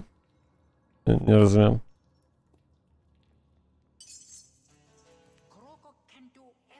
Ja już się dzisiaj nagrałem.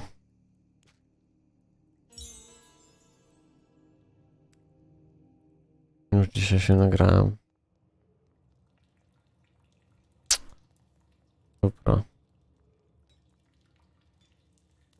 Hoping to grow stronger?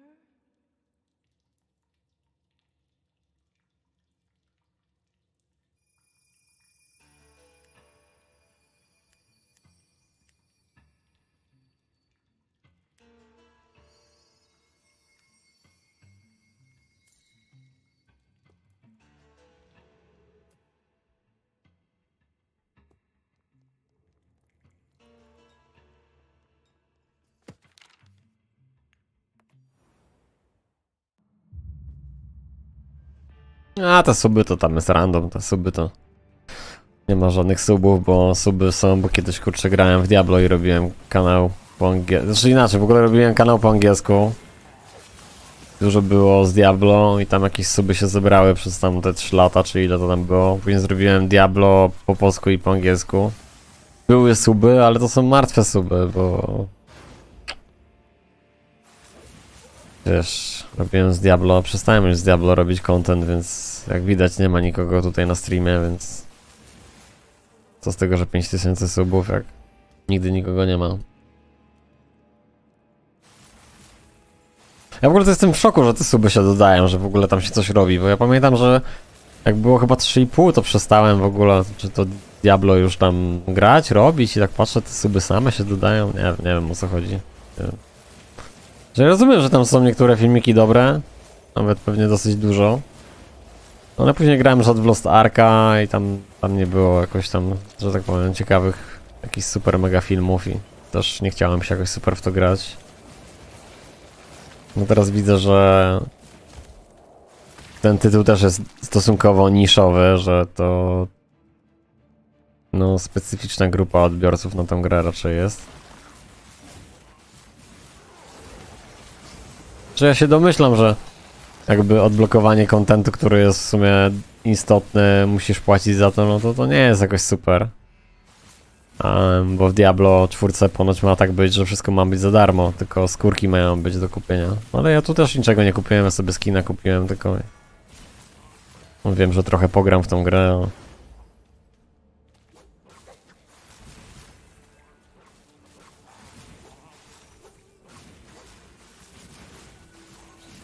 Ty będziesz, no to spoko.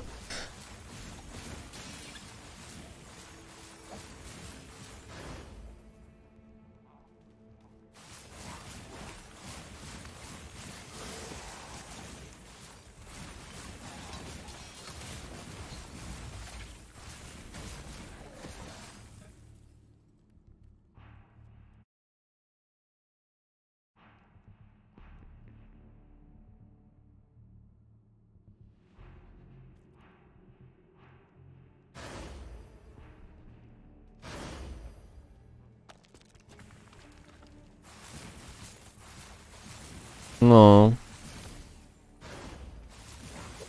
Dokładnie, Diablo 4 to każdy czeka.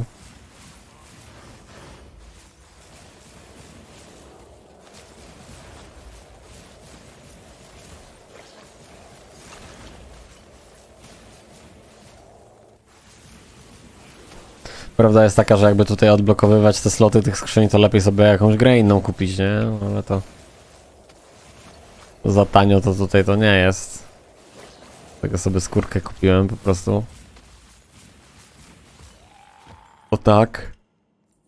Bo mam ochotę w Dion pograć, to sobie chyba Dion kupię. To jest taka, to jest mniej więcej cena kupić sobie nową grę fajną, czy odblokować slot skrzyni, no to... Wiadomo, pewnie są, że tak powiem, uczucia mieszane. To mniej więcej cena 2 slotów w skrzyniach. 2 miejsc tych takich dużych. To można by sobie kupić Diablo Resurrected, czy tam jakąś inną grę, więc...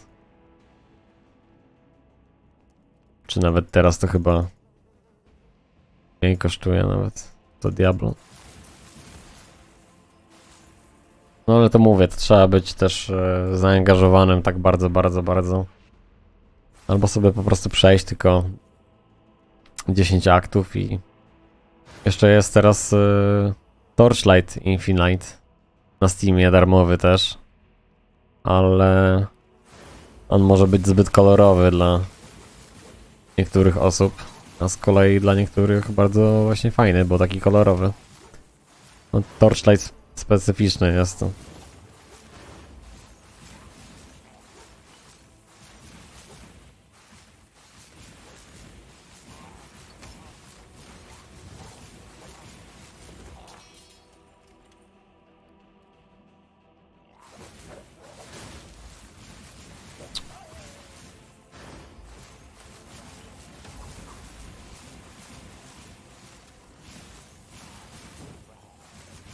No tak, cennik jest srogi, ale wiesz, odblokujesz to i już masz odblokowane. Pytanie jest teraz, czy jeżeli to by była gra na następne 10 lat do grania. No ale z drugiej strony można poczekać na Diablo 4, wszystko będzie za darmo. A w międzyczasie zamiast odblokowywać dziwne miejsca w skrzyni, to sobie po prostu kupić jakąś grę inną. Ja mam strasznie ochotę na Dune pograć. Więc chyba sobie Dune kupię zamiast skrzynki. Bo tak, no ceny to tutaj są, tutaj grube ceny są.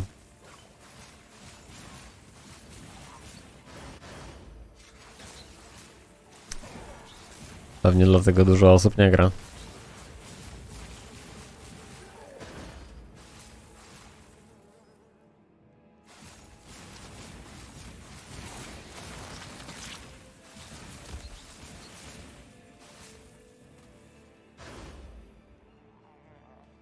Ale do endgame'u można dojść, endgame można grać. No tylko problem później, kurczę, ciągle z wyrzucaniem tego złomu, że tak powiem. Za dużo pierniczenia.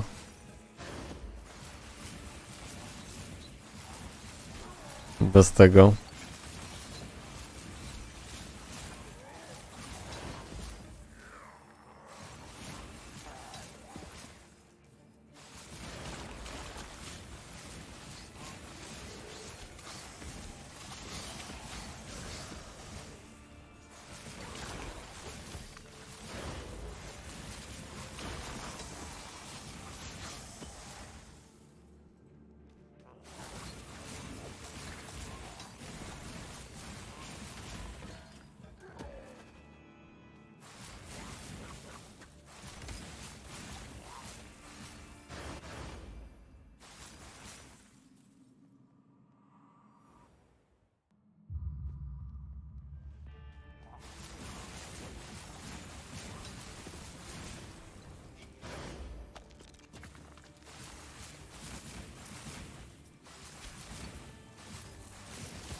A ten...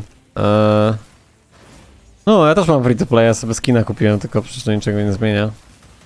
No tak, to nie ma żadnego problemu, żeby przejść do endgame'u przecież. I w ogóle później jak już... Nie ma żadnego problemu, dlaczego miałby być problem. Jeszcze już mam zaraz, jeszcze mam tego bossa jutro i kolejnego. Już mam koniec gry praktycznie, znaczy koniec. Koniec... Że tak powiem... Singleplayera. Trybu przygodowego, czy jakiego tam. Fabularnego wątku, o. Koniec fabularnego wątku Sun i... Zaczyna się gra dopiero, więc... Nie, to nie ma żadnego problemu, nie trzeba niczego kupować, żeby... Jak w każdej normalnej grze, idziesz do sklepu, wyrzucasz złom, wracasz, idziesz walczyć. Znowu zapchany masz plecak, idziesz, wyrzucasz i tyle. Tylko, że później właśnie na końcu, na endgame'ie to będzie tak dużo tego wszystkiego, że nie będziesz po prostu w stanie tego przechowywać.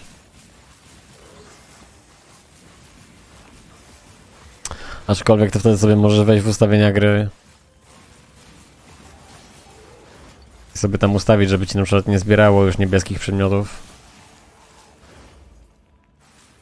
i białych, tylko same żółte i wtedy ten plecak tak szybko się nie będzie zapychać, ale z drugiej strony to musisz mieć dobre przedmioty, żeby już nie zbierać tego. Bo zobacz, nawet jak znajdziesz biały przedmiot teraz w chwili obecnej, to go sobie możesz zamienić na niebieski. A jest taka statystyka, która się nie zmienia. Ta główna. Na biało podświetlona. Więc generalnie jak ten przedmiot jest biały, żółty czy niebieski, to ta główna statystyka i tak pozostanie. Więc możesz sobie zmienić żółty przedmiot na biały, ta statystyka i tak pozostanie. Możesz go zniszczyć na biały i zamienić z powrotem na niebieski. Na niebieski i potem na żółty.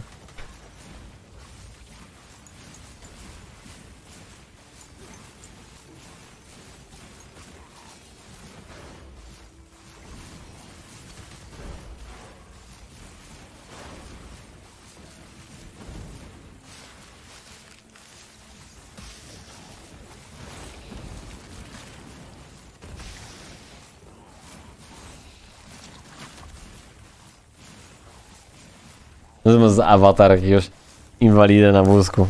Co to ma znaczyć? Tak się czujesz? Aż tak źle?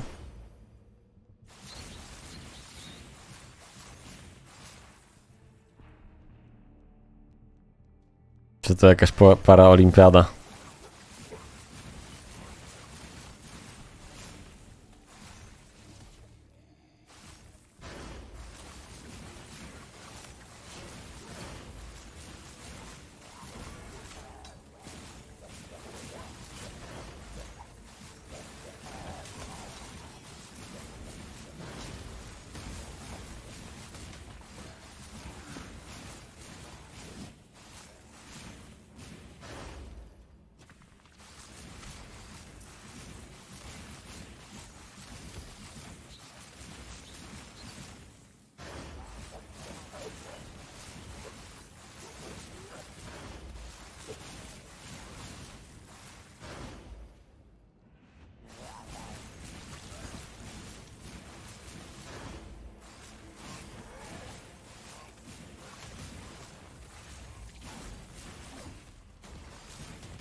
Teraz chyba w Diablo Resurrected jest skrzynia, nie? Że możesz przestawiać.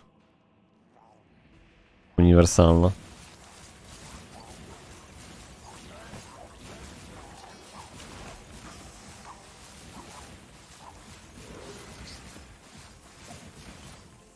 No, powinni zrobić, kurczę, tak jak tam jest w Project Diablo.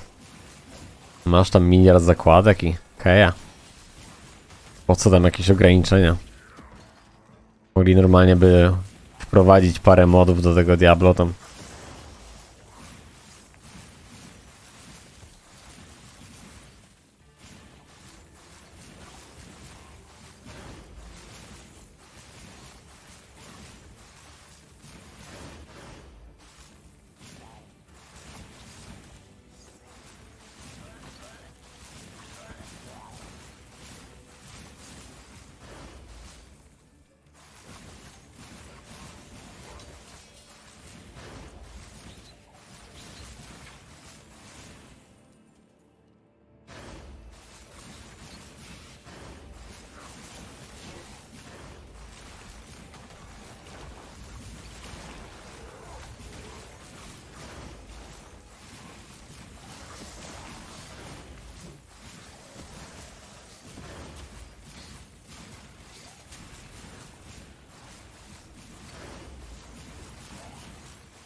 Kurczę, jakiś twardy zawodnik, bo jeszcze tak twardego nie miałem. Stwora. Z zabicia.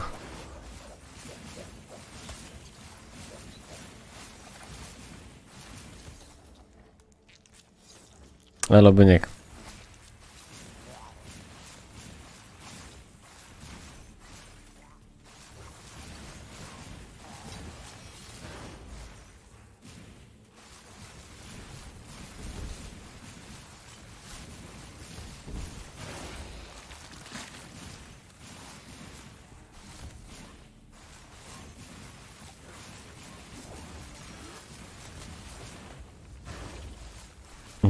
Że tak z tym afiszujesz?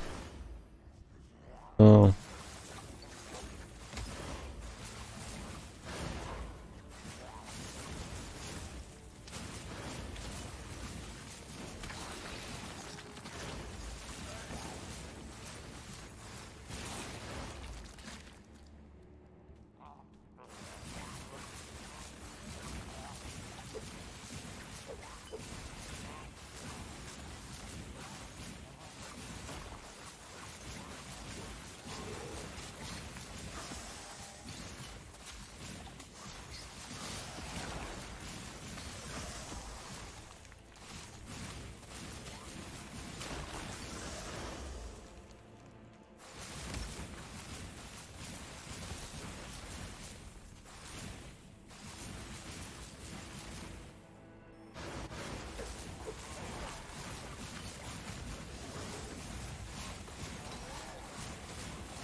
Nie, Dyniek, jak jest coś ciekawego, to idź przecież, kurczę, ja ci tu nie trzymam. Też chyba idę zaraz spać, bo... Spać, jest coś. Ja nie będę siedział. Teraz, jak akurat wpadłeś, to pogadać. Jedynie ty wpadasz tylko na stream ogólnie.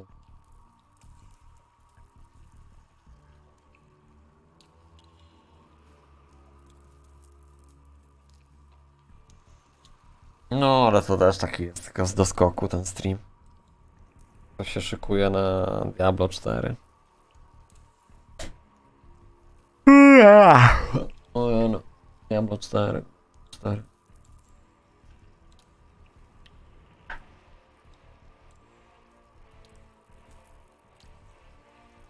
O, ja.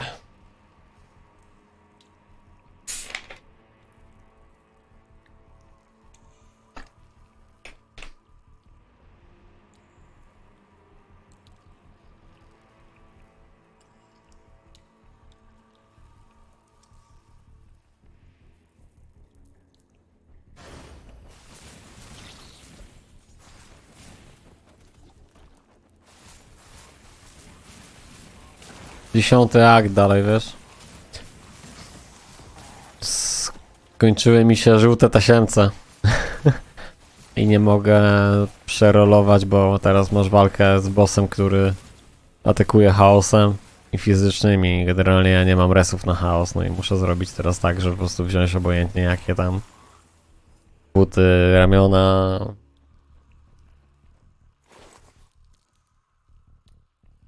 Buty już na chaos mam.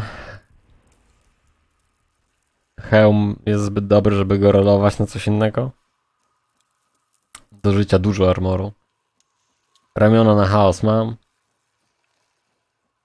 Ringów i paska się nie da zrobić.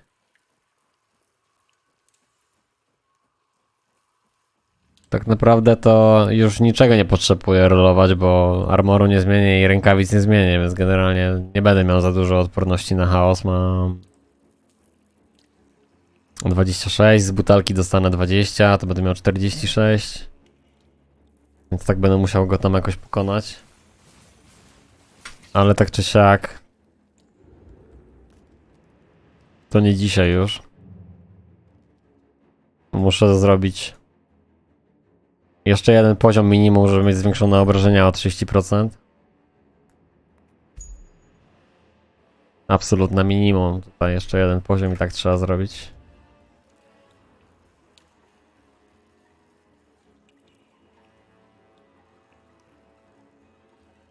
Aha, dobra, spoko, nie? Jaki Linux, a w sensie, czemu masz się wstydzić? Przecież nie o to mi chodziło, chodzi mi o to, że po prostu dużo kurwa zjebów wchodzi, czasami pisze jakieś kurwa gówna, nie? Wiesz o co chodzi? Nie mówię, że ty akurat, ale... Czasem po prostu ludzie wchodzą i piszą dziwne rzeczy, bo chcą być fajni w internecie. Przeważnie takie dziwne osoby wchodzą do mnie na kanał, bo tu nie ma moderacji i jak jedna osoba siedzi, to można wejść i wiesz, pisać dziwne rzeczy.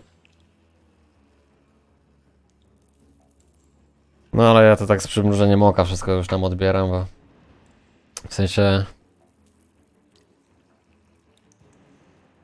No nie pomogę ci nic, ty mi nie pomożesz w niczym, a no szkoda, no jak masz problem jakiś właśnie takiego typu, no to chujowo, stary. No. Chujowo, chujowo.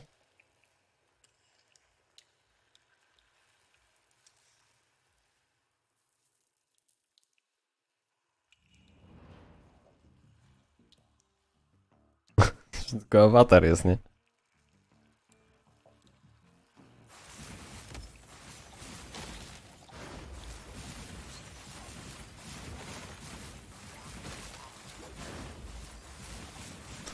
Ludzie postrzegają z perspektywy, nie no, napisałeś po prostu, że...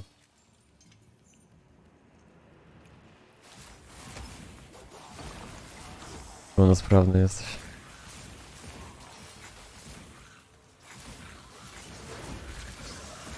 To jak każdy z nas. W jakimś stopniu.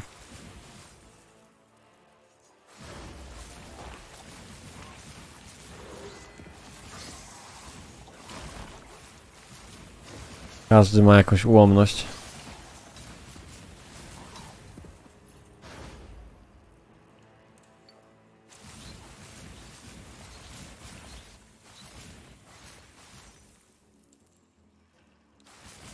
Ta, pewnie ta.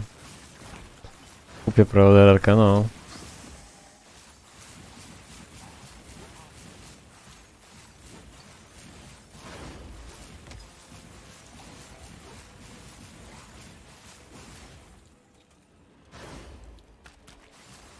Zawsze dają jakąś skórkę do postaci, dadzą.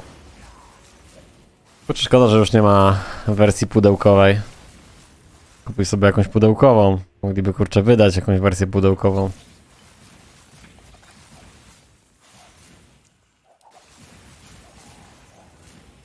No to jeszcze w jakimś takim fajnym pudełku, nie wiem, jakieś, kurczę, drewniane boksy. Nie, to wtedy za drogo ich to kosztowało wszystko. W sumie może dobrze, że nie ma, bo jakby miał mieć jakieś na pudełko z kartonu, to...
Mówisz, by nie, że twój dziadek na wózku jeździł? Tutaj w Anglii to co drugi na wózku jeździ, jak wychodzisz na ulicę. Sami inwalidzi.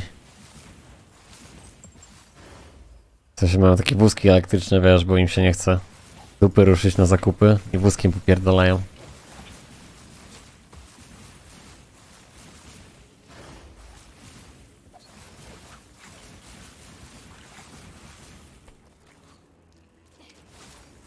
No i wiadomo, jakieś starsze mega osoby, wiadomo sobie, babcia, dziadek jeździ wózkiem, why not?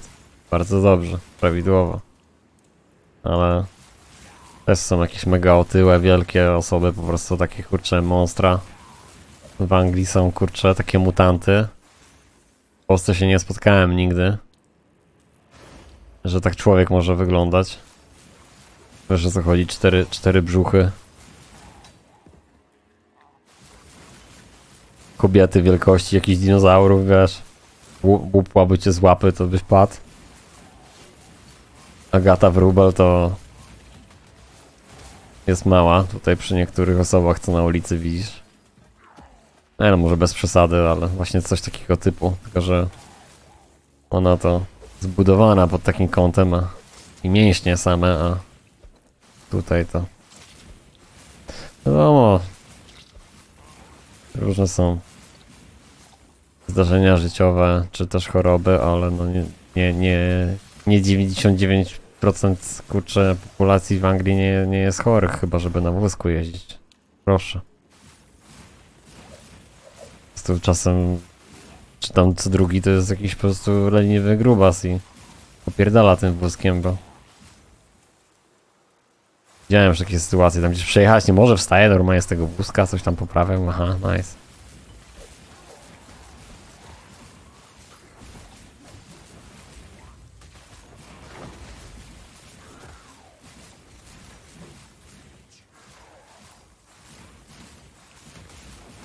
To by nie ktoś temat zapodał.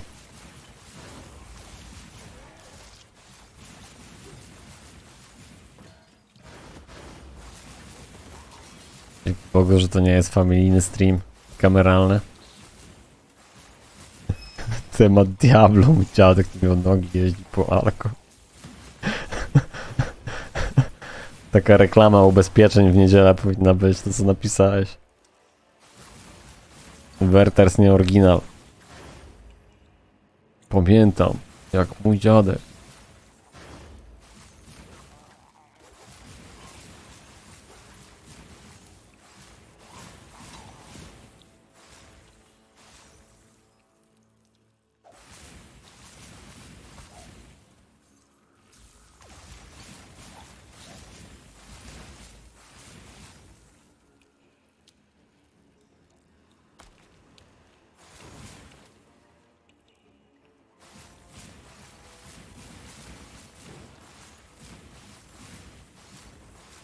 No, sparaliżowany to chujowa sytuacja.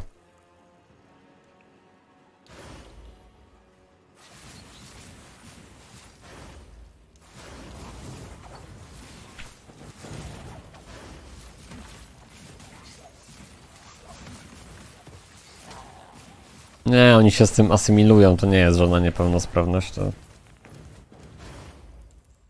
jest jakby chleb powszedni, to jest normalne.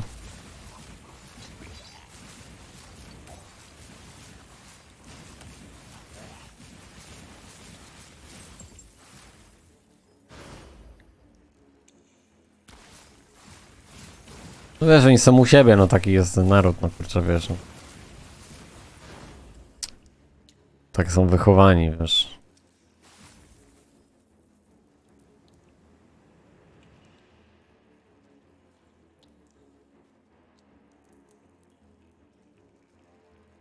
No, luz, nie ma problemu, ja będę grał. Nie ma problemu.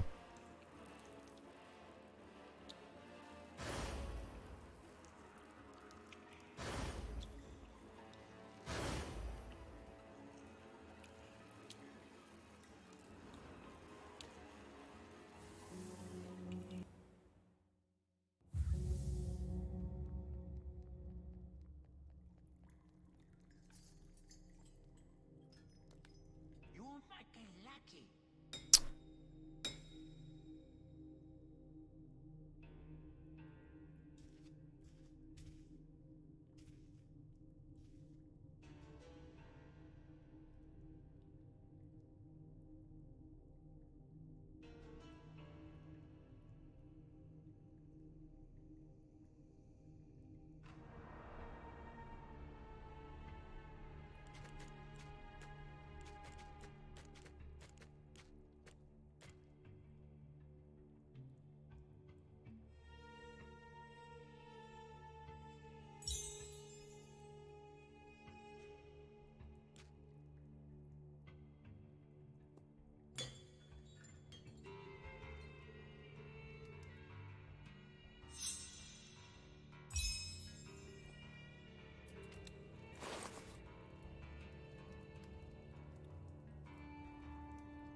Tutaj jakby, jeszcze wracając do tego uzębienia, co już tam baki kręci już 1000 razy, to oni jakoś, nie wiem, nie przywiązują wagi.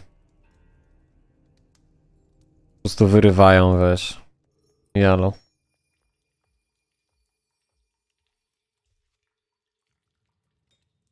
No spoko, fajnie, że wpadłeś Linux. A no będę grał Diablo 4, to już będzie można pograć.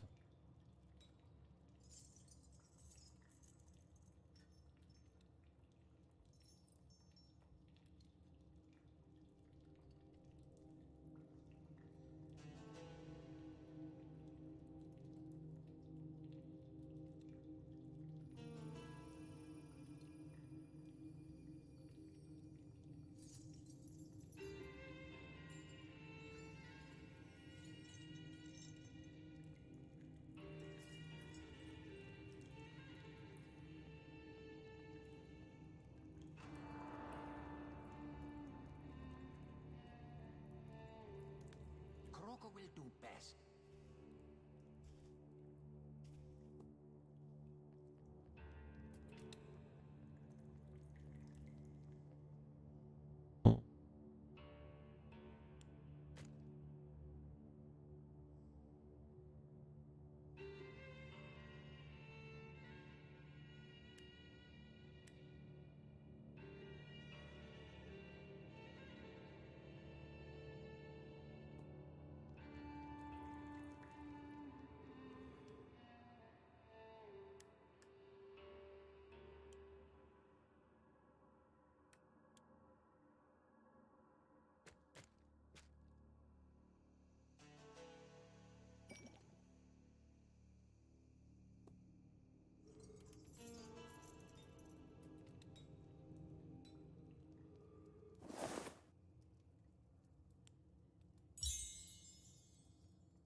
Co tam by nie, gdzie się grasz jeszcze coś? Everything.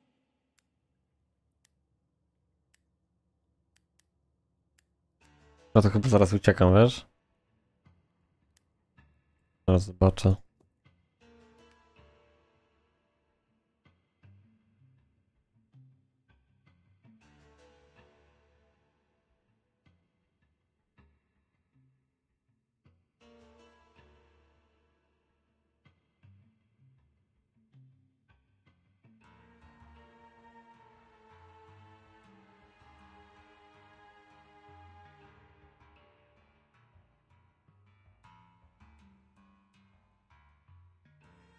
W ogóle jak jest przekłamane.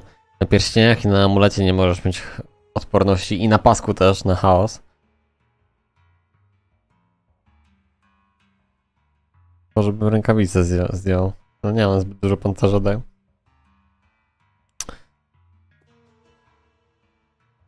Jedyna opcja to jest jakiś hełm. Jeszcze znaleźć po prostu, żeby był na chaos, to ten jest super. Ten hełm jest wyśmienity, co ja mam na sobie teraz.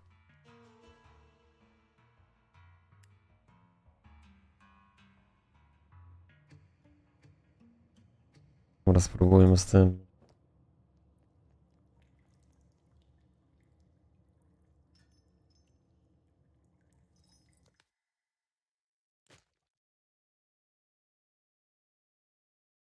Nie.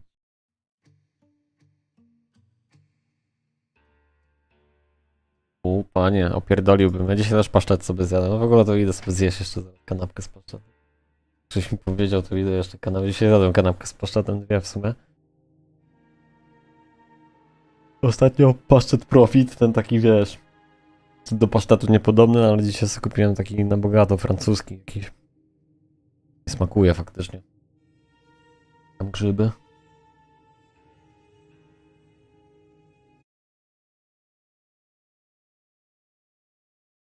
Zmęczony już jestem, już mi padam na pysk, bo ja grałem wczoraj, kurczę. W ogóle chciałem nockę zagrać, ale był jeden maintenance o 2:00, a potem był następny maintenance o 4:00 i mówię pierdolę, nie, 2 maintenance'y po godzinie, to tym o 4:00 to poszedłem spać, ale zasnąć za bardzo nie mogłem. Mówię, no dobra, to tam trochę coś w telefonie popatrzyłem, trochę coś tam poleżałem i tak przebujałem się, że tak powiem, bo to spaniem bym tego nie nazwał, jakoś do 10:00, 11:00. Później odpaliłem kompa na 2 godziny. Taki wiesz, mega zmulony, bo to taki nieprzespany. Na zakupy. Poszedłem. I jak poszedłem na zakupy, to wiesz, bo tu pogoda akurat teraz ostatnio pada codziennie, prawie że to tak w sumie rzeźko i przyszedłem i miałem siłę. I tak w sumie teraz padam na pysk. To dobrze, bo ja się dzisiaj położę normalnie, myślę o 10:00. Jutro wstanę też, myślę może o 8:00. Zrobię sobie rower, zrobię sobie trening, zjem i jutro będę grał normalnie 8-10 godzin pewnie. Słoiki z kiełbasianką, pasztety zwykłe w foliowych woreczkach. Panie. Kurwa. A to wszystko ze swoich 6 indyków. Pasztet z indyka. I z kiełbasianką. Czy tam jakieś zajebiste, ekskluzywne bajery opierdalasz?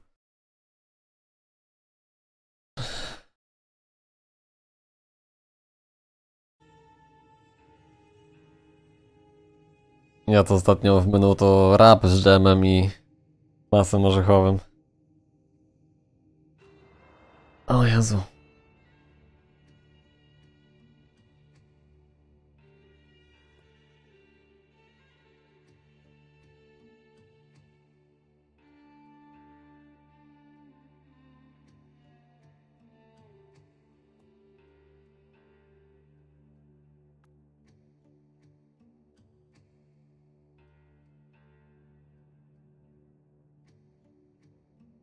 Nie chce mi się tego nawet rolować. Czy chce mi się?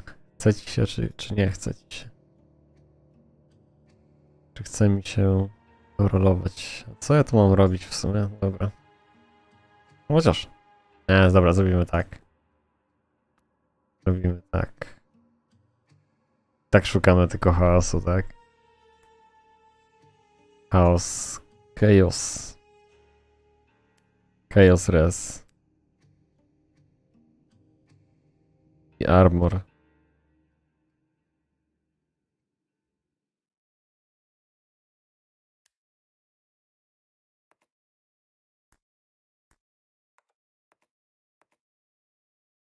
Siedem prób, wątpię, no ale dobra.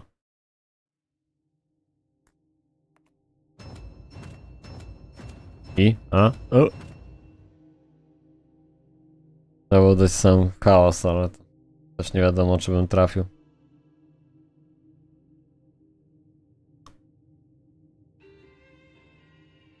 Łodzie.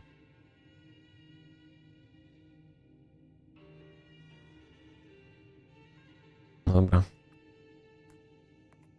Pobawię się w chybił, trafił chwilę. Unikat jakiś może strzelimy.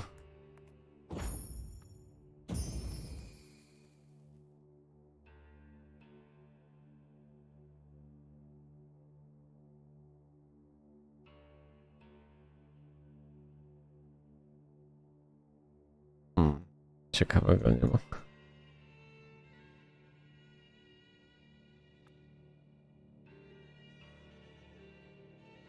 Usuwa jedną opcję.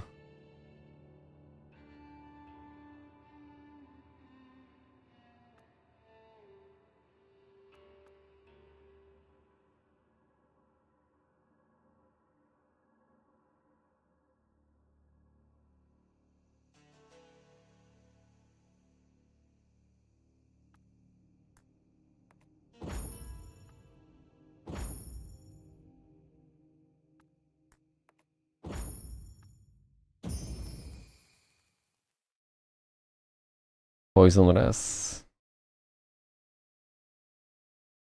A, też nie.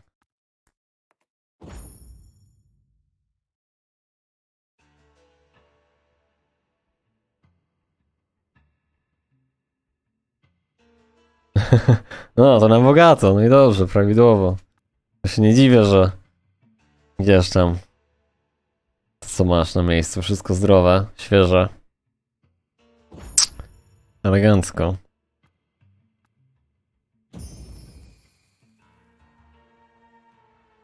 Co to za badziewiackie? Hełmy.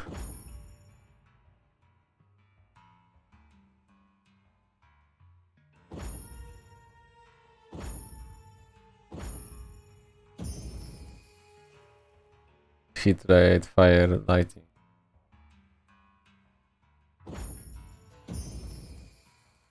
Great cold.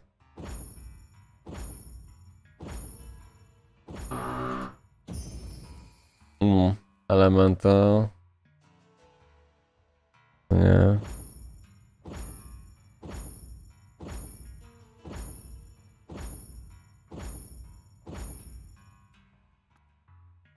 Cyk.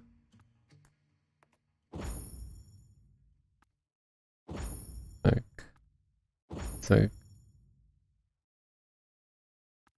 To jest szansa ze zwykłego zrobić?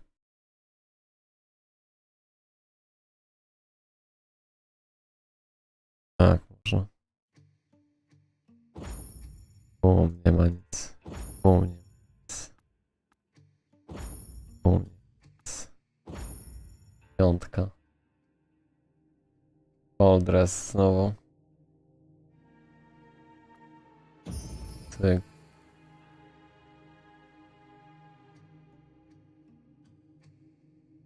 Też jakaś lipa.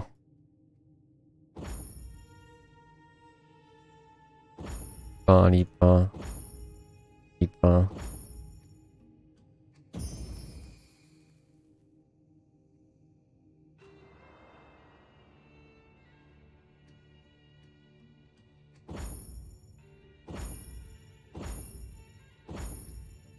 No nawet tutaj nie chcę unikalnego trafić, fajnie by było. Jest chaos, res, dobra, właśnie o to mi chodziło.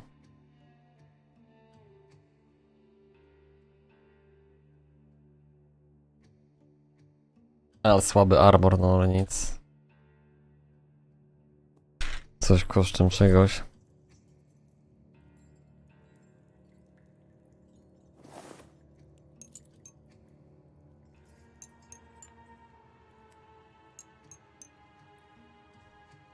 38. Butelkę wypiję, to będzie 58. Słabe teresy.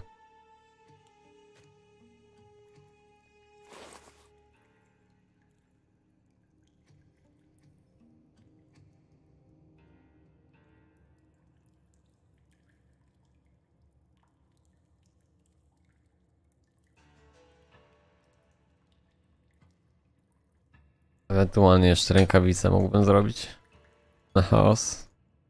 Już nic więcej nie zostaje. Rękawice jakieś trzeba znaleźć.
Dobra, znajdziemy jakieś buty i weźmiemy, zrobimy na maksa roli. Może unikatowa trafimy jakimś szybszym bieganiem, chudzeniem. Szukamy butów, obojętnie jakich. Zrobimy tam chyba, powinno być ze 100 tych maców. No. Szczerze to wątpię, że trafię coś, ale...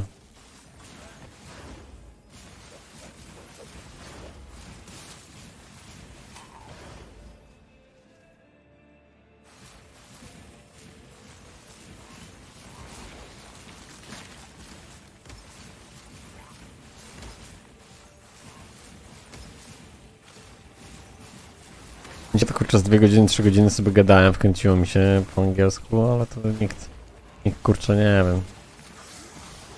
To trzeba po polsku stream robić po prostu.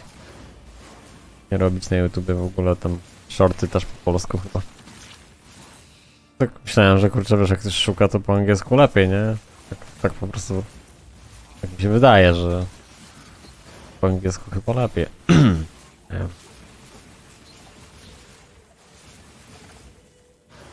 Znaczy ja teraz i tak w ogóle nic nie nagrywam, ale jak jakiś tam poradnik nagram śmieszny, to zrobię jeden po polsku, jeden po angielsku, bo nie będę dużo nagrywał filmu. Nie chce mi się. Nagram po prostu jakieś takie rzeczy, jak coś przejdę, na przykład tutaj przejdę ten 10 akt, to nagram jaką postacią mi się udało to zrobić i tyle. Nie może jak tutaj się rozbuduje ta postać, to znowu się coś nagra. Chyba grać i sobie pogadać niż nagrywać ciągle coś tam.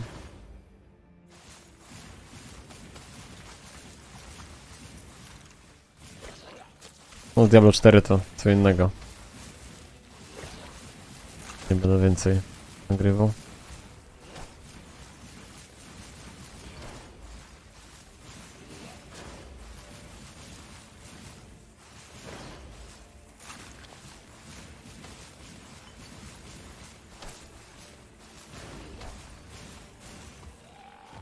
Kurczę, zombie też miał dodge'a. Mam jakieś buty? I? Nic nie wypadło nawet.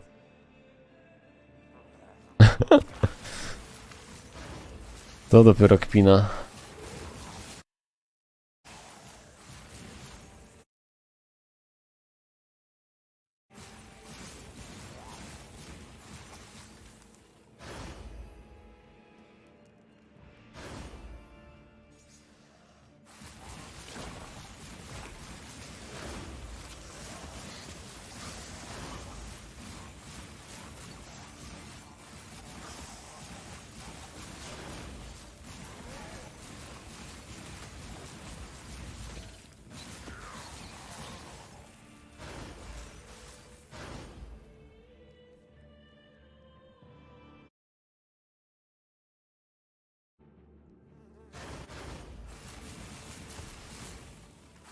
A co mówisz, by niech dużo streamerów się odpaliło? A kto tam teraz streamuje? Co oglądasz? Kogo oglądasz? Z jakiej gry?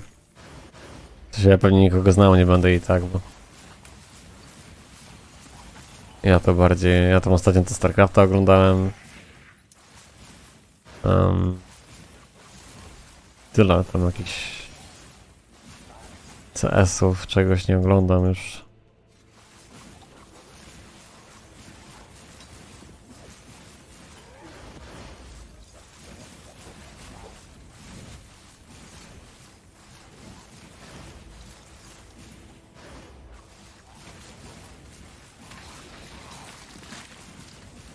Ja tu teraz chcę tylko buty znaleźć. Zrobię na maksa tych roli, ile tam się da i uciekam. Także 10 minut, 20 minut i uciekam. Idę sobie zjem coś na spokojnie, jakąś kolację sobie zrobię fajną. Coś zobaczę, jakiś film jeszcze. Jak normalny człowiek o normalnej godzinie, o 10 się położę spać. Jutro będzie, że u mnie będzie jak coś? Ja tego restreamu nie będę robił, bo ten restream to jest z dupy. Tutaj coś tam na Twitchu, tutaj na tym Twitchu chyba nikt nawet nie wie, że w ogóle tam coś żyje. Czy na YouTubie też nie. Jednak ktoś tutaj miał rację tam z tym, że pisał, że... Znaczy ja nie uważam, że ta gra jest zła, broń Boże, ale pewnie dużo osób jak zobaczyło ceny, żeby sobie wykupić slot w skrzyni, to zwariowało i nie gra w to. Nie?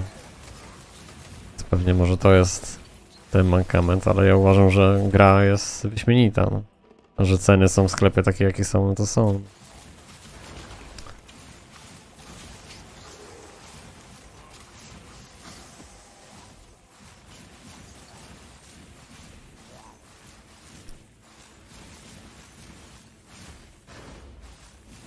Na pewno tutaj to ma sens jakiś, bo ty kupujesz slot i masz do końca życia wykupione i odblokowane, no i jelo, nie jak w Diablo Immortal, że tam jakieś kamienie kupujesz, z których nic nie ma co.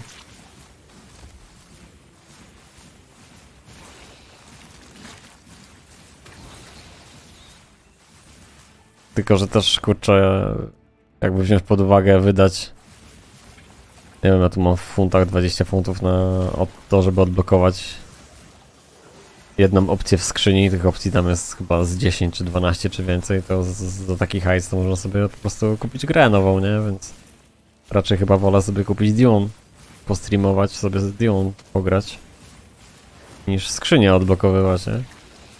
Ale dalej uważam, że ta gra jest dobra, no tylko po prostu trochę tak, no ceny są tu ostre. Ceny są ostre, ale gra jest zajebista, więc coś kosztem czegoś. Tak naprawdę nie musisz tego kupować, będziesz grał endgame, no ale weź ciągle to wyciągaj z plecaka i tak dalej, bo to jest zajebiste udogodnienie, ty sobie odblokowujesz to miejsce w skrzyni. Przerzucasz przedmioty prawym guzikiem, tylko cyk i one ci się automatycznie transmutują, od razu zamieniają, nie? Nie musisz ciągle wchodzić do inwentarza i ciągle tego tam wiesz zamieniać. No i plus zwolni ci się miejsce, tak? Więc jak odblokujesz wszystkie kurcze zakładki, to będziesz biegał, jak ja mam teraz plecak 120 na 155, to ty będziesz biegał, wiesz, 10 na 150 będziesz mógł biegać 4 godziny albo i dłużej i go nie zapełnisz.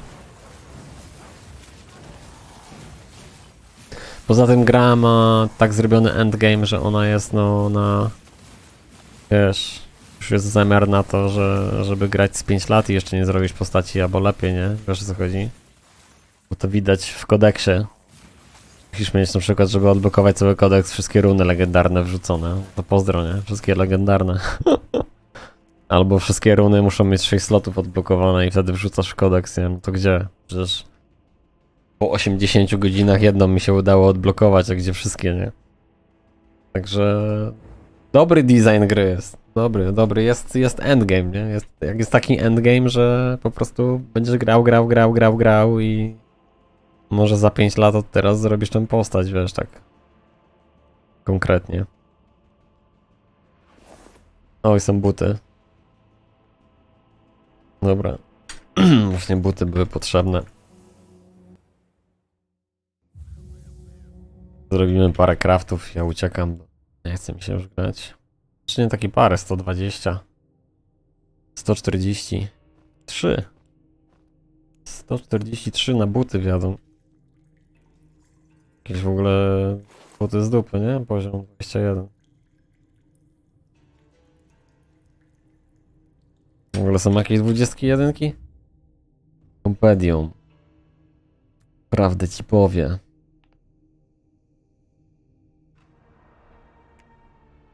No nie ma 20 kiedy tak. Mhm. 23 są, 25. 25. Poison raz.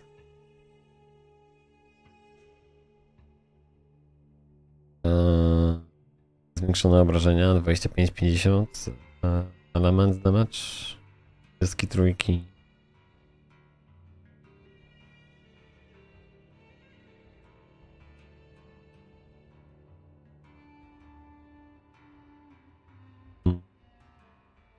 Dwudziestki do armora.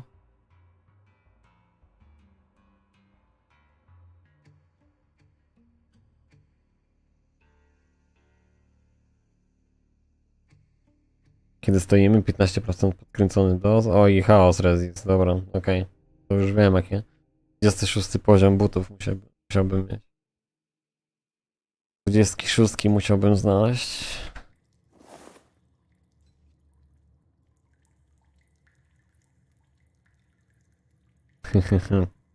Cwaniaki. 26 musi znaleźć, ale takie przedmioty tu nie dropią nawet.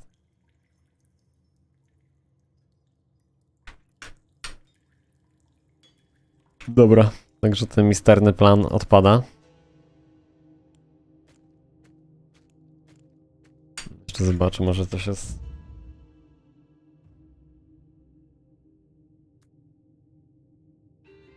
Hełm.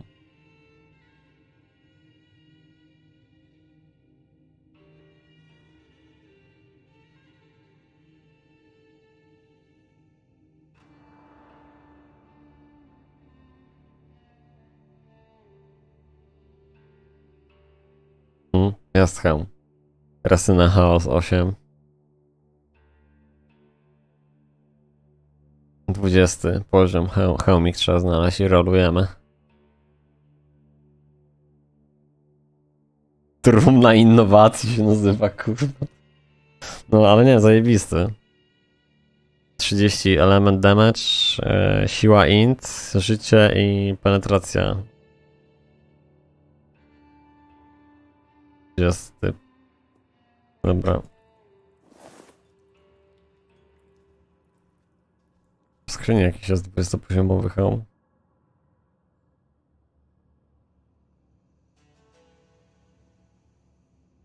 Nie ma.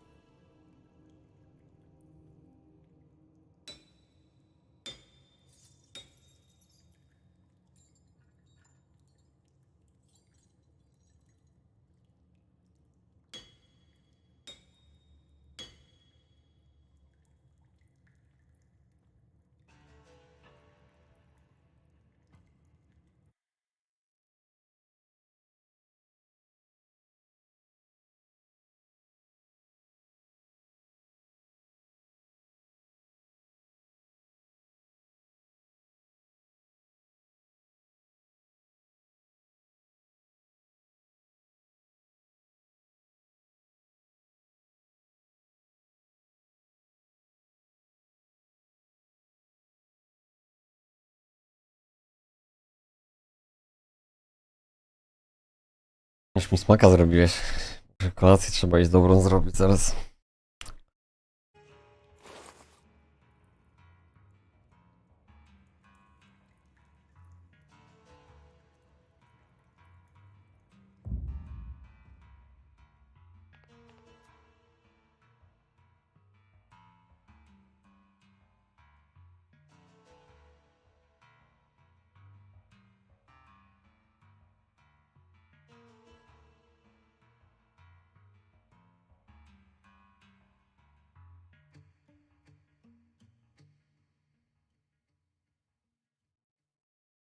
Kurczę, jest do kupienia na domie aukcyjnym za złoto, coś? Hełm 20 poziom bym chciał.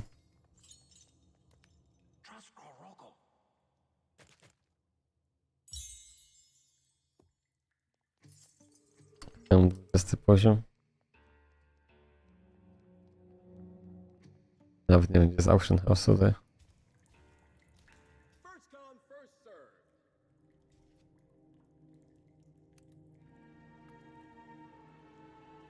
Normal.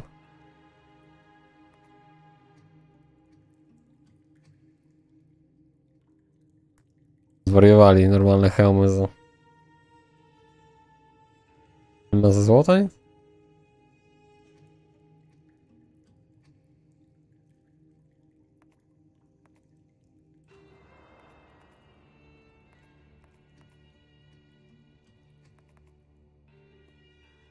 Better to regret later than never.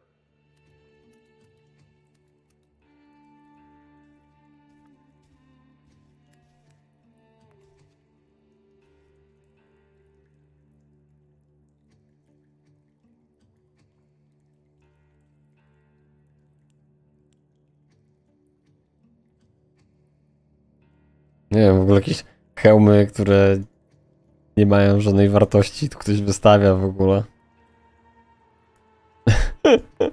Za kamienie, masakra. Chciałem po prostu kupić obojętnie jaki. Nie wiem, trzeba znaleźć. No. Trzeba znaleźć 20. Żeby trafić może unikalną 20. Nie wiem, pójdę tutaj zombiaki pozabijam, czy co tam. Czy co tu jest, albo tu. Ale misja, znajdź hełm. Poziom 20.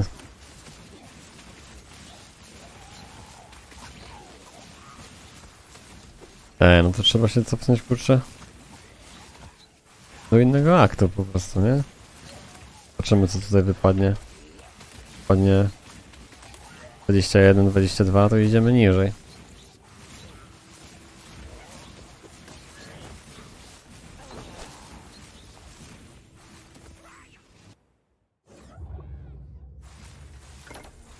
O, esencje będą do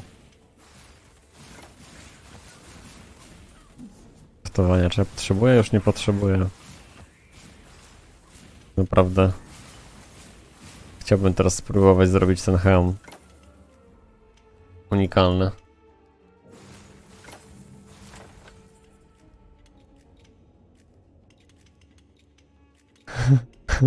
Ta, śmieciowe itemy za darmo, to za drogo, nie? Wystawmy hełm 10 poziomu, kurczę, jakiś tam w ogóle tam żadnych statystyk, nic to nie ma i za kamyki. Ja nie wiem w ogóle, o co tam chodzi. Tak jakbyś, nie wiem, w Diablo wystawił, kurczę, biały łuk na domie aukcyjnym jakiś, czy tam żółty.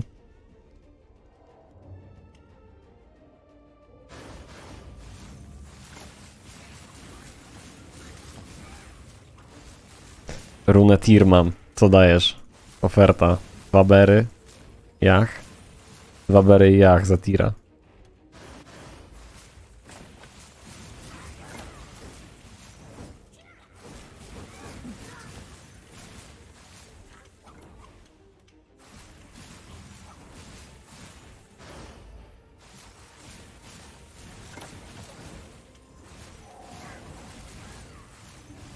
Buty fajne są, ale poziom 26 jest wymagany, więc generalnie będziesz miał endgame. Dopiero takie buty będą leciały. Zobaczymy, jak tu się sytuacja rozwinie, bo jeszcze parę poziomów wbiję jutro. Już dzisiaj to już jest końcówka. Tutaj robię tylko to do końca. Spróbujemy znaleźć buty. 20 poziom i... Ja tam mówiłem, 130 mam maców. Może się trafi. 130 roli będzie to. Wiesz, że jest kwestia po prostu farta, czym jak ze wszystkim, tak samo jak z tą szóstką na skillu. Dzisiaj przerobiłem ponad 300 i nic nie trafiłem, a pamiętam chyba 3 dni temu, jak siadła szóstka, to pierwsze kliknięcie było, wiesz, znaczy pierwsze kliknięcie, no, nie w tym dniu pierwsze kliknięcie, ale tam już któreś podejście było i wcisnąłem. Co jest? Dużo tego idzie.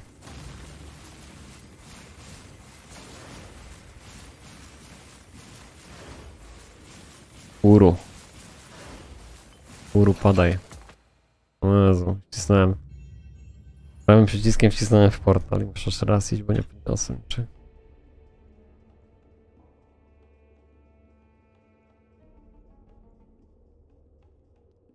Nie wiem, jak do końca działa rolowanie, ale domyślam się, że raczej jak musi być dokładnie ten poziom, żeby trafić unikat tego poziomu. Może z unikatami może być inaczej, że trafisz unikat i... No, szczerze wątpię, bo jak baza jest 20, to trafisz unikat 20. Tak to na logikę biorę, więc nie chcę na innym robić.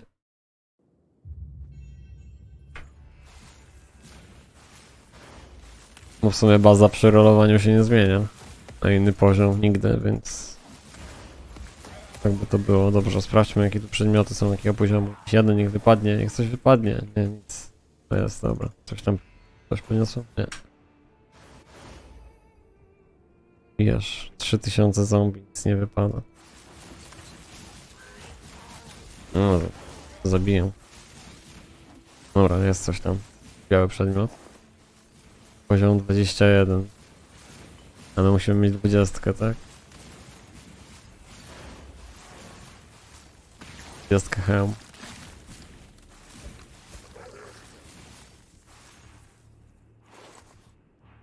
Tak, 21 lecą tutaj. No i elegancko, dobra, to idziemy. Akcji niżej. Misja w ogóle, nie? Tak samo z siebie to wyszło wszystko.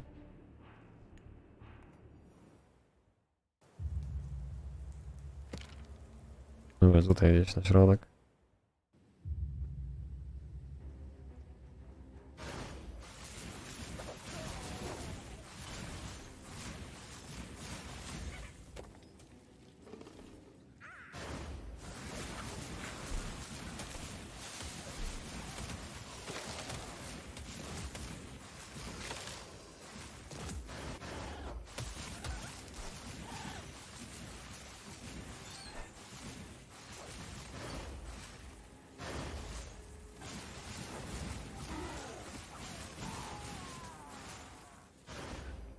No tak, dokładnie. To ideologicznie przecież, wiesz, pierwszy akle są takie i takie poziomy, drugi akle są takie i takie.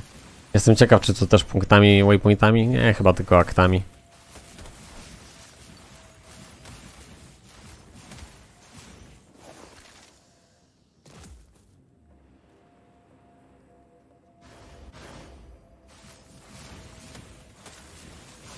Ale...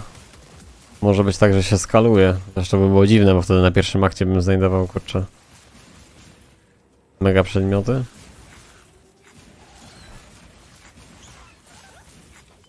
No, zobaczymy jak to wygląda.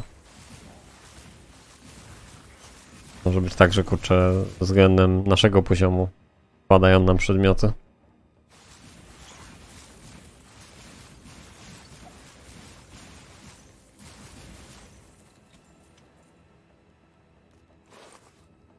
No, już 21 dalej, więc...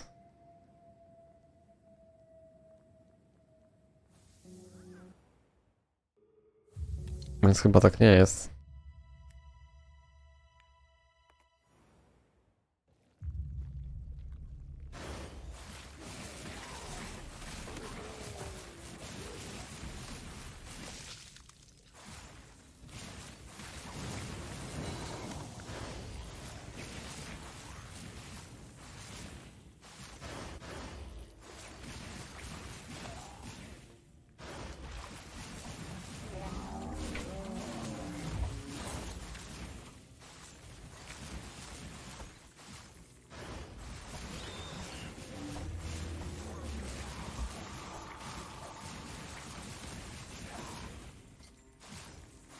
To 21, widzisz? Kurczę.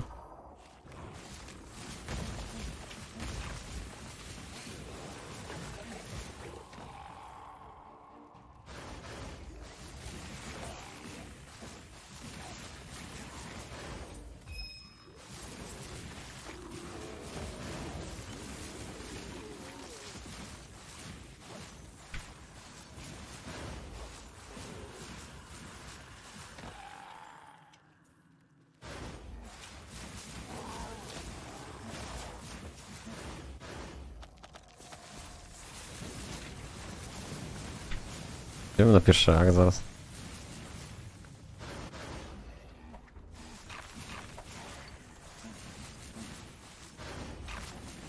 No jak się zeskaluje z postacią, to wychodzi na to wtedy, że kurczę, mogę farmić na pierwszym akcie i wszystko złapać z ostatniego, bez sensu, nie? Dobra, zaraz zobaczymy.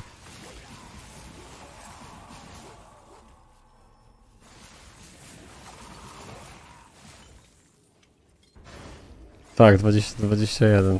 Lecieć mamy 21. Dobra, okej. Może akt niżej. Będą 20. 7.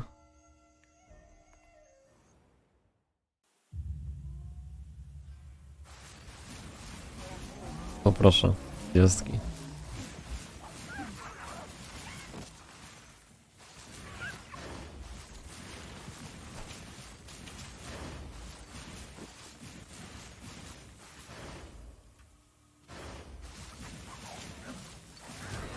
Mhm.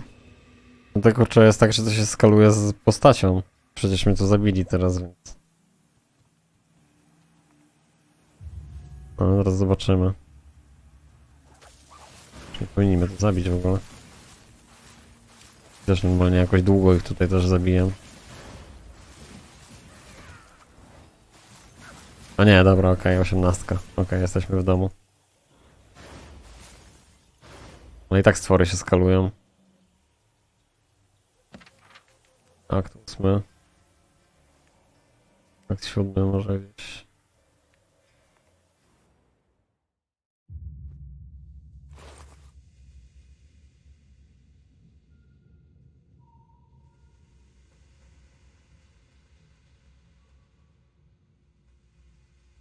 Buty 20 poproszę.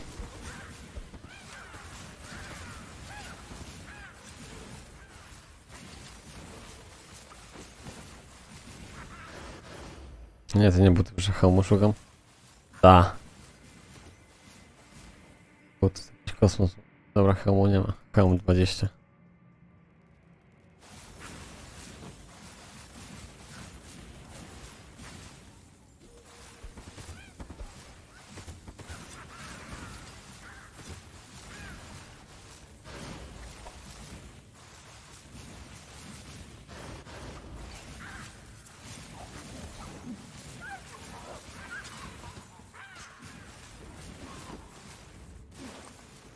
O, jest. Mamy to. Ale urwał. Co mamy za akt 7? No, a 7 20 lecą pod koniec. Ale stwory widzę się chyba skalują, a może tylko takie wrażenie? Nie, chyba tak. Dobra, nieważne.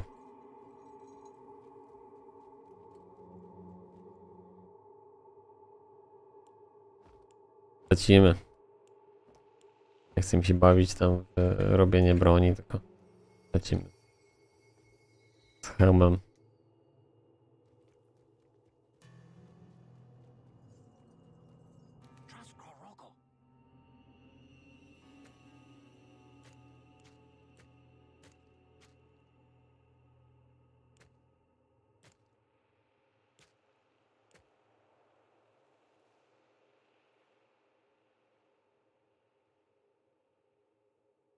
Tylko, że obawiam się... Nie, jest helmet. Weźmy, zobaczmy tam, o co tam chodzi z tym. Dobra, dobra, wszystko jest. Trumna innowacji. Dobra, jedziemy. Jedziemy z trumną innowacji. Kroko. A sobie założę słuchawki. Dźwięk. Przykucia.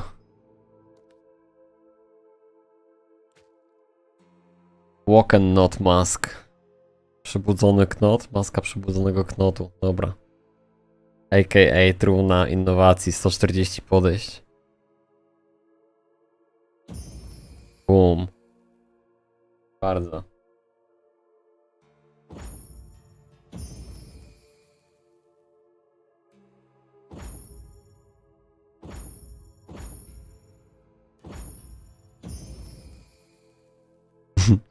Ten błysk i ten dźwięk, taki jakbyśmy coś trafili konkretnego.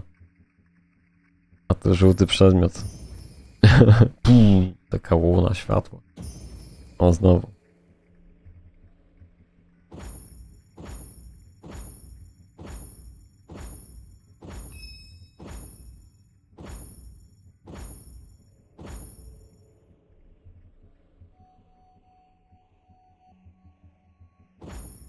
Bo nie ma co się zastanawiać, bo i tak nie mogę przerodować z legendarnego, więc mogę wciskać na pałę, ale...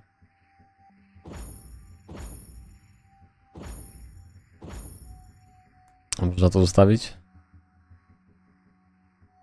Teraz w legendę? Nie ma takiego ustawienia?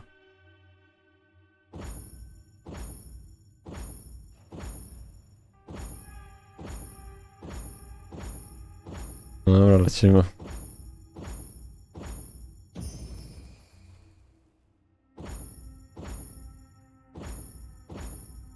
Co to jest? 100 maców to...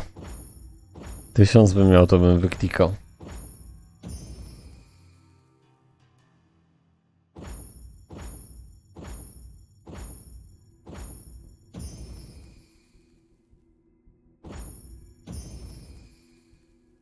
Ale mnie tutaj straszą tym dźwiękiem, że coś fajnego.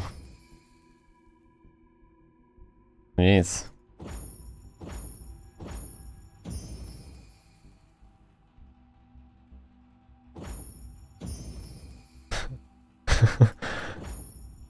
Dźwięk rozbłysku.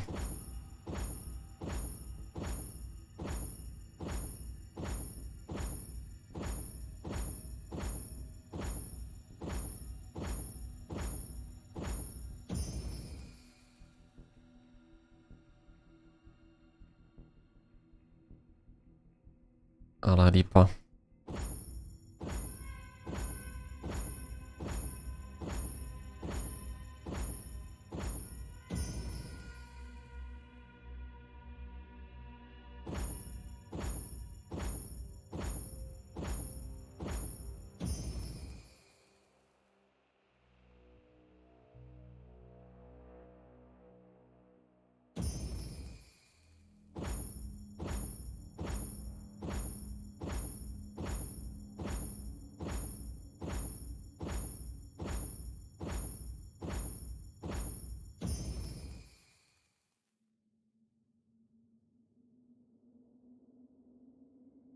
Trafiliśmy resy na chaos, ale też jest 12, to też mam 12.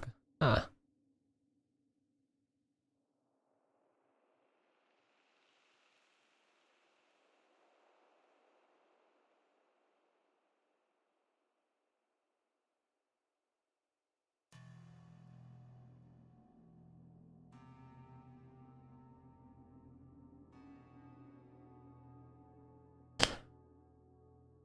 Więcej armoru daje, no tu wątpię, żebyśmy trafili.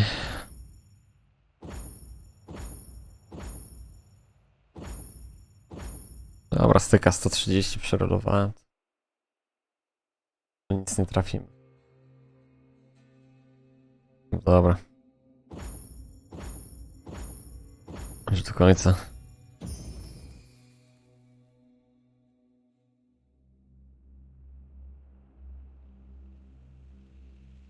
To spoko.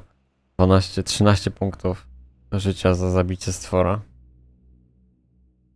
To jest dobre, no ale na walkę z bossem to... lipa.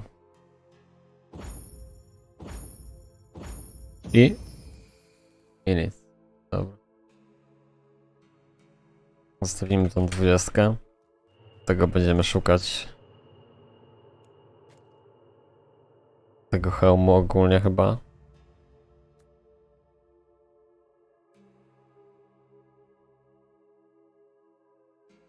Daje i do siły, i do inteligencji. I życie. Przebicie elementa. Podbicie elementa. Wszystko, co jest potrzebne.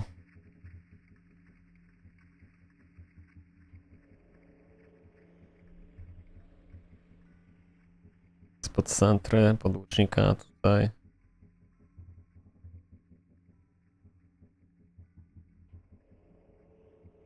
Pod dodge'a typowo, pod postać.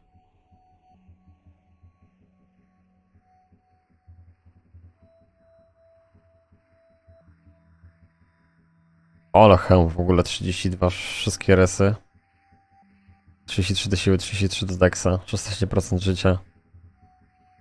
To jest hełm, kurczę. Masakra na 27 poziom. 33 statystyki.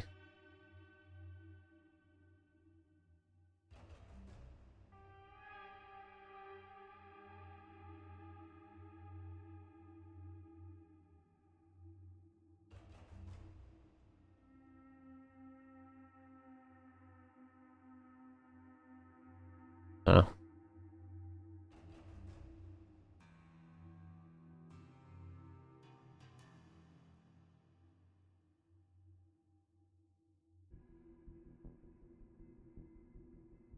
Ten hełmik 20. Buty. Jakieś. Z normalnym bieganiem, chodzeniem.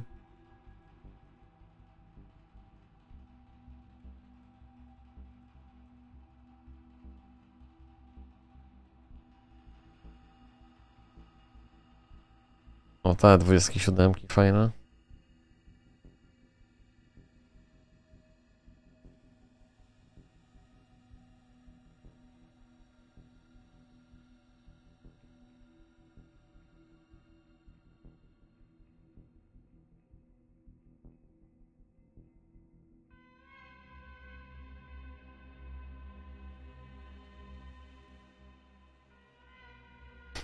Też jakieś buty.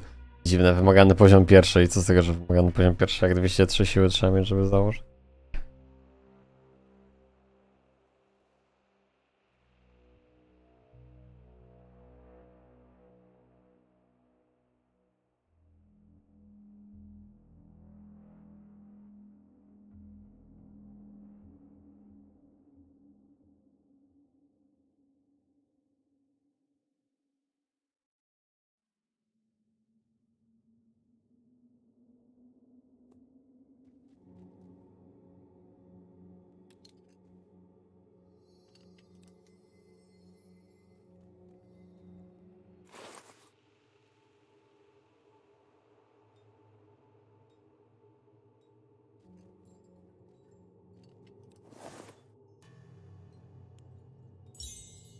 Dobra, ja uciekam spać, bo niech ogólnie. Dobranoc. Fajnie, że wpadłeś. Coś zjeść. Czekam.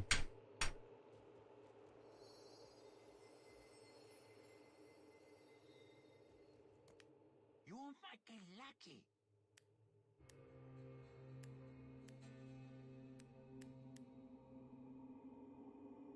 Porządki jeszcze. Human like something. Sprzedamy to.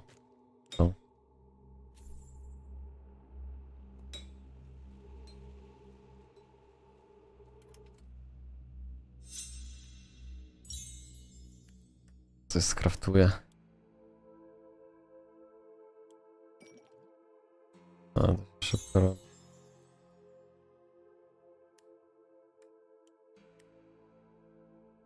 Dobra, to też jest dzień. Dobra, jeszcze raz, fajnie. Fajnie, że byłeś. Siedzimy. Nikogo nie było. Przez cały dzień, ale to standard. Widzę, że ta gierka to w ogóle parcia. Nikt nie gra, nie? Nic się nie dzieje, no ale nic robić. Nie ma z kim pogadać.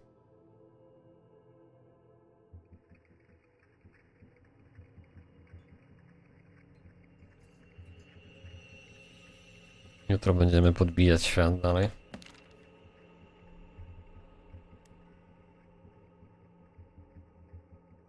Tak, 10 dwóch bossów zostało.